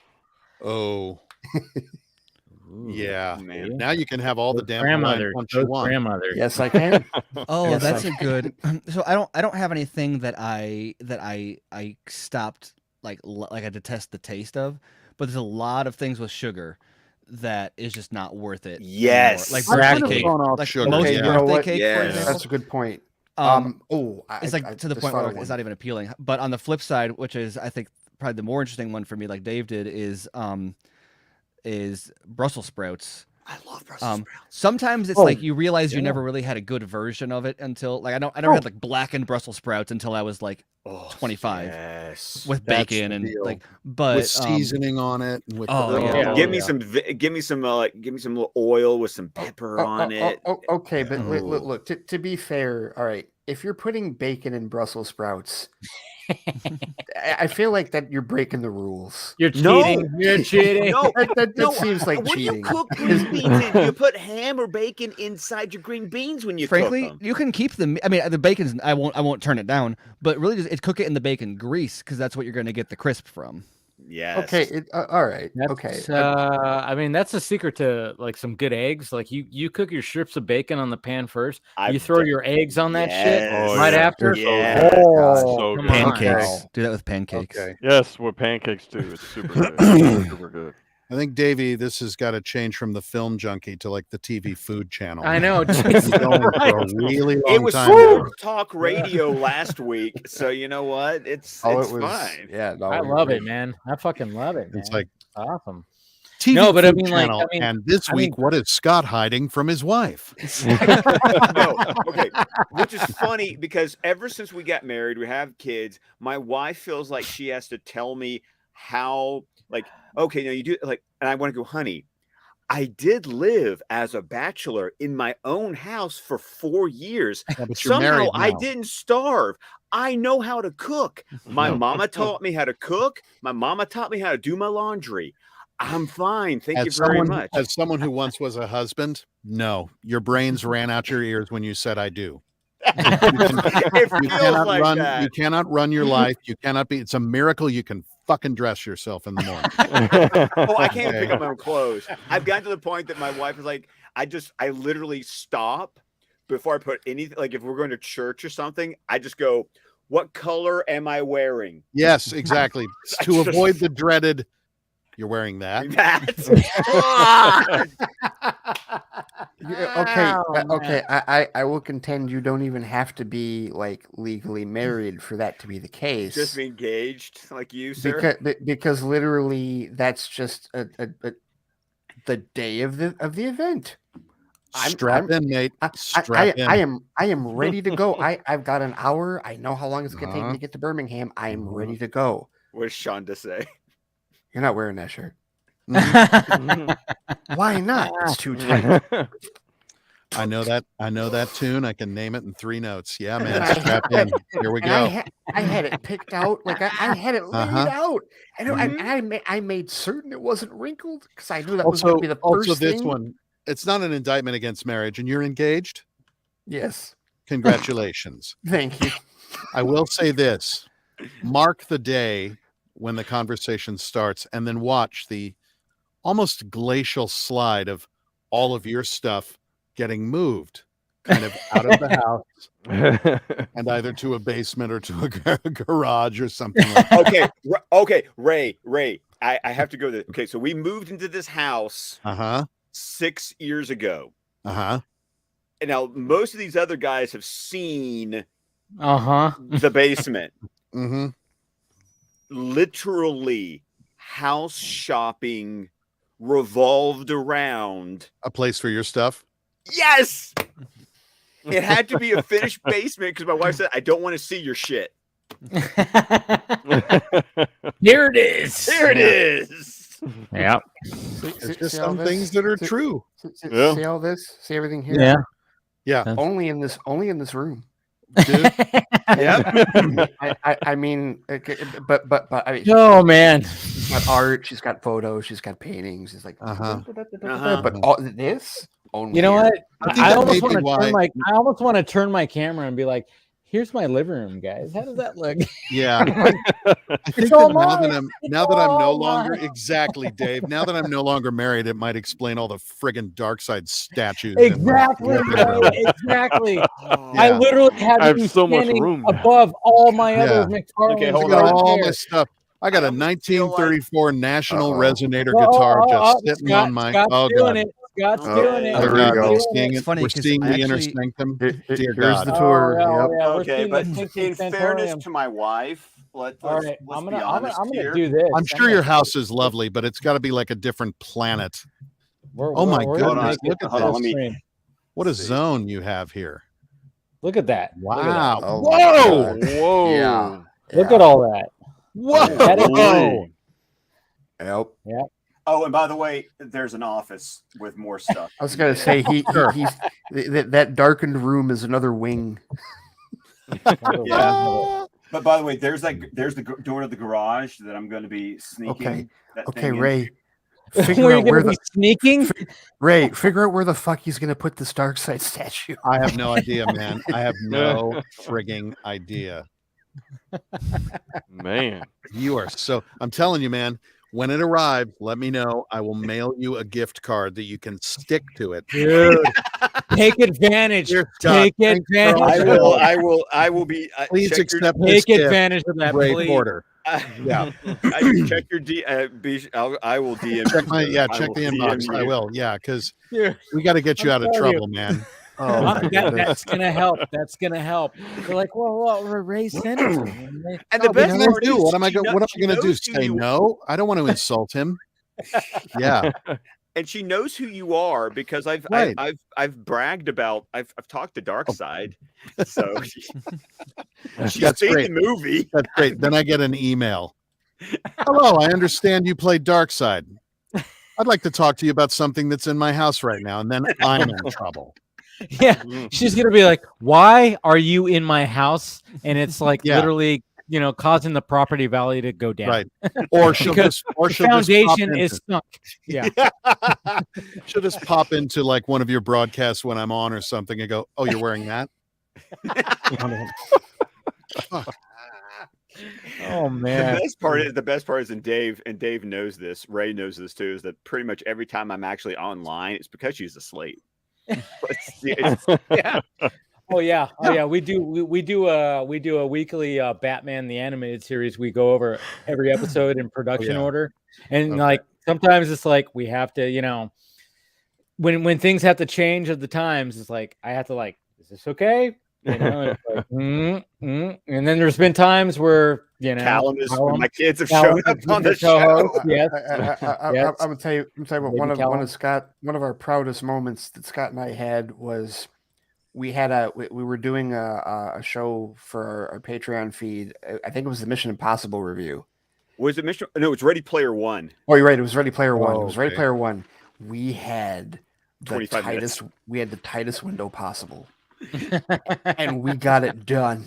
So it Like, was like a amazing. Mission Impossible for Mission Impossible. I love it. It was. I mean, it was like he's like, I have 30 minutes. That is it. I was like, all right, let's roll, and we did it, and we got it. We got it. Before in Heather got home. before she got home. Which is, it's even more amazing when you consider that he and I have literally been up to like 4 or 5 in the morning, like just talking about anything. Like, Shooting after Oh no, I have record. no idea how that could possibly happen. We're looking at 4 hours right now. We did 6 hours last. Six is good. I think it was. Oh, I know. Six. Yeah, six. Good. We did 6 hours last week. No, I know. Remember, We're- like we've leading done up to the 4. release of How many Zack Snyder's S's are in the Justice word League. 6, Scott? I'm just curious. Lots of S's. Lots of S's. How do you spell Lots 6? of S's. S. Jameson.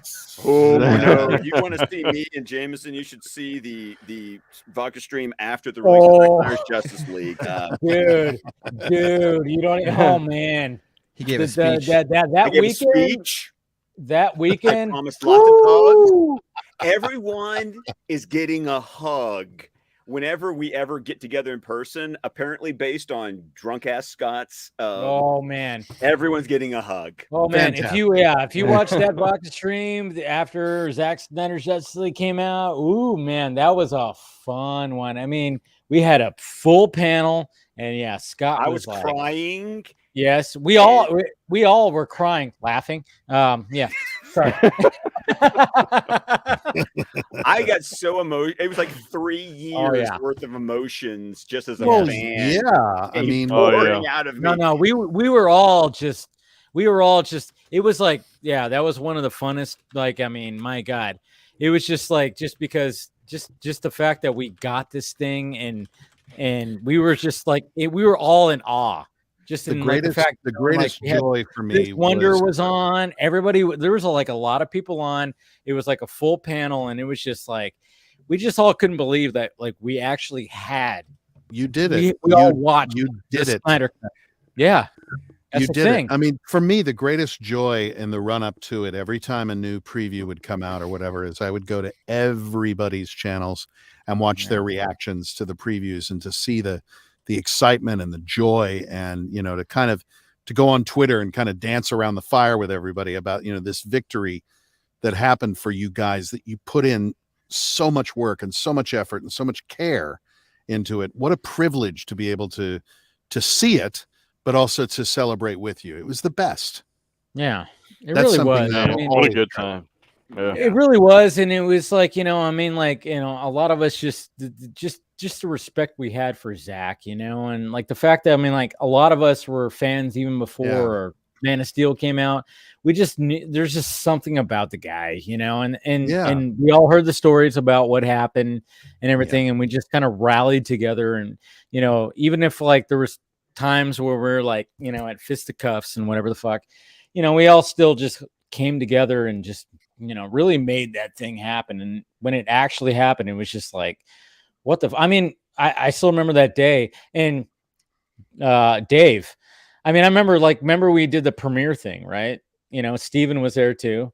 Remember we did the premiere thing? Yeah. It was the same. It was the that. same day that we got the screener, right? Yeah.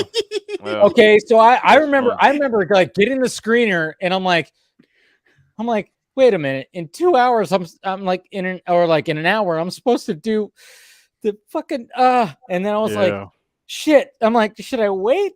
And I'm like, I can't. And I put it on, and then I watched like 46 minutes of it, or whatever, and I had to put it on pause, and I was like, all right, we're gonna do this thing. And then we like all got together in that whole Zoom thing where we're doing the premiere thing. And I think, Dave, you even asked, like, does anybody have a screener right now? And I was like, I literally was like, I have Diana. She is paused. Gal Gadot is on my screen right now when she's looking at the murals. And I'm like, I am like dying right now to just like watch the rest of this right now.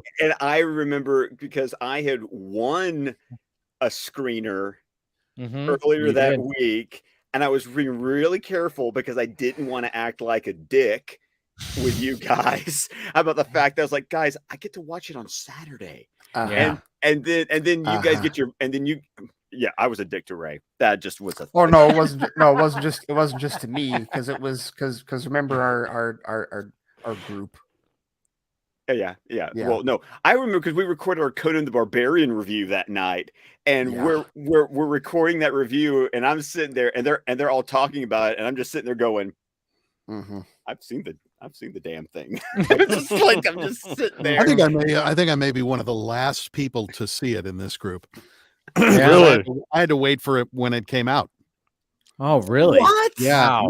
No, I didn't get a screener. I sat here at home with my new TV that Oh, Ray Fisher yeah. I told me remember to you buy. talked about that. Ray remember Fisher you was talked like, no, about man, you got to see this on a proper screen. I'm like, he's like, just get a new TV. Okay. So I did, and I pulled up HBO Max and I watched Man. it, and but yeah, I watched it with everybody else. Okay, right. Yeah. That is an interesting fact that I remember some of us were talking about, especially around January when we all got like our stimulus checks. I Yes. would love to look at the retail data of Oh my how God. I many. bet you a lot of TVs were bought. Oh yeah. I bought a new TV. I bought a 4K TV, my first 4K TV specifically because I was like, I want to watch Zack Snyder's Justice League on the best screen I can afford right Same now. thing. Same Yeah. thing. Yeah. No, it's entirely down to Ray Fisher. He's like, no, man, you need a good TV for this. Well, this TV's okay. No, it isn't. Okay. All right. Well, and it's really interesting. I still haven't watched it only because if I'm going to watch it, I have to have a 4-hour block. And when the hell do I have 4 hours, like Right. start to finish? But I've talked to Steven because I still have not busted out like my, either one of my 4K copies and watched it like not streaming, but actually on the disc. Because Steven, See, I need to watch it. I need to get a 4K copy. I don't have a 4K copy. I need to watch Oh, that. get the 'Cause- trilogy, man. yeah. Get the Steven has trilogy. told me The that quality is like Yeah. way the better. quality is like it's Cool. amazing. It's Yeah. The upgrade between the streaming copy and that physical was disc. the copy they had in Birmingham at the event was the 4K copy, which Wow. was why like the intermission that we had in the middle of it was actually organic because they had to switch discs Mhm. like right in the Incredible. middle. But yeah, like Let's all go to the lobby. Did they do that? I've watched that movie 13 times. Wow. The deal is though, like the first 12 times, like I had to stop watching it because I wasn't watching anything else. Like it just Yeah. like it was just like I would if I turned it on at any point, well, there's 3 hours. Whatever. It's just Yeah. I'm not going And to looping turn it all the way off. back to when I first showed up, it's like a Pink Floyd album. You have to see it. In its entirety. Yes. I know. I still put it on, and I'm like, does it sync up to anything else? I mean, well, like the Zack Snyder does it synced up to some kind of album. No, maybe it synced up to the wall. I don't know. No. My greatest my greatest sense of personal achievement was I remember the first time I was watching it that Saturday before it came out on the 18th. Yeah. And I found I just felt it in my bones. I felt a disturbance in the force. And I was like, this is a good pee break moment. Like this feels like this is where an intermission should happen. And then like a week or two later, Zach comes out and says, well, the idea is when, if you want an intermission, it's going to be right here at like the end of chapter 4. And I went, nailed it. Right. Yes. No, that's like the P test. I don't know if you guys are old enough to remember the chain of restaurants across the country called Stuckey's. Yes. I've heard of With it. the blue, Yeah. Yes. Heard of it. blue roof, and it was along all the interstates across the country. Mhm. The guy, Mr. Stuckey, who founded it, seriously did this. He had a Model A, and he would start every day with a thermos full of coffee, and he would drive his Model A along the highway and drink his coffee. And every time he needed to get out and pee, he would buy the farmland and build a Stuckey's.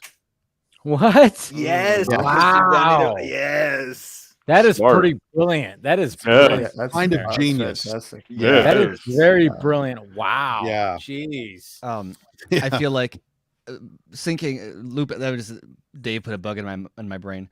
Syncing Pink Floyd to Which Zack one? Snyder's Justice League would be cool, but I wouldn't go for Pink Floyd. I'd go for like Led Zeppelin. I think like Led Zeppelin, Zeppelin 4. I think Led Zeppelin 4. That's you've exactly got- the song that I was thinking. Yes. You've got Fuck Battle, yeah. but you've also got like Battle for Evermore and Stairway to Heaven are on 4, and though Battle and of that Nevermore. along Oh my God. Achilles' Last Stand, even. Fuck, Yeah. man. Yes. Oh man, that's a song that does not get played by. That's you really know, cool. I mean, I was going to say Britney Spears Toxic, but you really nailed it.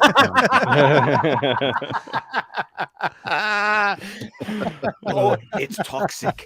That's good. If you can sing it with that Steppenwolf line. Exactly. and then Cashmere comes. And then all of a in. sudden, Britney just starts doing her fucking thing, like. You know. Yeah, exactly. Oh my God. Yeah. Or You're Oh, right, man, though. There's somebody's a gonna lot of somebody's gonna when the edit levee that breaks with like. when the levee breaks. Oh, God. Imagine that song is so driving. Just imagine that, Yeah. like with any part of like the building, like the growing intensity, like yeah. I mean, Jeez.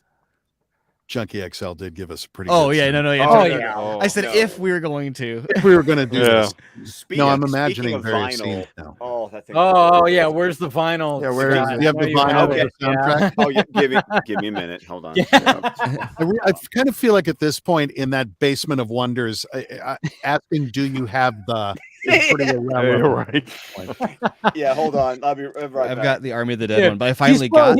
he's got the Holy Grail in somewhere there, you know. Somewhere you Right, chose. exactly. wisely. Oh yeah, I moved this box and found the Ark of the Covenant. Right. Wow. Right. And all of a sudden our faces melt. Yeah. It's Oh, look at beautiful. We find out that his dad was the agent Top Man. Yeah. Right. I finally ordered mine. Yes, there's a because, certain uh, level of name do me you some other have that I movies just go, that did you that seriously actor- just ask that question? Name But me what some other actor? movies that actor has been in. Oh, William Which one? Hootkins? William Hootkins. Oh, Yes. Come on. Star Wars Episode 4. Yes, Batman Porkin. 89. Yes. What's Damn, you're better than me. Raiders of the Lost Ark. Yeah. Yes. yeah. Right, yeah. But you know what? Here's the funny thing. Now, this isn't a movie. He was a villain Hold in on, an hold episode on, of the Scott. Tomorrow People. Yes. Yeah. Terrific actor. He lived in England. Worked with. I know Dirk who you're Maggs, talking by the about, way. but I was like, whoa. Yeah, Dirk Maggs worked with him. Eggnog. Hey, you're even on the Hey, look at that. Look at that. You're on the Album cover, man. And Nice. then I'm going to pull out your specific vinyl. You have a specific. I have a vinyl. specific vinyl. Yes, you It do. looks like the Kiss album with the faces of the band on the. Okay. Yes. Dating myself again. Look at that. Look Oh, at look at that that. guy. Cool. With the symbol and it- everything. Okay. Hold on, it gets That- better. That is Hold on. hell. Hold on. Let's see. Is that image of him in the movie? That Yeah. like the Yeah, that's detail what on it that is. armor. I guess Yeah. maybe it's the black and white. It pops, man. It It really really pops does. in that shot. I was actually thinking about getting a tattoo of the You Omega should. symbol on my arm, but in that blue Oh. I was gonna layered say no, armor. get it a chest piece. Yeah, right. Okay. That's all. Right here. Right Yeah. here. And I would Speaking stop like of- right here. Speaking of the Omega symbol. Look at that. But we can't. I can't see the Omega symbol. Oh, there we there go. oh, What? look at Oh, that. that's Look pretty at cool. that. The It's Mega laser symbol is engraved. on there. On That the is vinyl. something so That- big. It There we skips go. Wow. to shit when it goes Wow. over that part, but it looks at that great. I was shit. gonna Oh say my that's God. the Omega symbol and the anti-life Anti-life equation. Yeah. Yeah. Oh, That is Holy cool as shit. hell. Jesus, they That is really so- went Wow, all that's out. dope. Wow. That's That's dope. amazing. Yeah. What is the That's other? cool. But there was something on the other side, or no? Well, no, Was it- the other side is actually the playable side because this side. This Oh, is okay. the last. Yeah, you can't play the No, anti-life. If Yeah, you try to play play, anti-life you know, equation. try to play Life the will other, you'll end. raise a Life will demon. end. Yeah. Right. Because this is the last side. So you've got Flash, The Space to Win, Our Legacy Is Now, and then Alison Krauss's rendition of Hallelujah is on Okay. this vinyl. Alison Krauss or Alison Crow? Yeah. Alison Crow. Sorry. you play the other side. It just sounds like when you reverse a Led Zeppelin album. It's Yeah, like, It'll waken the mother boxes. It'll summon, yeah, Harry it'll Dean. summon it'll the awaken great- Gozer. Yeah, Jesus Christ. Exactly. From Ghostbusters. I'm always afraid of saying the names of furniture items at IKEA out loud in case I accidentally raise a demon. Oh. Dude, that is a thing of beauty, man. Oh, That's I, something else. Oh, it's I I've really really already went for it. listened to the first 2 vinyls, both sides. It was great because the second vinyl side B ends on Cyborg's the 10-minute Cyborg origin suite. Oh, Amazing. I love that piece of music. Which is funny because I asked Amazing. him if that was. I asked him. I was like, that reminds me. I heard you describe Him it. as in Junkee? Yeah, Junkee. Because I Okay. remember saying the description of that song reminds me a lot of the Dr. Manhattan, the Philip Glass song in Watchmen. Not the Philip Glass song, but I mean the scene it was used in. Obviously, the song itself is different. But I asked him if it was that kind of a scene, and he was like, "Oh yeah, no, not really." And then that scene came through, and it was like, "Oh, I would very much compare this to Dr. Manhattan. But I Secret. think the Philip Glass comparison is probably what threw it off because it's very different from the Philip Glass. But it's the what's the name of that song? It's yeah, you would ask me that, and let's see, it's in my iTunes Pruitt, right now. Igo, and the Prophecies. Yes, Go get the vinyl for it, Scott. I know. I do not I have know the you- vinyl. Actually, but- someone actually got that at the side of his chair, just right off. Oh, yes. It's in there No, somewhere. what I do have for Watchmen is back in the day, I created a custom iTunes playlist that not only had all the songs that showed up in the movie, but also the songs that were referenced in the graphic novel that happened to not make it into the movie. And then I made a mix CD. And back then, I actually had a yellow CD R that I then drew a smiley face on, and that was my ultimate Watchmen playlist CD that I would play in my car. Damn. Jesus There it wept. is. Very much. Yeah. You guys want to see me sword fighting Cyborg's dad? Yeah. Yes. That's What from the Henry- hell? Oh my God! Are you kidding me? That's you and Morton? Yeah, No way. Oh gotta my be kidding God. me. yeah. That's awesome. Wow. I was in a production of Henry IV with him. Wow. Yeah, with Tom Dude, Hanks how- in the lead. Tom how Hanks many- playing Falstaff Was that at the Really? Shakespeare Festival? in L.A. It was the Oh, Shakespeare okay. Festival L.A. thing we did for veterans. I was gonna say how wow. many alums from that were in the movie. that was when I first got to know Ray Fisher. Was he came to see the show? That's Oh, awesome. And nice. I of course at that point had been cut from the film, but yeah, Mm. Wow. Yeah. Wow. That's you. That's you Um, and wow. Jeez. Joe Morton. Oh man, that's fabulous. Well, and then that just reminds Um, me, Ray, me, when we were that's me scaring Tom Hanks in a sword fight. And I also learned something. If you're ever anywhere where Tom Hanks is, don't leave your phone on a table because he'll take a selfie and not tell you. And then, He does that. He totally does that. That's like Yeah. a thing. the first time it happened, there's a couple of them on there. The first time it happened, I was like, let me go through and see the photos. Like, what the hell? You know, I That's fucking great. love it. God. Man. Not quite the same, but back when camera phones were brand new, I had a friend who would go to like Best Buy and flip open all the camera phones, like take a picture of his uvula and then set it as the wallpaper on like every single my phone. God. A few years later, I worked at retail at Sprint and learned to be like, oh yeah, no, that wasn't quite as funny as he thought it was. no. Having to go through and be the one that wipes all those phones at night. well, it's kind of like my 6 years working at Barnes and Noble, and the people who love to like go around and like turn books around. It's like, you fuckers, you do realize that I get to spend all night like Yeah. What? flipping those back, even though I do appreciate the meme. Have you guys seen the photo meme of No. it's out of Barnes and Noble because I recognize the signage. It's once again 6 years, but it's one of the shelves that has the mystery across the Yes, mystery I've seen section, it. Yeah. and they flipped all the books of the spines are Which facing makes sense. Mystery. Yeah, mystery. Yeah, I get it. I get I it. love Taking it a I- little too far.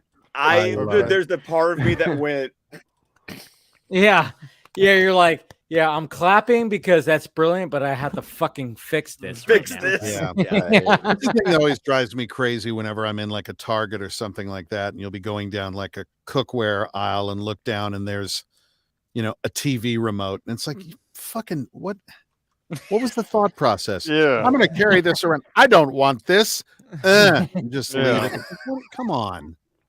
Somebody has Well, to put all that shit back. What happened Right. is their I know. 5-year-old ran up to them and said, "Can we get this?" And they said, "Why?" Yeah, exactly. And they said, "Because it's so cool. It's a transformer." And they said, "No, it's a universal TV remote." Exactly. And then they said, "Go put it back." And they said, "I don't know where I got it." And they said, "Okay, just leave it there." Just leave it. No, yeah. I have a child Yep. as well. It's Yep. God, go to an auto parts store with a child. Oh man, with a child obsessed with Transformers, I'm sure that'll go great. Oh no, just like, Everything is. Daddy, can we get this? That is a Craftsman blade. No, you may not have. But it looks cool. Yeah, When I was like, When he was quite little, he became enamored of the movie Cars, which I saw so many times I could recite the fucking thing now.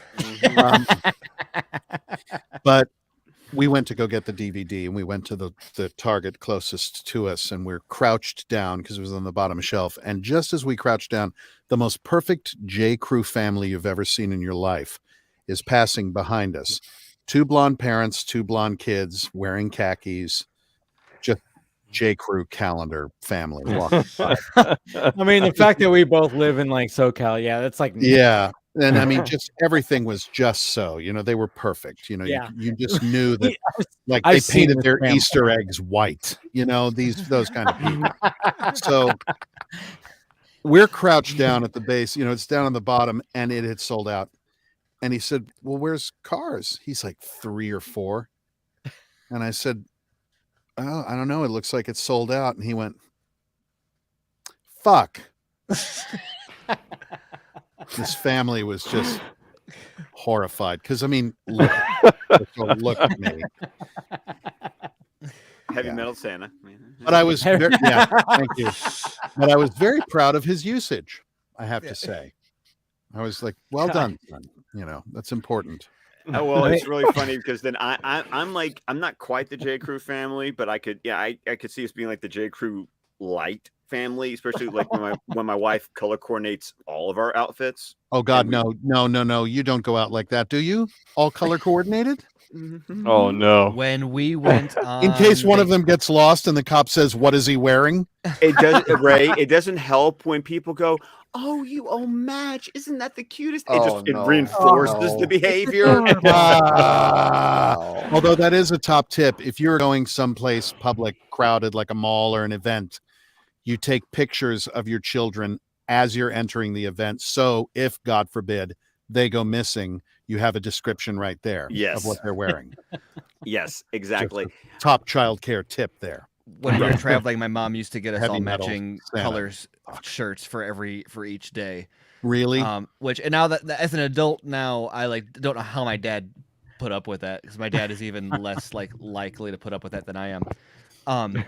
But and as a kid I didn't realize, except I have a memory of we were at Disney World or something, and everyone was clamoring to take a picture with Dumbo or whatever, and it was Purple Day, and then somebody was like, "Let the purple people go," and like the crowd parted, and we walked in and took the picture and walked out. My mom was like, "See, it works." Oh my god. Oh my God. Wow. She was vindicated in that moment. She was. Oh no. Justice came at the hands of Dumbo. It's amazing. Yeah, Maybe the in first time that phrase has ever been said, by the way. I just want to mark Probably. that down. Because Probably. in my family, in my household, the F word is fart, because our kids aren't allowed to say that. So okay. we say toot. So it's really funny to listen to a 5. Yeah, so a 5-year-old likes to go, "I tooted." I'm like, because they're also Congrats. boys. All my children are boys, so the potty humor is like, Of course, is I mean, It flows like the spice melange. it really does. It Yes. really does. And I mean, come on. yeah, and my wife, my mom made my wife a shirt with the Wonder Woman symbol that says "Keep calm, I'm a boy, mom." So Yeah. Nice. My son, though, he's 14 now. He dropped something on me that I had to like sit with for a couple of days. We were driving home. He's his first year of high school, right? So we're driving home early in the school year, and I said, so, I'm just asking.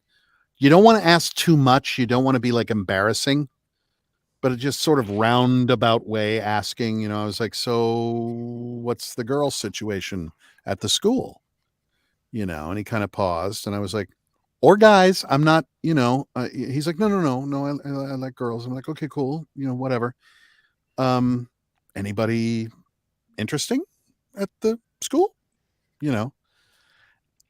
I didn't expect, he said, the girls at my school are all the same words, just in different fonts. Oh, Wow. wow. That's pretty. I was That's like, Wow. fuck, I wish I'd known that when I was 14. Damn. Right? Damn, that is pretty like when it comes to now, I mean, that's pretty he's like in That's tune. an adept statement. I was Yes. Yes. proud of him. I was like, damn. A 14-year-old male said this? I know, right? Wow. Something. I mean, look at what this DNA has created. No, I was mightily impressed by that. That was, I think, because shit, that's an apt statement. We all know people like that, right? All the Yeah. same words, Yes. just in different fonts. Well, Fuck, yeah. that was I mean, brilliant. especially in high school, Oh my God, yes. Yeah. you don't know it at the time, but most of the time you don't know it at the time. You find out later. It's like, wow, this know. is why I don't go to reunions. I know. Screw I'm just all like, of you. I'm just like, please don't peak too early. Hit 18 and be like, trucks. I keep the brilliance going. Keep reading. Yeah. Right. No, that's pretty. I He's know. that. he's I was like like, he's damn. dialed in. I know, Man. right? I was like, shit. He's really going dialed places. in. He's Like going the places. fact that he said that, like I know. I would have never guessed. Like I didn't know where you were going with that. But like when he said, Oh no, it Oh, blew my mind when he said Yes. it. I mean, it I- took me a you minute. blew my mind know? telling me that. I was Jesus totally Christ. expecting, like, the lowbrow, like he said something really Yes. inappropriate. That's totally where I thought you were going with it. I I did know. not realize no. you were going up the ladder towards No, the exactly. All of a It's sudden it was like you look at me and you don't expect my offspring to be Dylan fucking Thomas, but that's what happened. It was like, wow, Well, I mean, I think all of us here kind of, we kind of go like, yeah, that makes sense because just the Yeah, way that you you just- speak. Yeah. Well, no, I mean, I was so impressed with that, but again, it was just a great lesson of like, it does not matter how old they are. They could be It 5. really doesn't. Listen, just listen. My mother gave me the greatest advice in the world as a father, because I panicked when when it was like, oh God, I'm going to be a dad. I was like deep panic because I had never planned on doing that ever in my life. But I finally calmed down a little bit, and I was talking with my mother, and I said, I've calmed down. I think I'm okay now. And, I do think that at the age I am now, I'm in a good place to raise this child. And she said, no, you're not. I was like, what? She said, Wow. at the age you are, you're a perfect age to listen to your child tell you how to raise him. And I took that advice to heart. It was like, just Wow. fucking listen to your kids. It's amazing and Mhm. ridiculous sometimes and memorable. Yeah, and all that. I can imagine that. I But mean, there's I mean, moments of I know. human genius that Yeah. I still remember my oldest is like my wickedly like he can outmath my wife. Wow. And I remember we were sitting there watching The Legend of Sleepy Hollow, the Disney animated version that comes with Mr. Toad in front of it. Right. And The at wild the ride. and at the end of the movie, when the headless horseman shows up, Liam sat there, and this was like 2 or 3 years ago, so he was like 6, 7, Mhm. and he goes, "Hey, wait a minute, that was that horse we saw at the beginning with the other guy." And I went, "Oh my God, you figured out the twist!" He connected. Wow. And I just went, "Okay, I'm not prepared. I'm not ready for Yeah, this." no, I mean, man." that stuff is a great lesson, just really listen. I started to do that just sort of in life, is just actually listen to what people are saying, Yeah. as opposed to preconceived notions and shit. Cause I mean, phenomenal. Sorry, I didn't I mean mean, to get too deep. Let's go back to no, farting no. and fried. No, it's interesting because I don't have any kids, but I have a nephew, and he's 19 now, which is like Jesus Christ. The guy's like fucking, he's like. Yeah. I remember, I remember when I lived with my brother and him. Like it was like literally like men. It was like two and a half men. Sure. We lived together, except for nobody was rich. But it was like one of those things, and it was just we had that time. And I remember like I saw this this little shit that was like this big. Now he's taller than me, and he's just like fucking all shoulders and whatever. But the thing is though, like being his uncle, I could still bust his balls, but at the same time, he'll still say shit, and I'm like, okay, okay, you're living a different life than I did. And Oh yeah. Christ, I mean, like you said some shit that I was like, oh, you kind of went, yeah, you kind of blew my mind a little bit. I'm not gonna lie, So yeah, it's crazy. Yeah, I don't know. It's just phenomenal. It's endlessly fascinating to listen to people according to like whatever stage of life they're in. I mean, think about a generation that grows up where it's been normalized to have active shooter drills. Yeah, I know, right? You know what I mean? We didn't have that. None of us had Fuck that. no. We had we had fire drills. I don't know if you guys had a thing about this. Earthquake drills, maybe. Scott, we had fire drills and tornado drills. There was a TikTok trend this week for today about it was we got an email. We got a coded email that was like, we are aware, even though I didn't know until later what was going on, and it's just like, I don't need this crap. Oh, there was a TikTok challenge. Shoot up your school. TikTok challenge. A challenge for today. So it was weird because we had to talk about it because it was like they sent out a notice, and there was a bunch of kids in our area that just didn't go to school today, and I was like, it was a weird call to make as a parent, but I was like, it's a TikTok thing, so I'm like, I'm not taking it seriously, but also you have to give it some consideration, but also like I'm not gonna. You can't live if you're gonna like just bury your head every time. I don't know. It's so, but it's. I don't know. There've been some. This was disturbing. I mean, there've been TikTok challenges early this year that was like vandalizing bathrooms. Like kids were ripping. I remember hearing about that. Yeah. Oh no, it happened at my wife's school.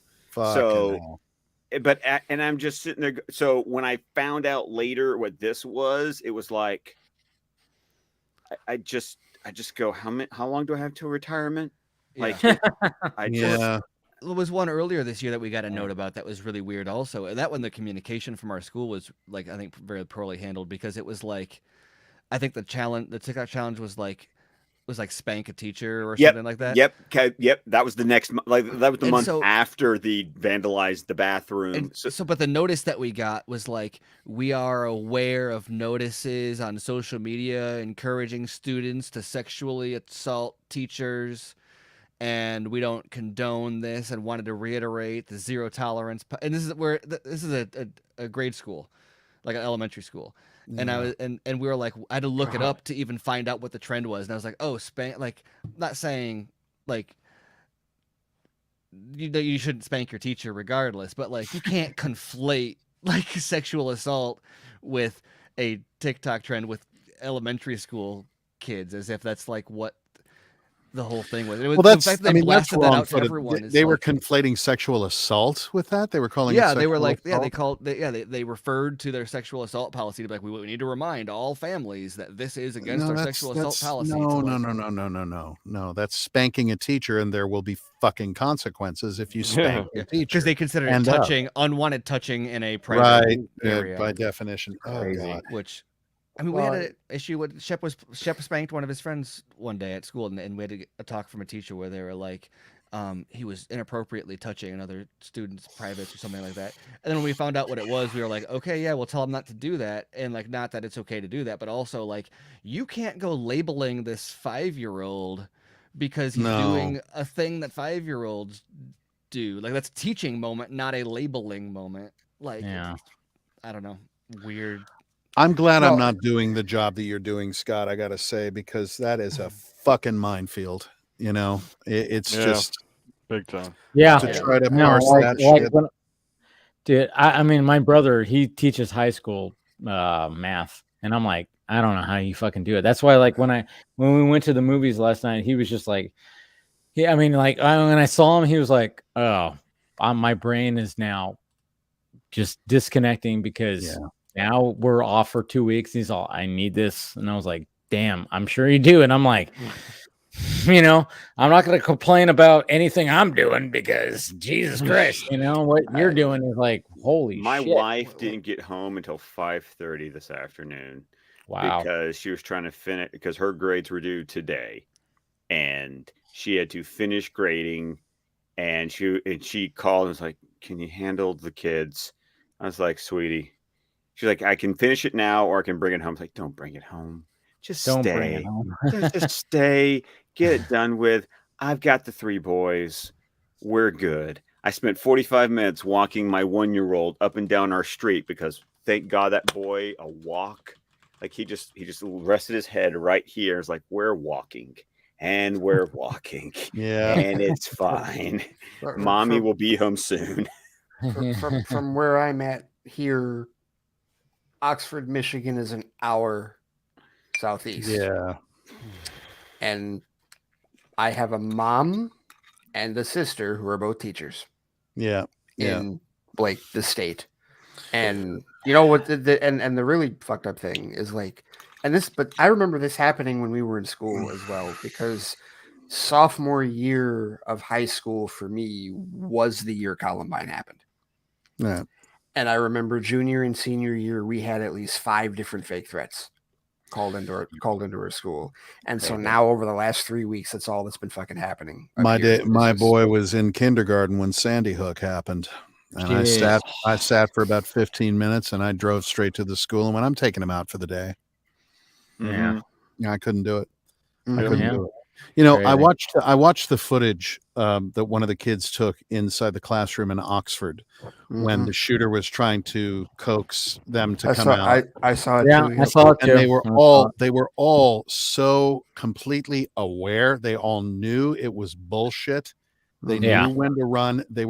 This was the thing to me that was the most chilling was, of course they were afraid. And of course they moved with alacrity out that window and across the yard and everything. But on the sort of spectrum of like fear and shit and behavior, they were real calm. Like old hands at this kind of thing. That to me was the thing that was the most disturbing was they knew what to do. Yeah. And they knew, because it's not completely alien to them. And to me, that is the most horrific thing in the world.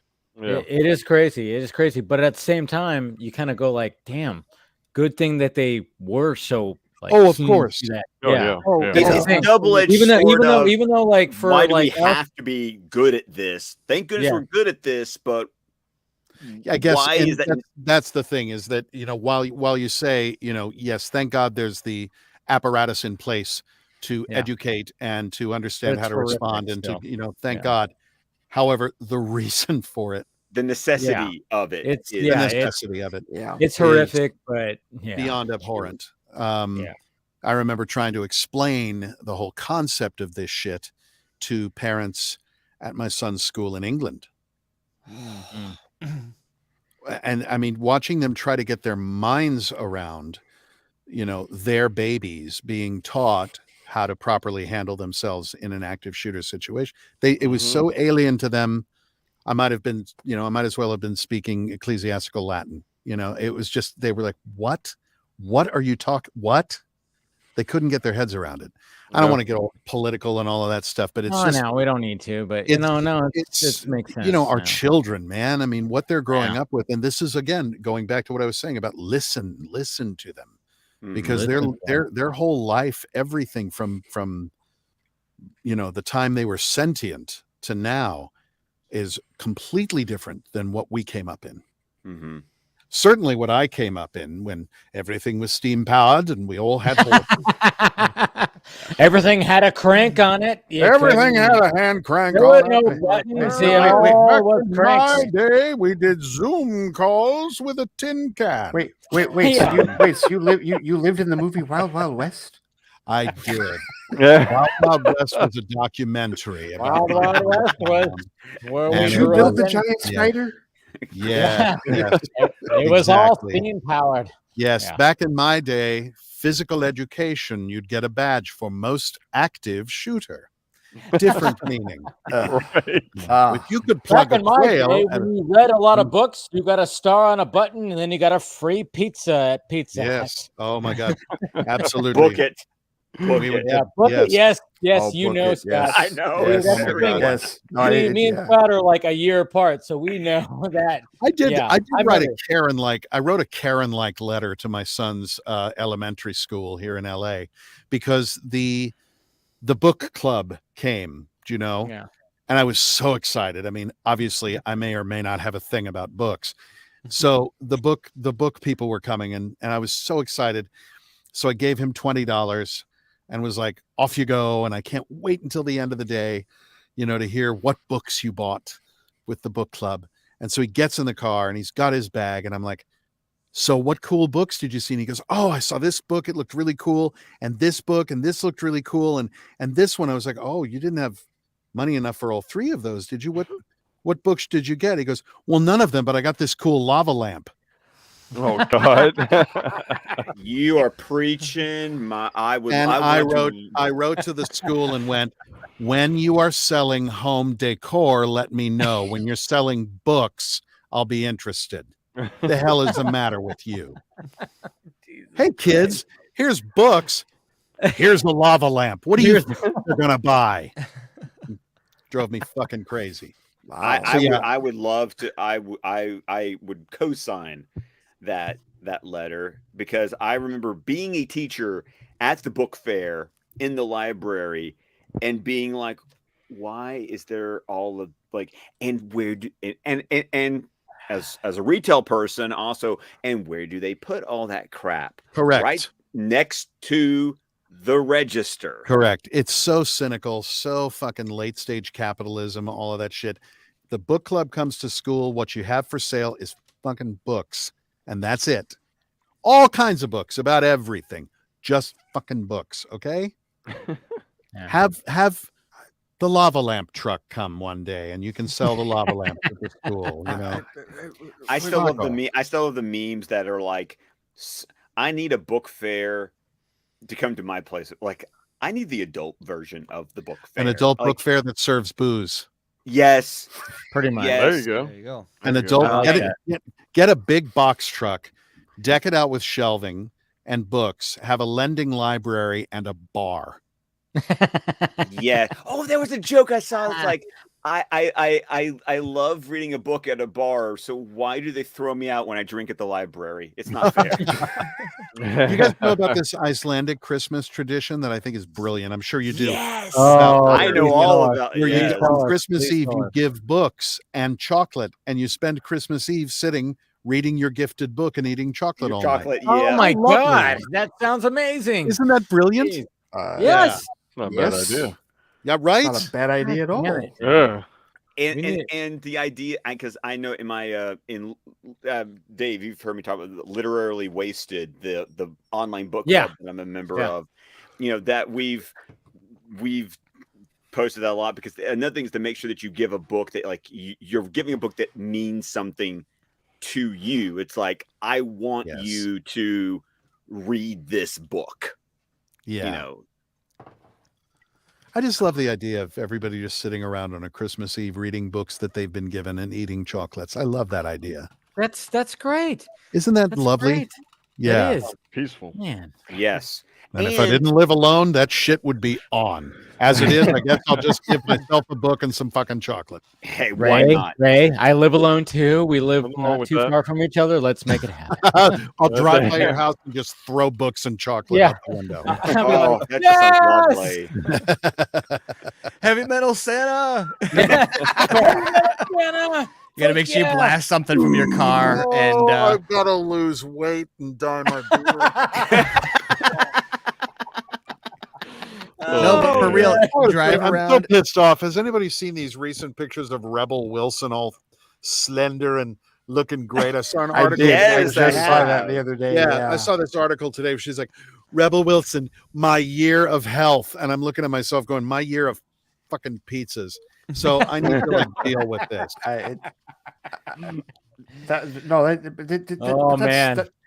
That's almost worse. Like, it's just, we've talked about this before. Like the whole body image thing. Like, especially with these superhero movies, and you like Henry all I Cavill. can say is thank God for CGI in Darkseid's case, because damn. Well, but still, even like Henry Cavill.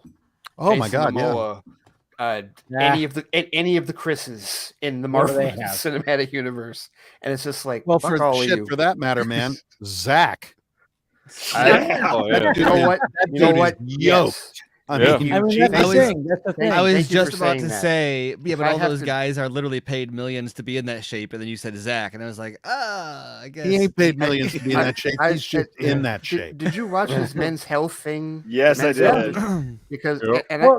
He even talked about it the last time he was on the Vodka. He was talking about it. It was all, yeah, I did a Men's Health thing. It's gonna be it's gonna be awkward. It's like, and I'm sure it was, but at the same time, I'm like, Zach, but you're showing your regimen, and it's fucking crazy. It's insane. Yeah.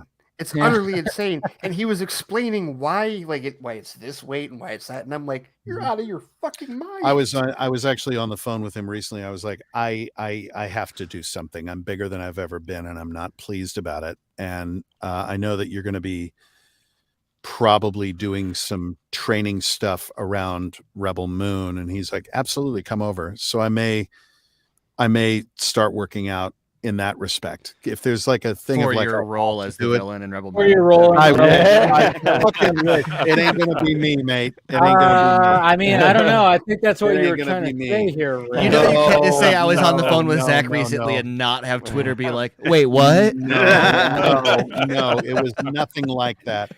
Rebel Moon came up. Rebel Moon came up because I was like, are you having guys in to work out? Because I'd love to come lift things and change the way I look. That was the extent of the Rebel Moon conversation.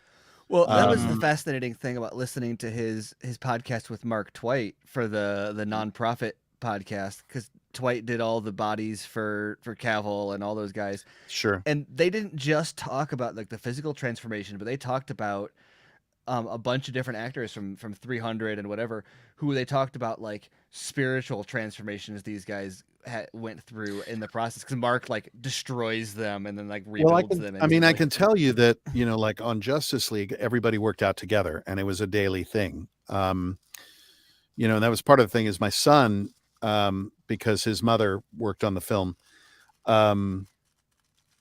my son would go, into the weight room and, so like where kids are wearing superhero shirts and stuff, he's going into the weight room and Aquaman and the Flash are coming over and hanging out with him. Those are just mommy's coworkers. It's a different deal. Yeah. I told you the bat suit story, right? From BVS. Recap. Yeah. So they had the entire bat suit. It was made. It was for BVS. Ben was shooting something, I think, in Kansas or Missouri, and it was going to get flown there for a fitting. So with all the development and all the materials and all the work that went into it, we're talking, probably, I don't know, hundreds of thousands of dollars, lying there on my bedroom floor, getting ready to be packed in a suitcase to go try on to Ben. Come around the corner and my son is vigorously punching the bat suit in the nuts. Oh God. And when his mother said, "What are you doing?" he said, "I have to test it." Prep time. I mean, that's prep time. I mean, he also had a thing. I was at a car show and I got a phone call, and it was back when I was married. I'm taking our boy out to go look at the Batmobile. I was like, "Well, I want to come." She's like, "No, you cannot. You can't. There's too much security. I'm going over there to check the cowl against the material of the seat just to see if it'll work and all this stuff." Okay, fine. Come to find out, they go through like 3 tiers of security. They get up to the hangar where the Batmobile is being built. There's another level of security. They go through the door. Then they got to go down this hallway, and this shop dog, this like brown poodle thing, kind of comes around the corner, and my son's petting the dog or whatever. And then he walks into where the Batmobile is. And the guys are so excited to see a kid there They grab out a racing seat, slap it in the Batmobile, put him Oh in the my racing seat, start the engine, and let him rev it. Wow. Holy What's the shit. first thing he says when he gets in the car? Mommy, did you see that dog? Good Lord. It's a Wow. It's a different kind of reality. You know what I mean? Yeah. It's you know, the day that we were shooting where I'm me in Justice League and we're putting together the box to hold the mother box or whatever.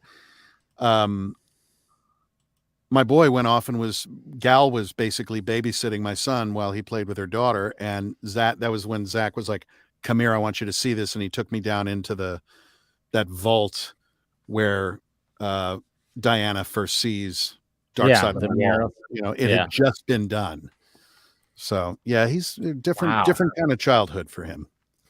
That's cool because that was I remember coming across that late one night in 2018, finding the production photos from that set, and because we had the image we had the Darkseid mural image. It wasn't circulating, but we had a copy of it. DMs, yeah. And then I found the or I guess I was John Garza.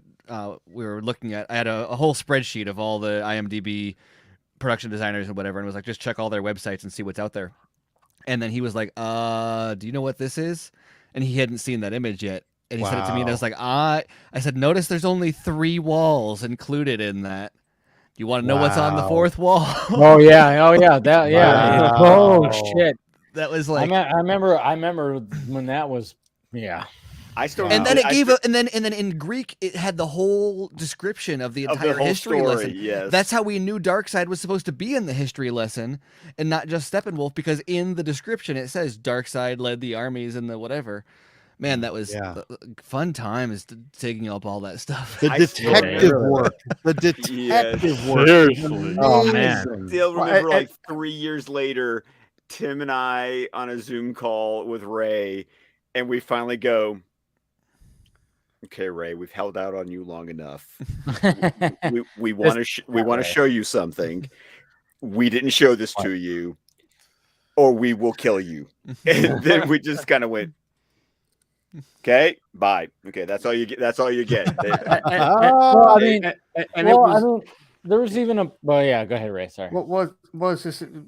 Ray talked about all the detective work. Like that's literally like what it was that like finally convinced me, because like I call it.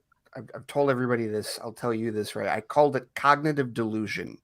Is what I was in. Cognitive delusion. For the first 6 months after the 2017 movie came out, my brain literally refused to believe that something like that would actually happen.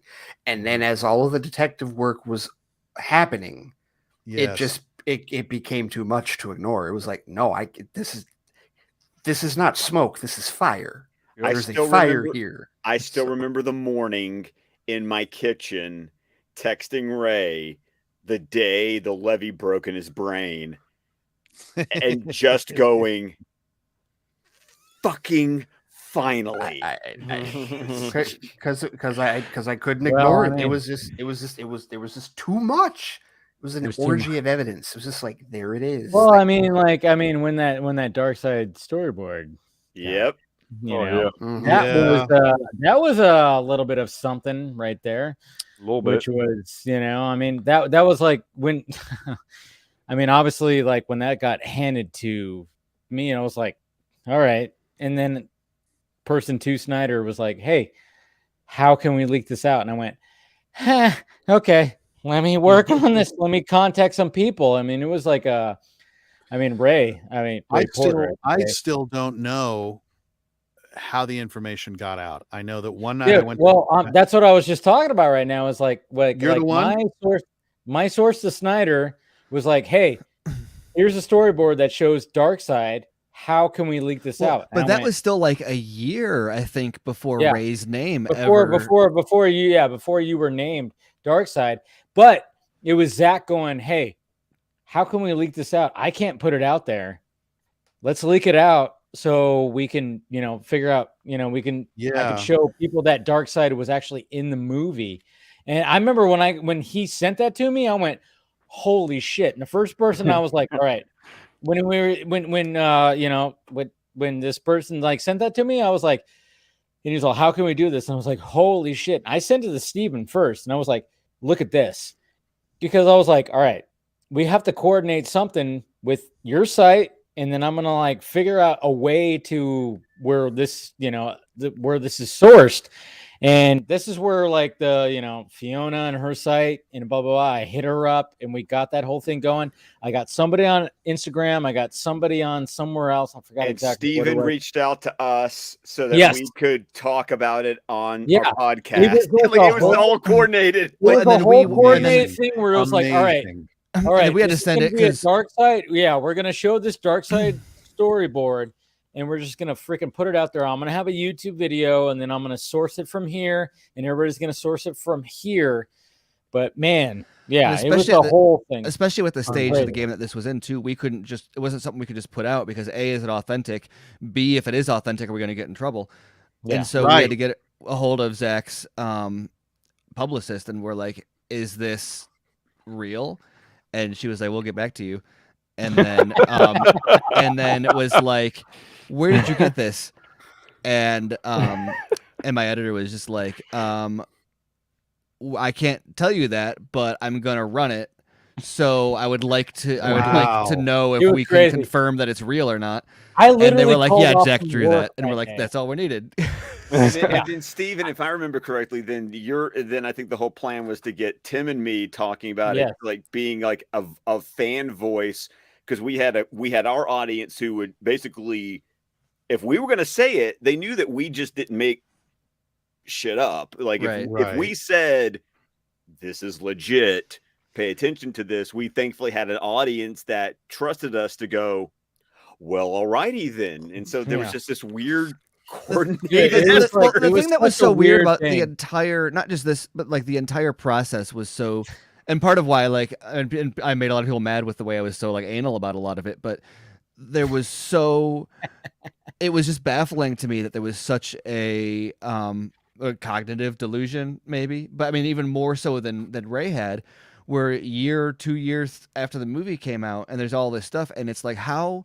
Like I'm like I have to dot all my I's, cross all my T's, like have everything squared away, perfect, confirmed, sourced, because otherwise people are just going to be like, oh well, no, it was just a rough cut, or like it was there was just getting people to cross that line into there is another movie out there was so like dragging them because literally, like when you look at how everything is structured, especially from the perspective of a fan, and when you really try to connect the dots on like what it actually was, there's a part of you that goes, nobody's this fucking stupid. Nah. No one is this stupid to actually do this. And then it's just like, okay, this many people are saying it, this is happening. It's one thing like if you have like it, because the other thing for me that kind of got me out of it, it wasn't just what you guys were doing, it was also like everybody that was saying things, people that were like working on it, people that were a part of it. When Ray's name showed up, and I'm like, okay, no, there's too many. It was just too much. Too many people. Too much to ignore.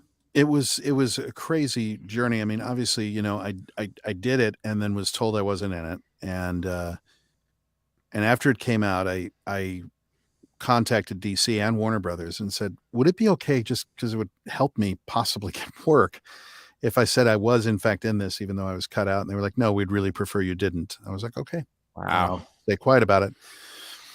I did a voiceover project for something that Zach was working on.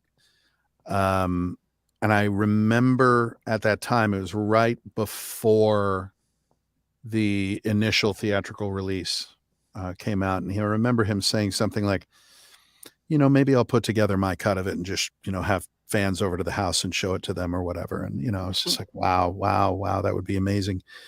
And I didn't think anything more about it. I mean, there were a few close friends who knew, Ray Fisher certainly knew, but not, obviously I kept it quiet for reasons, and then I started to become aware of this rumbling amongst fans of Release the Snyder Cut. And I was like, oh my gosh, wow. And then I remember seeing that thing with Kevin Smith where he's talking about stuff that was in the Snyder Cut that we didn't see. And I remember vividly him going, and we see Darkseid, and being really like, emphatic. And I was like, Then the media speculation started. And I remember reading an article where they were throwing out names of people that would have played that role in the movie, and none of them were mine. And I just kind of thought it was dead in the water and I didn't think anything of it. And I went to bed one night. I had 250 Twitter followers because of people who liked audiobooks.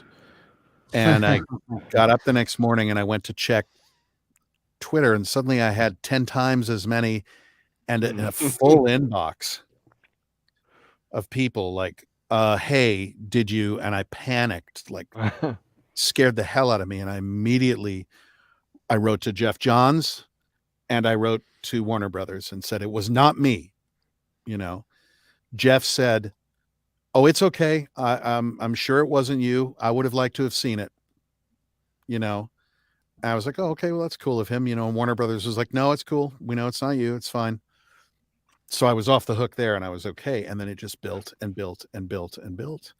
And I still couldn't say anything until I got the word from Zack. Whether or not there was an NDA still in effect, whether or not it was appropriate or whatever, it just felt to me like it would be dishonorable and sort of mercenary to separate myself from Zack and go, yeah, it was me, without his permission.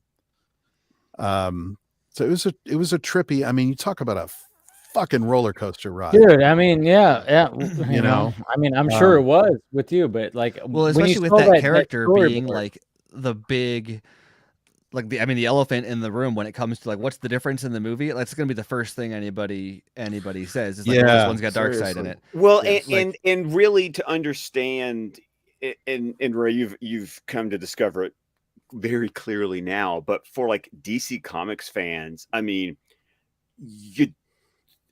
it's Darkseid. Like you say, Darkseid, right? And DC Comics fans shit their pants because, dude, and that was and that absolutely was part of it too. Because again, like going back to like my own personal knowledge of that character and like just realizing, okay, there's a short list of villains that you could put in a movie this big that would be that menacing of a presence. Right. And he's literally arguably number one in that pantheon.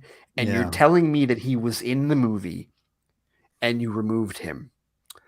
Fuck that. Put him back in the fucking movie.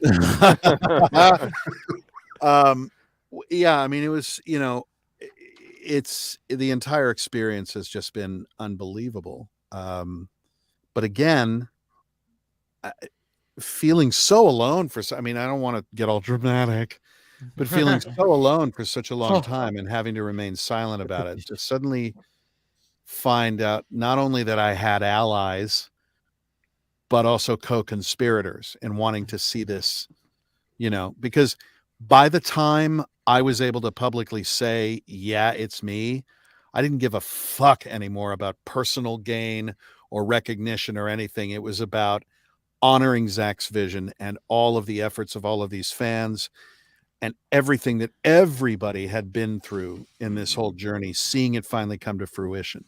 And it sounds like it's bullshit altruism, and I assure you it's not. For me, it was about everybody else.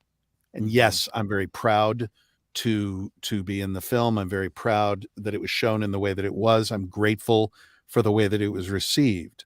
But for me, it's been about everybody else. It's been about Zack and Zack's family and these fans and, this community.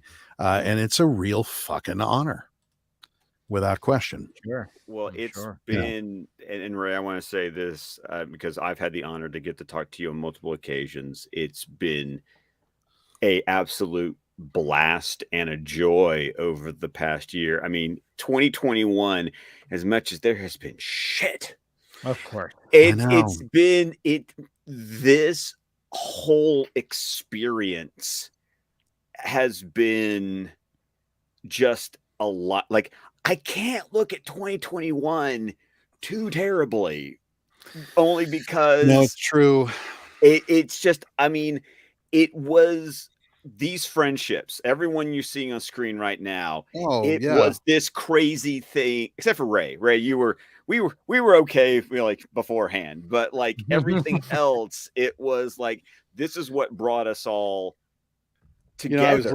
I was looking at like, New Year's, you do that, play your own personal greatest hits of the year and everything. And obviously this is one of the most atrocious global years that I've lived in. And at the same time, between Justice League, a couple of other things, Audible's #1 audio listen for the year and all that, I'm like, shit, took a pandemic, but 21 was an okay year for me, which is weird. No. So, I mean, there's nothing wrong with saying that. I mean, like, No. even though, like, for the fact that society's, the things that have happened out there. I mean, you just got to look at the optimistic part of it. It's been weird because there's been all of this amazing positivity and all of this incredible stuff happening in little spheres. Yeah. And yet at the same time, it's been 4 or 5 years of every time I see the phrase breaking news, I'm filled with terror. So, or shame, and it's like, oh man, what a strange time we've all lived in, and how wonderful to have this thing, like I said, to be able to come and dance around the fire together, to celebrate something. And fuck, I cannot wait to see what Zack does with Rebel Moon. Oh my God, dude. Oh, that's gonna be, I can't wait. I can't wait. And like when you talk about the community aspect of it, I think that hit me honestly in March when they did the first event in Birmingham for BVS Comes Home, which is where I met Steven in person, and Amanda. They were both there. I introduced them to Benito's Pizza that night. But that was when it like all these people that like I'd become mutuals with on Twitter are like here, like, hi, like we can. This is in person. It was real. Like that was one of those moments where it's like, okay, that the community, the group of people, like, no, this is a real thing, and like this is affecting like real people. Like there for all of the shit that we see, like you say, when you see breaking news on the screen, and it's like, oh, now what's going on now, and for how horrible humanity can seem in real life, you just have that moment where it's like, no, there's still hope. I agree. I agree. I mean, as Lincoln talked about the better angels of our nature, and you look at things like what was done for AFSP. Yeah, she's great. And all of the creativity. Jesus Christ, the art that I've seen, and admiring the detective work, admiring the brilliance of you gentlemen and many other people in the community. It's a very good thing. It's comforting. Yeah. It's like a little light, and it's 2021 and me will part friends. It's been hard, but it's been good. Well, I feel like 2020 was very much like everything stopped moving, and then 2021 was like we kind of had to realize that like things don't actually stop moving. We just can kind of stop moving with it, maybe. Yeah. And there are ways that you're like, maybe it looks a little bit different than it did before, but like we are still to stop moving is like a choice. Just because you're not like leaving your house doesn't mean that you're not like doing things and accomplishing things and setting goals. Jesus, look at this wreckage. I certainly stopped. Fuck. That was those silly voices all year and eating terrible food. I got to change this shit. Jesus. Oh, I have a question, Ray. So yes, sir. In that picture, Just a quick question. In that picture you Quick. have with you and Long one if you the like. guy who played Steppenwolf and Desaad, were you Kieran guys were like, Hines yeah, Kieran and Hines Peter and, Guinness. Yes. yeah. So did you have like to do the motion on you, the capture Okay, point? Did you so- have to shave? Because I noticed you Yes, didn't I have a did. beard. Yes, sir, I did. Oh, okay. Because they were doing face capture. So that was different than mocap. Right. Kieran and I were on the mocap stage at the same time. I think Peter was too at the same. Yeah. Because we were in these black lycra suits, the three of us. And that was when I said, we look like we're the HR team for a ninja business. You know, like we're the office drones, but we dress in the uniform. And that was where I jumped off a box and did the superhero drop, and I swung the broomstick and ran my hand through styrofoam and scooped it up and looked at it and all of that. That was mocap. Then I did, I was in London on a live hookup with Warner Brothers back in Burbank, recording ADR of just like grunts and battle noises for the history lesson. Then we convened again in LA on a soundstage, and we were wearing different pajamas now. It was kind of the Ray Fisher pajamas with the cross like dots. Yeah. And we had to wear this headgear that had these bright lights and two cameras that just got our faces so that the CGI artists would animate essentially our mouth movements and our eyes and our expressions. Mm-hmm. So we were acting for the camera. It was just being digitized and then changed a little bit in effects. So we did all of those scenes with this bright light shining in our face in these cameras, and like acting together. So me and Peter and me and Kieran, I remember standing up on this ladder yelling at him about, find the mother boxes and do all that other stuff. So we shot all of those scenes there. And then Kieran obviously stayed and, shot some more. So that picture was taken after we'd had a great day. And it was the three of us heading back to our dressing rooms, and we were in the golf cart, and I snapped a selfie of us. And then later, when, after it was like, okay, this is going to be on HBO Max, and Zach was putting everything together, he sent me the script, and I recorded right here. I recorded I have turned 100,000 worlds to dust. That whole speech. I did the Ready the Armada, that anti-life is found Desaad. I did all that right here. Holding an iPhone that's up. what blows my mind is the fact that those lines that we heard is where you recorded it right in there. your pillow fort. In my dumbass blanket fort, my dumbass Pasadena blanket fort. Yeah. Yeah. And the weird thing is that even though there's effects on it, it sounds like Kieran. It sounds like Peter. Yes. It sounds Yeah. like It does. Mhm. Yeah, right. Yeah. it isn't this like digitized Yeah. weird thing. It sounds like that's Well, Yeah. And what Kieran, like, and I know Scott and I have talked about Kieran Hines before, like, he's somebody, like, we've watched a lot of his performances, Oh, man. and What a phenomenal actor. incredible actor. And so, Have like, you ever Go seen a watch movie called Belfast. Go Yeah, I watch need to see Belfast. it. He is fabulous. I need to see it. Have you seen a movie called Eclipse? no, Mm-mm. I No. don't think so. He's the lead in it. Aidan Quinn is also in it. Ooh. Oh wow. It's a okay. marvelous small movie that has some of the best acting and the best fight scene I've ever seen in my life Oh, Oh wow. wow. on camera. Okay. When this come Okay. out? It's called Eclipse. It came out years ago. Wow. But it was one of the Okay. things when we were shooting in Burbank, and Kieran invited me down for a beer, and we sat and we talked about all sorts. But one of the things I mentioned was, I was like, dude, I've seen you in a million things, obviously, but I got to say, probably my favorite was your work in Eclipse. He's like, oh my God, you saw that. I was like, yeah, of course I did. Nobody saw that. It's a 2009? movie, 2009. That came out. fucking amazing Wow. movie. Okay. Wow. He's in He's my so favorite movie of all time. Which My is favorite, There Will Be Blood. Okay. Yeah. That's my favorite movie. okay. That's my he's favorite movie. of all marvelous in time. that. Yeah. I mean, He's such a good guy, and I mean, he and Liam Neeson are old buddies, like old school, early theater, early career. Mhm. And they're both in Oh, wow. Excalibur, right? They certainly are, as Yeah. is like pretty much everyone else. Everybody Right. is in Excalibur. Jesus. I- yeah, he's such a fine person, and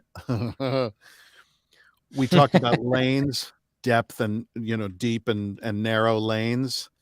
One of my deep and narrow lanes has been for years the Franklin expedition. And I don't know how it came up, but I was like, oh, I'm such a, I've always been really into this whole thing. And he goes, oh, yeah, he's nodding. I'm like, it. He goes, well, after I finish this, I'm going to go and play the captain. And I was like, what? He says, yeah, I'm going to be in this thing called the Terror. I was like, you fucking bastard. Can I be in it? Well, I don't know. Did they call you? No. He's such a good man. Peter Guinness could not be a sweeter man. And Peter I'm Guinness, sure. of course, is like Aliens 3. Oh man, Yes. Oh, You man. know, and like, yeah, tons of it. But he's also very much a theater guy. Yeah. And we just had such fun, just wisecracking all day long. But yeah, those last few lines, I said, do I need to shave again? And he was like, I don't think so at this point. Okay. I held an iPhone up and recorded my face like this and did the lines into this mic. Funny. I remember the first when the TV spots started to show up and they were like the individual spots for each of the Justice League members. Yes. And I remember the one for Darkseid leaked. The Twitch, it wasn't a leak because I texted yeah, Zach. I remember that. That was that Twitch ad. It showed up on Twitch and the internet exploded. And I texted Zach and went, is this a leak? And he's like, no, not a leak. It was released on Twitch. I'm like, okay. Exclusive. Because like that was the one, because that was like the first time hearing the voice. People heard the No. voice. No, I thought the first time hearing the voice was the Batman teaser. Like you heard, you heard your it in the voice. Batman teaser. You did. Yeah, was you in it for a heard you in the little bat. Yeah. Okay. Because when Yeah. he's doing the pan around the war machine and you're hearing Yeah. all that dialogue. That's when you said, I Oh, will yeah. come from my great pride. Oh, Right. yes, that's true. That is Oh, true. yes, That is very that's true. right. That Yes. was the Well first time we remembered. heard your voice. Well That is remembered. very true. And we That's all right. lost our collective shit. Yes. I know. We were like, what? The Like, fuck? that's it. That was Darkseid. Yeah. Well, right. So like there was, You know there was that. how nail bitey that time was for me, because for weeks on Twitter, people are like, "Oh, let us hear the voice. Oh, can you please let us hear the voice? Oh, can it, And I did do that one like sort of thing, but I didn't do the voice. Yeah. People are like, "This is Darkseid," and it's like, no, it's not. Sounds close, but it ain't. So when I was like, "Fuck, what if it comes out and people are like, I don't like it?" I was really Yeah. scared. I'm sure. For all the buildup, dude, what if it had sucked? So But it didn't suck It did at not all. I'm at all. glad Not it did at all. Not at all. Not at Jesus all. I'm Christ. very glad it didn't suck. I watched Fuck that. no. I watched that TV spot. That's probably the one that I watched the most on repeat out of all of them. Seriously, just to Those hear are- the voice. Those previews are Yeah. so fun. Plus, Wow, there was even that shot, like we even saw him like at the very end, like at the end of the and all of existence shall be mine, and like Yeah. see it you see him at the end, like the holographic projection was just like, Yep. all right, okay. Yeah. Yeah. I had to check. I was like, does my mouth really do that when I say mine? It was like, yeah. Me and some friends of mine, like probably, I want to say it was like 6 or 7 months before Justice League came out, we did a Zoom with Zach, and he showed us that scene of you coming through the portal or whatever, Oh, he talking did? to Steppenwolf, and he Okay. showed us like 3 different times. It was like previs where it was just like no parademons, it was just like raw footage, and then like he's like, all right, 2 weeks later I want to show you to you guys again. He showed it to us again, and he showed us the final one with like all the lava dripping And off, the and I dripping? just like lost my mind. I was like, are you kidding me? See, I saw he It sent sounded me so the good. It previs. looks so good. It looks so good. He sent me the previs, and I was like, okay, wow, what is that? Okay, cool. And I didn't have any context for it. So I was hoping that I would come through with lava dripping off of me. And so when the Oh my preview finally goodness. happened, I was like, lava. Unbelievable. Unbelievable. And for me, it was just the fact that even before you hear the dialogue in the movie, because Joe Morton's character, and when he's Silas and he's talking about the heat and the thing that allows him to tag the mother box, it's like the Kryptonian scout ship. because I'm looking at the lava going, it's like the geometal from Man of Steel, and I'm just like, and in my head the wheels are turning, and the I'm like Charlie Day, and It's Always Sunny in Philadelphia, going, and I'm just like, Yeah.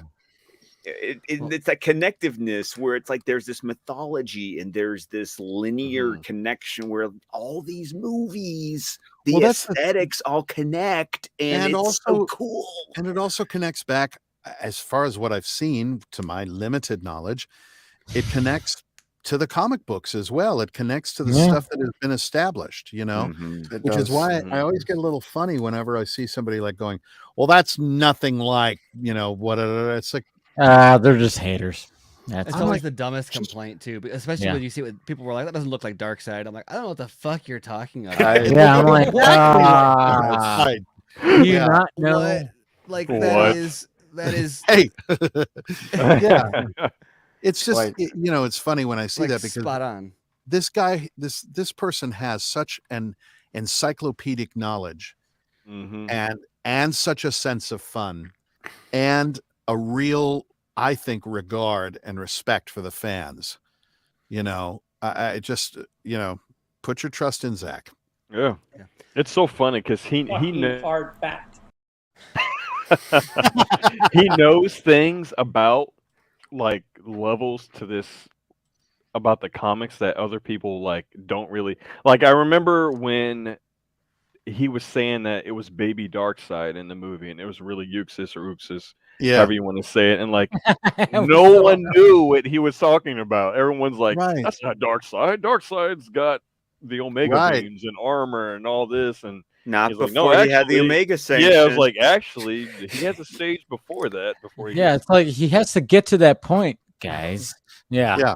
Have you not read the comics? Because it's just strange. Apparently not. I could recommend a few to you right now. It's very strange to me that someone who is so aware of and conducts himself in such respect of the canon, people turn around and then say that's not canon. Right. It's weird how that works. It's what it is. I mean, there's a couple things that work, but it's a bit of a leap, I think. It's largely for those people that just fire at it. I think a lot of it is just jealousy. And I know that's a silly thing for like people look at it and they're like, that's a ridiculous thing to say. And it's like, well, you got to look at what the gatekeeping mindset is with people who like rail against it. They're mad because they didn't think of it first.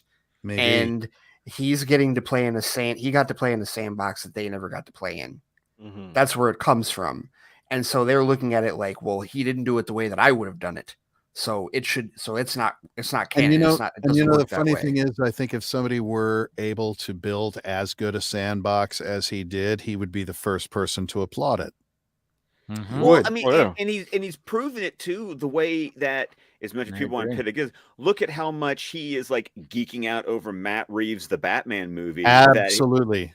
That we're all like, yes, right. I can't wait. Yeah. And the first time I got the chance to speak with him over on Real in Motion, like it was the night after the first fandom, after we saw the first Zack Snyder Justice League trailer, then we saw that first Batman trailer, and we were all of us, even Zach was like, it's so good. Yeah, I know. To the fact that he texted Matt Reeves. Like, dude. And I'm like, and the fact that he just said like, just text Matt Reeves, was like, oh, okay, so they're friends, cool. And it's like, and then he just was like, dude, what the fuck, man? That is something that you're creating something different over here. Thank God, it's just, it's always been crazy to me, because those of us who read comic books or watch the cartoons or watch all these movies, I have never been able to wrap my mind around how you just can't accept this is a version of something. Yeah, because I want to say it's like in my years, how many different versions of a thing have I watched? And I am never confused. I am never upset. Do I have my preferences? Absolutely. But that doesn't make me angry that something exists. Well, I mean, there's a lot of people that get into like comic books and stuff. We're talking about like the narrow and deep kind of areas like comics that are more niche, I think attract people because it's an area where it's easier for them to become an expert versus like What you saying, something. Steven? Are you saying something? I'm just Well, tread lightly. Well, no, I'm talking about motivation. So I don't think you would fall into this, but there's people that do that because their motivation is to be the smartest person in the room. Yeah, exactly. And that's why you get like the comic book shop style arguments, and it's not about whether or not it matters whether or not Superman wears trunks or not. It's because it is all in service of the person's ego. They're like, no, the reason I read every single episode of or every single issue of Superman is so that what I say as Superman is seen as definitive. And so now someone's coming in and contradicting me, but I've dedicated hours and hours and hours to being the Superman expert or whatever. I've watched Superman 78 800 times. You cannot refute me. Yeah, which but is also, a weird way to engage with also art. in the sort of the social climate that a lot of us came up in, there's a certain safety in that too. Yeah. In having that expansive knowledge and immersing fully into that world. And here I am smart. I am, the smartest person in the room. Here I am, something maybe that they were I can denied take that in pride other in. areas of their life. Precisely. And so there is some safety in that. So anything that comes along to fuck with that safety in any way, even a small way, can be really, a threat. I mean, doing Shakespeare for so long and talking to so many audience members, the sense of ownership that people have over their experience of something, maybe when they were younger or whatever, that really moved them, they have a sense of ownership of that. So let's say they saw the most amazing production of Cymbeline, or they saw the most amazing production of, whatever Shakespeare play, then they believe that's the one and it's definitive. And if you're not going to do that, they're immediately resistant to it. And you've either got to blow them out of the water, but if you don't, they're safe in their knowledge that that's the definitive thing. I heard that so many times. And I really pissed somebody off once when they were like, you have this person played the role and this person did and this person. I said, right. This is the first time in history I've played it. It's not an ego statement, but it's the first time that it's happening this way because I'm doing it. And if you don't want to watch it, that's totally cool. If you hate it, that's totally cool too. But there is, definitive is a real objective term. And so, when people talk about this is canon, this is not, how you can do that with something as ever changing as the DC universe is beyond me. Because it seems like the canon gets established and then a new writer and a new illustrator comes along and they completely fuck with that. And it's a different thing now. And then we have a crisis. Well, it's like knowledge inflation. Like not inflation, like being inflated, but I mean like dilution. So someone invests time and money and effort into learning all about Superman, and then someone comes in and adds to it. They're like, oh, now the percentage of Superman stuff that I know is less because more is being added. Sure. So I need to deem what I know and what I prefer as better so that the stuff that is new is not doesn't make me feel like I am lacking in my completeness of my understanding or knowledge. Sure, absolutely. Right. Which is kind of the lazy way, as opposed to, okay, shit, I've got to take this on board now too. Yeah. You look at these characters like Superman and Batman. I even said this that before everybody showed up, is like when somebody said like Marvel's killing it. I'm like, yeah. Well, they didn't have, they were able to build things from like almost like the ground up. You start with Iron Man and you start building up and whatever the hell. And when it came to DC, they already had like live action Superman, live action Batman. So every time like there's a new Batman or a new Superman or whatever the fuck, everybody goes, nope. There's like some people that just like totally just go, fuck that. Well, I don't need that. It's always funny to me. I still remember in 2008 when Iron Man was coming out and everyone was like, who's Iron Man? And I was the one going, I'm like, what do you mean who's Iron? People didn't know who he was. No. Right? And that was so weird. But then, when you go back, and once again, Marvel Comics, The Untold Story, brilliant history book about the company. But you're talking about these were the characters who were throughout the 90s were constantly under threat of having their books canceled. Yeah. Like, right. I'm sitting here going, the Avengers, Captain America, Thor, Iron Man, Hulk. These were the books that weren't selling. And then to think that now they are the brand is amazing, because who was the brand before then? My comic collection, Spider-Man and the X-Men. But it was the smartest thing that Disney and Marvel Studios could have done, because they avoided what DC couldn't avoid. They avoided all of the pressure of, okay, well, there was a previous Iron Man, there was a previous Captain America, there was a previous Thor. No, there wasn't. So like Dave just said, you can start from the ground floor with that. Yeah. Now in 10, 15, 20 years, when Iron Man gets rebooted and when the Avengers get rebooted, not my Iron Man. Then they'll start having that problem. Exactly. Yeah. Right. Well, and also you also dealt with people who didn't care that the fact that those, especially those Phase 1 movies, less so as the movies went on, those Phase 1 movies, they were this nice blender of 616 Marvel Universe and the Ultimate Universe, where they literally just cherry picked, we like this part of classic 616, we like this part of Ultimate. We're going to make literally our own version that just kind of is the greatest hits.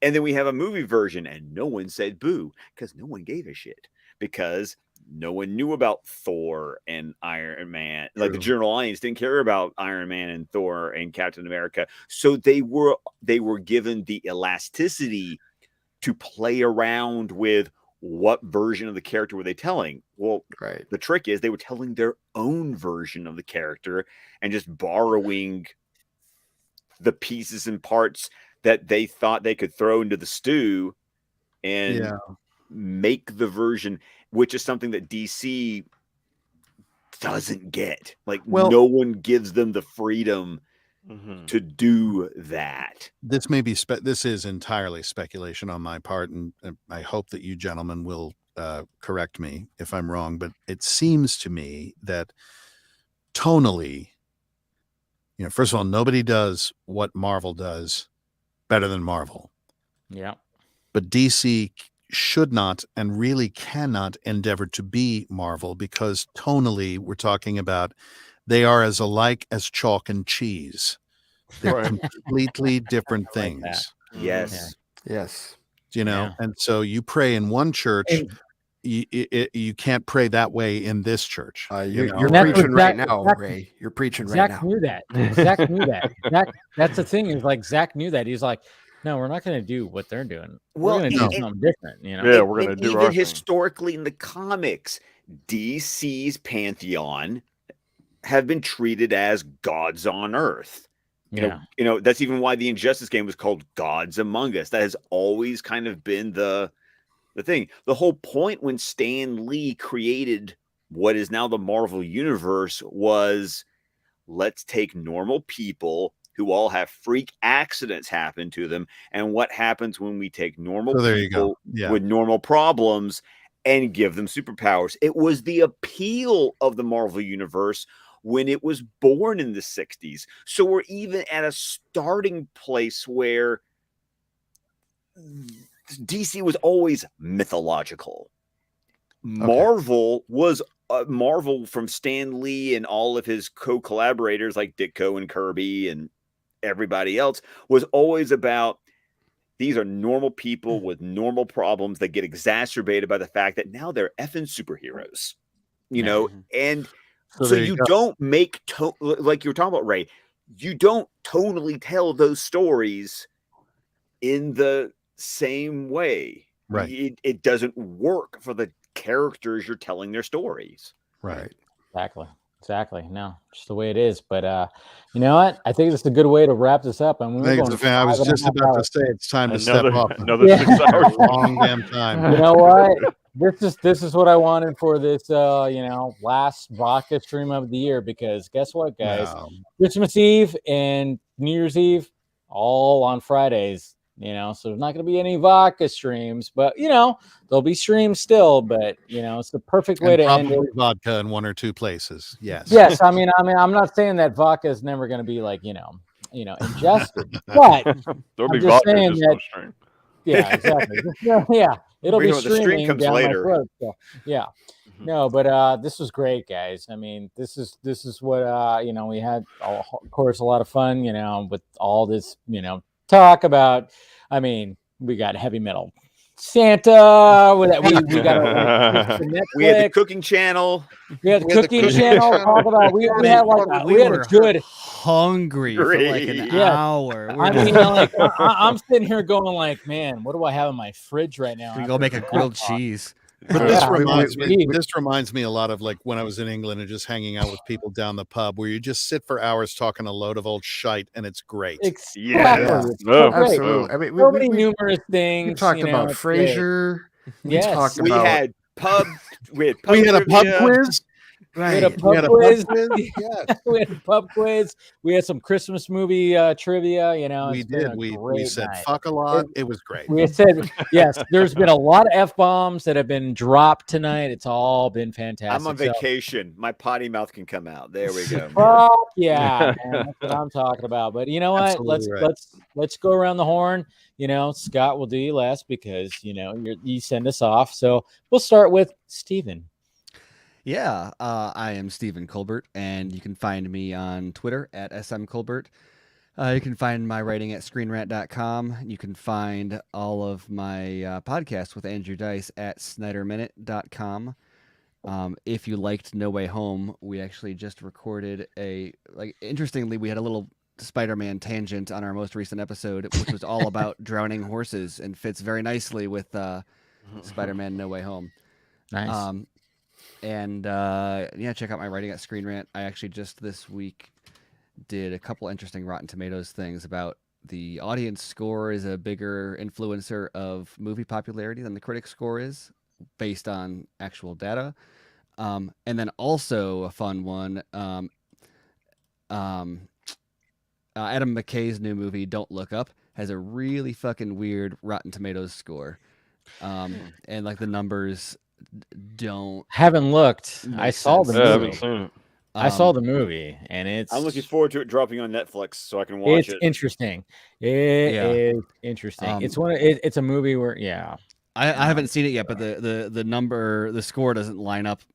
It doesn't make any sense. You have to kind of pull the data apart to kind of see it. But it's the critics and the top critics are like just for comparison, they rated it higher than the average review score was higher than Step Brothers, but the actual tomato meter score was lower than Step Brothers. So yeah. It's like the average review of the reviews that even that the right. Wait a minute, are we talking about dipping grilled cheese in tomato? So anyway, I won't bring it all down now. But the point is, it's weird, and so I wrote an article about it. Basically, what you say is read the article. Yeah. We'll read the article. I'll retweet it. Yeah. No. And then Flightcast Ray. Yes, that is where I'm at on Twitter, at the Flightcast. You can find my weekly geek show podcast and my blog at theflightcast.com. This weekend, it's all about Spider-Man No Way Home. It's a review episode. I'll be doing the spoiler-free version, which is going to be really difficult to talk about on the regular show, and then my spoiler-filled version will be on my Patreon at patreon.com/theflightcast. And then, of course, on Fans Without Borders on Squadcast Media with my co-host Brent. That'll be completely spoiler-filled about Spider-Man No Way Home. So, yeah, that'll be all Spider-Man all the time this upcoming weekend. And then next weekend for, Christmas will probably be The Matrix Resurrections as well, because that's still coming up. Oh, and by the way, you're promising that there is a resurrection of DC TV Squadcast coming. I'm just going to throw you under the bus right there. Oh, I told you that in confidence, but okay, I will go ahead. Come on. It's called marketing, man. It's called marketing. You are not the father. No, it is marketing. DC TV Squadcast has been on hiatus for a long time, largely because Ray hasn't been caught up. Ray, me, Noodles, has not been caught up on DC TV Squadcast. So I am endeavoring to do that over the Christmas holiday and make a hopeful triumphant return in January, having finally watched. So there's so much. I mean, the CW stuff aside, there's also Doom Patrol and Young Justice out, which you're watching right now. So yeah, whole lot of that to get caught up on as well. Cool. There it is. Okay. And then I'm going to go to Ohio Dave because I'm going to say Ray and Scott, they have the best voices. Even though Ohio Dave, you have a good voice too. But yeah, I've been working on it. I've been working on it. Yeah, you've been working on it. You know, you do have a good voice, though. I will say man. you do. But go ahead, Dave. Go ahead, Dave. Real quick, since we were talking about movies coming up, I just wanted to ask Ray Porter. You Yes, looking sir. forward to Tragedy of Macbeth with Denzel? Oh yeah, you know, I was going to bring that up too. Oh my, I cannot Yeah, wait. very much I so. cannot Very wait. much so. It looks fascinating. I love the stylistic choice just from what I've seen of the preview. It looks to me like it's going to be pretty faithful to the text, which I love. And of course, we will be seeing a little bit of Mr. Wayne T. Carr. Yes. Yeah. Yes. Number Well, I 3. mean, like Right. when he talked about like he got brought in to kind of like, hey, That's right. I He gotta was kinda- consulting I gotta with them coach. and then- I got to coach Denzel and Francis McDowell. I was like, Right. Shakespeare. wow. Yeah, here you go. Yeah. Man, I mean, the the time. fact that I he can't said- wait. Yeah. It's been But amazing.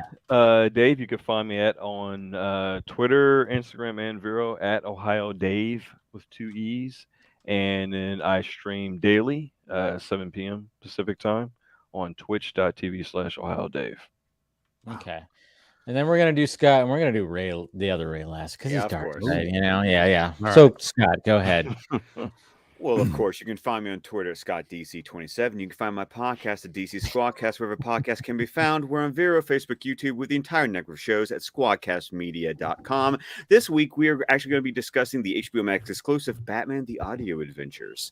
And of course, every Saturday night, you can find me right here on the Film Junkee with this doofus talking about Batman the Animated Series, where this week we will be discussing the Mad Hatter classic, Perchance to Dream. Yes. Good episode. Good That's a episode. good one. Yes. And And well yes, I deserved. had to explain to Dave that was a reference to Hamlet. Yes. So- Well, no. Oh, wait a minute. I remember. I forgot that I read the description. I was like, oh yeah, you're right. Hey, there's the easy rub. there. Easy there. The Easy. Undiscovered Country. Star Trek reference for Ray. Hey now. There we go. Yeah. All right. And then Mr. Ray Porter, Darkseid. Ray Porter, Ray__ Porter on Twitter, because there's so many Ray Porters out there. I'm sometimes on Facebook, Ray Porter audiobook narrator. Sometimes I show up on Instagram, the Ray Porter. I'm really useless about all of that because I'm old. You can also find me on Audible with somewhere between 400 and 500 titles available on there, wherever fine audiobooks are sold. And I want to thank you, gentlemen, for having me this evening. For anybody who's still watching, I hope you find a good therapist. And I just want to wish everybody a very peaceful and happy Christmas and New Year's. And my hope is that All of the joy shall be yours. Yes. Nice. Love it. I love it.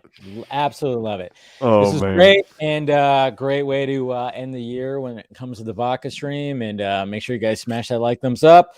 You know, do all the stuff. Member Patreon if you want to take part in the Patreon. Of course, we got the Film Junkie Closet, all that stuff down below.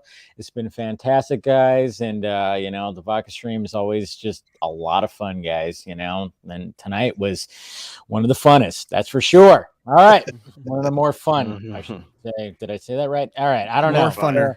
More funner. Stop it. More funner. The more funner. The more funner. I don't know. I've had a lot of eggnog tonight, so you know my grammar is really bad. And you know. tell her I said hi. I like it. All right, guys. We love you. And hey, guess what? On the Vodka stream, we'll see you next year.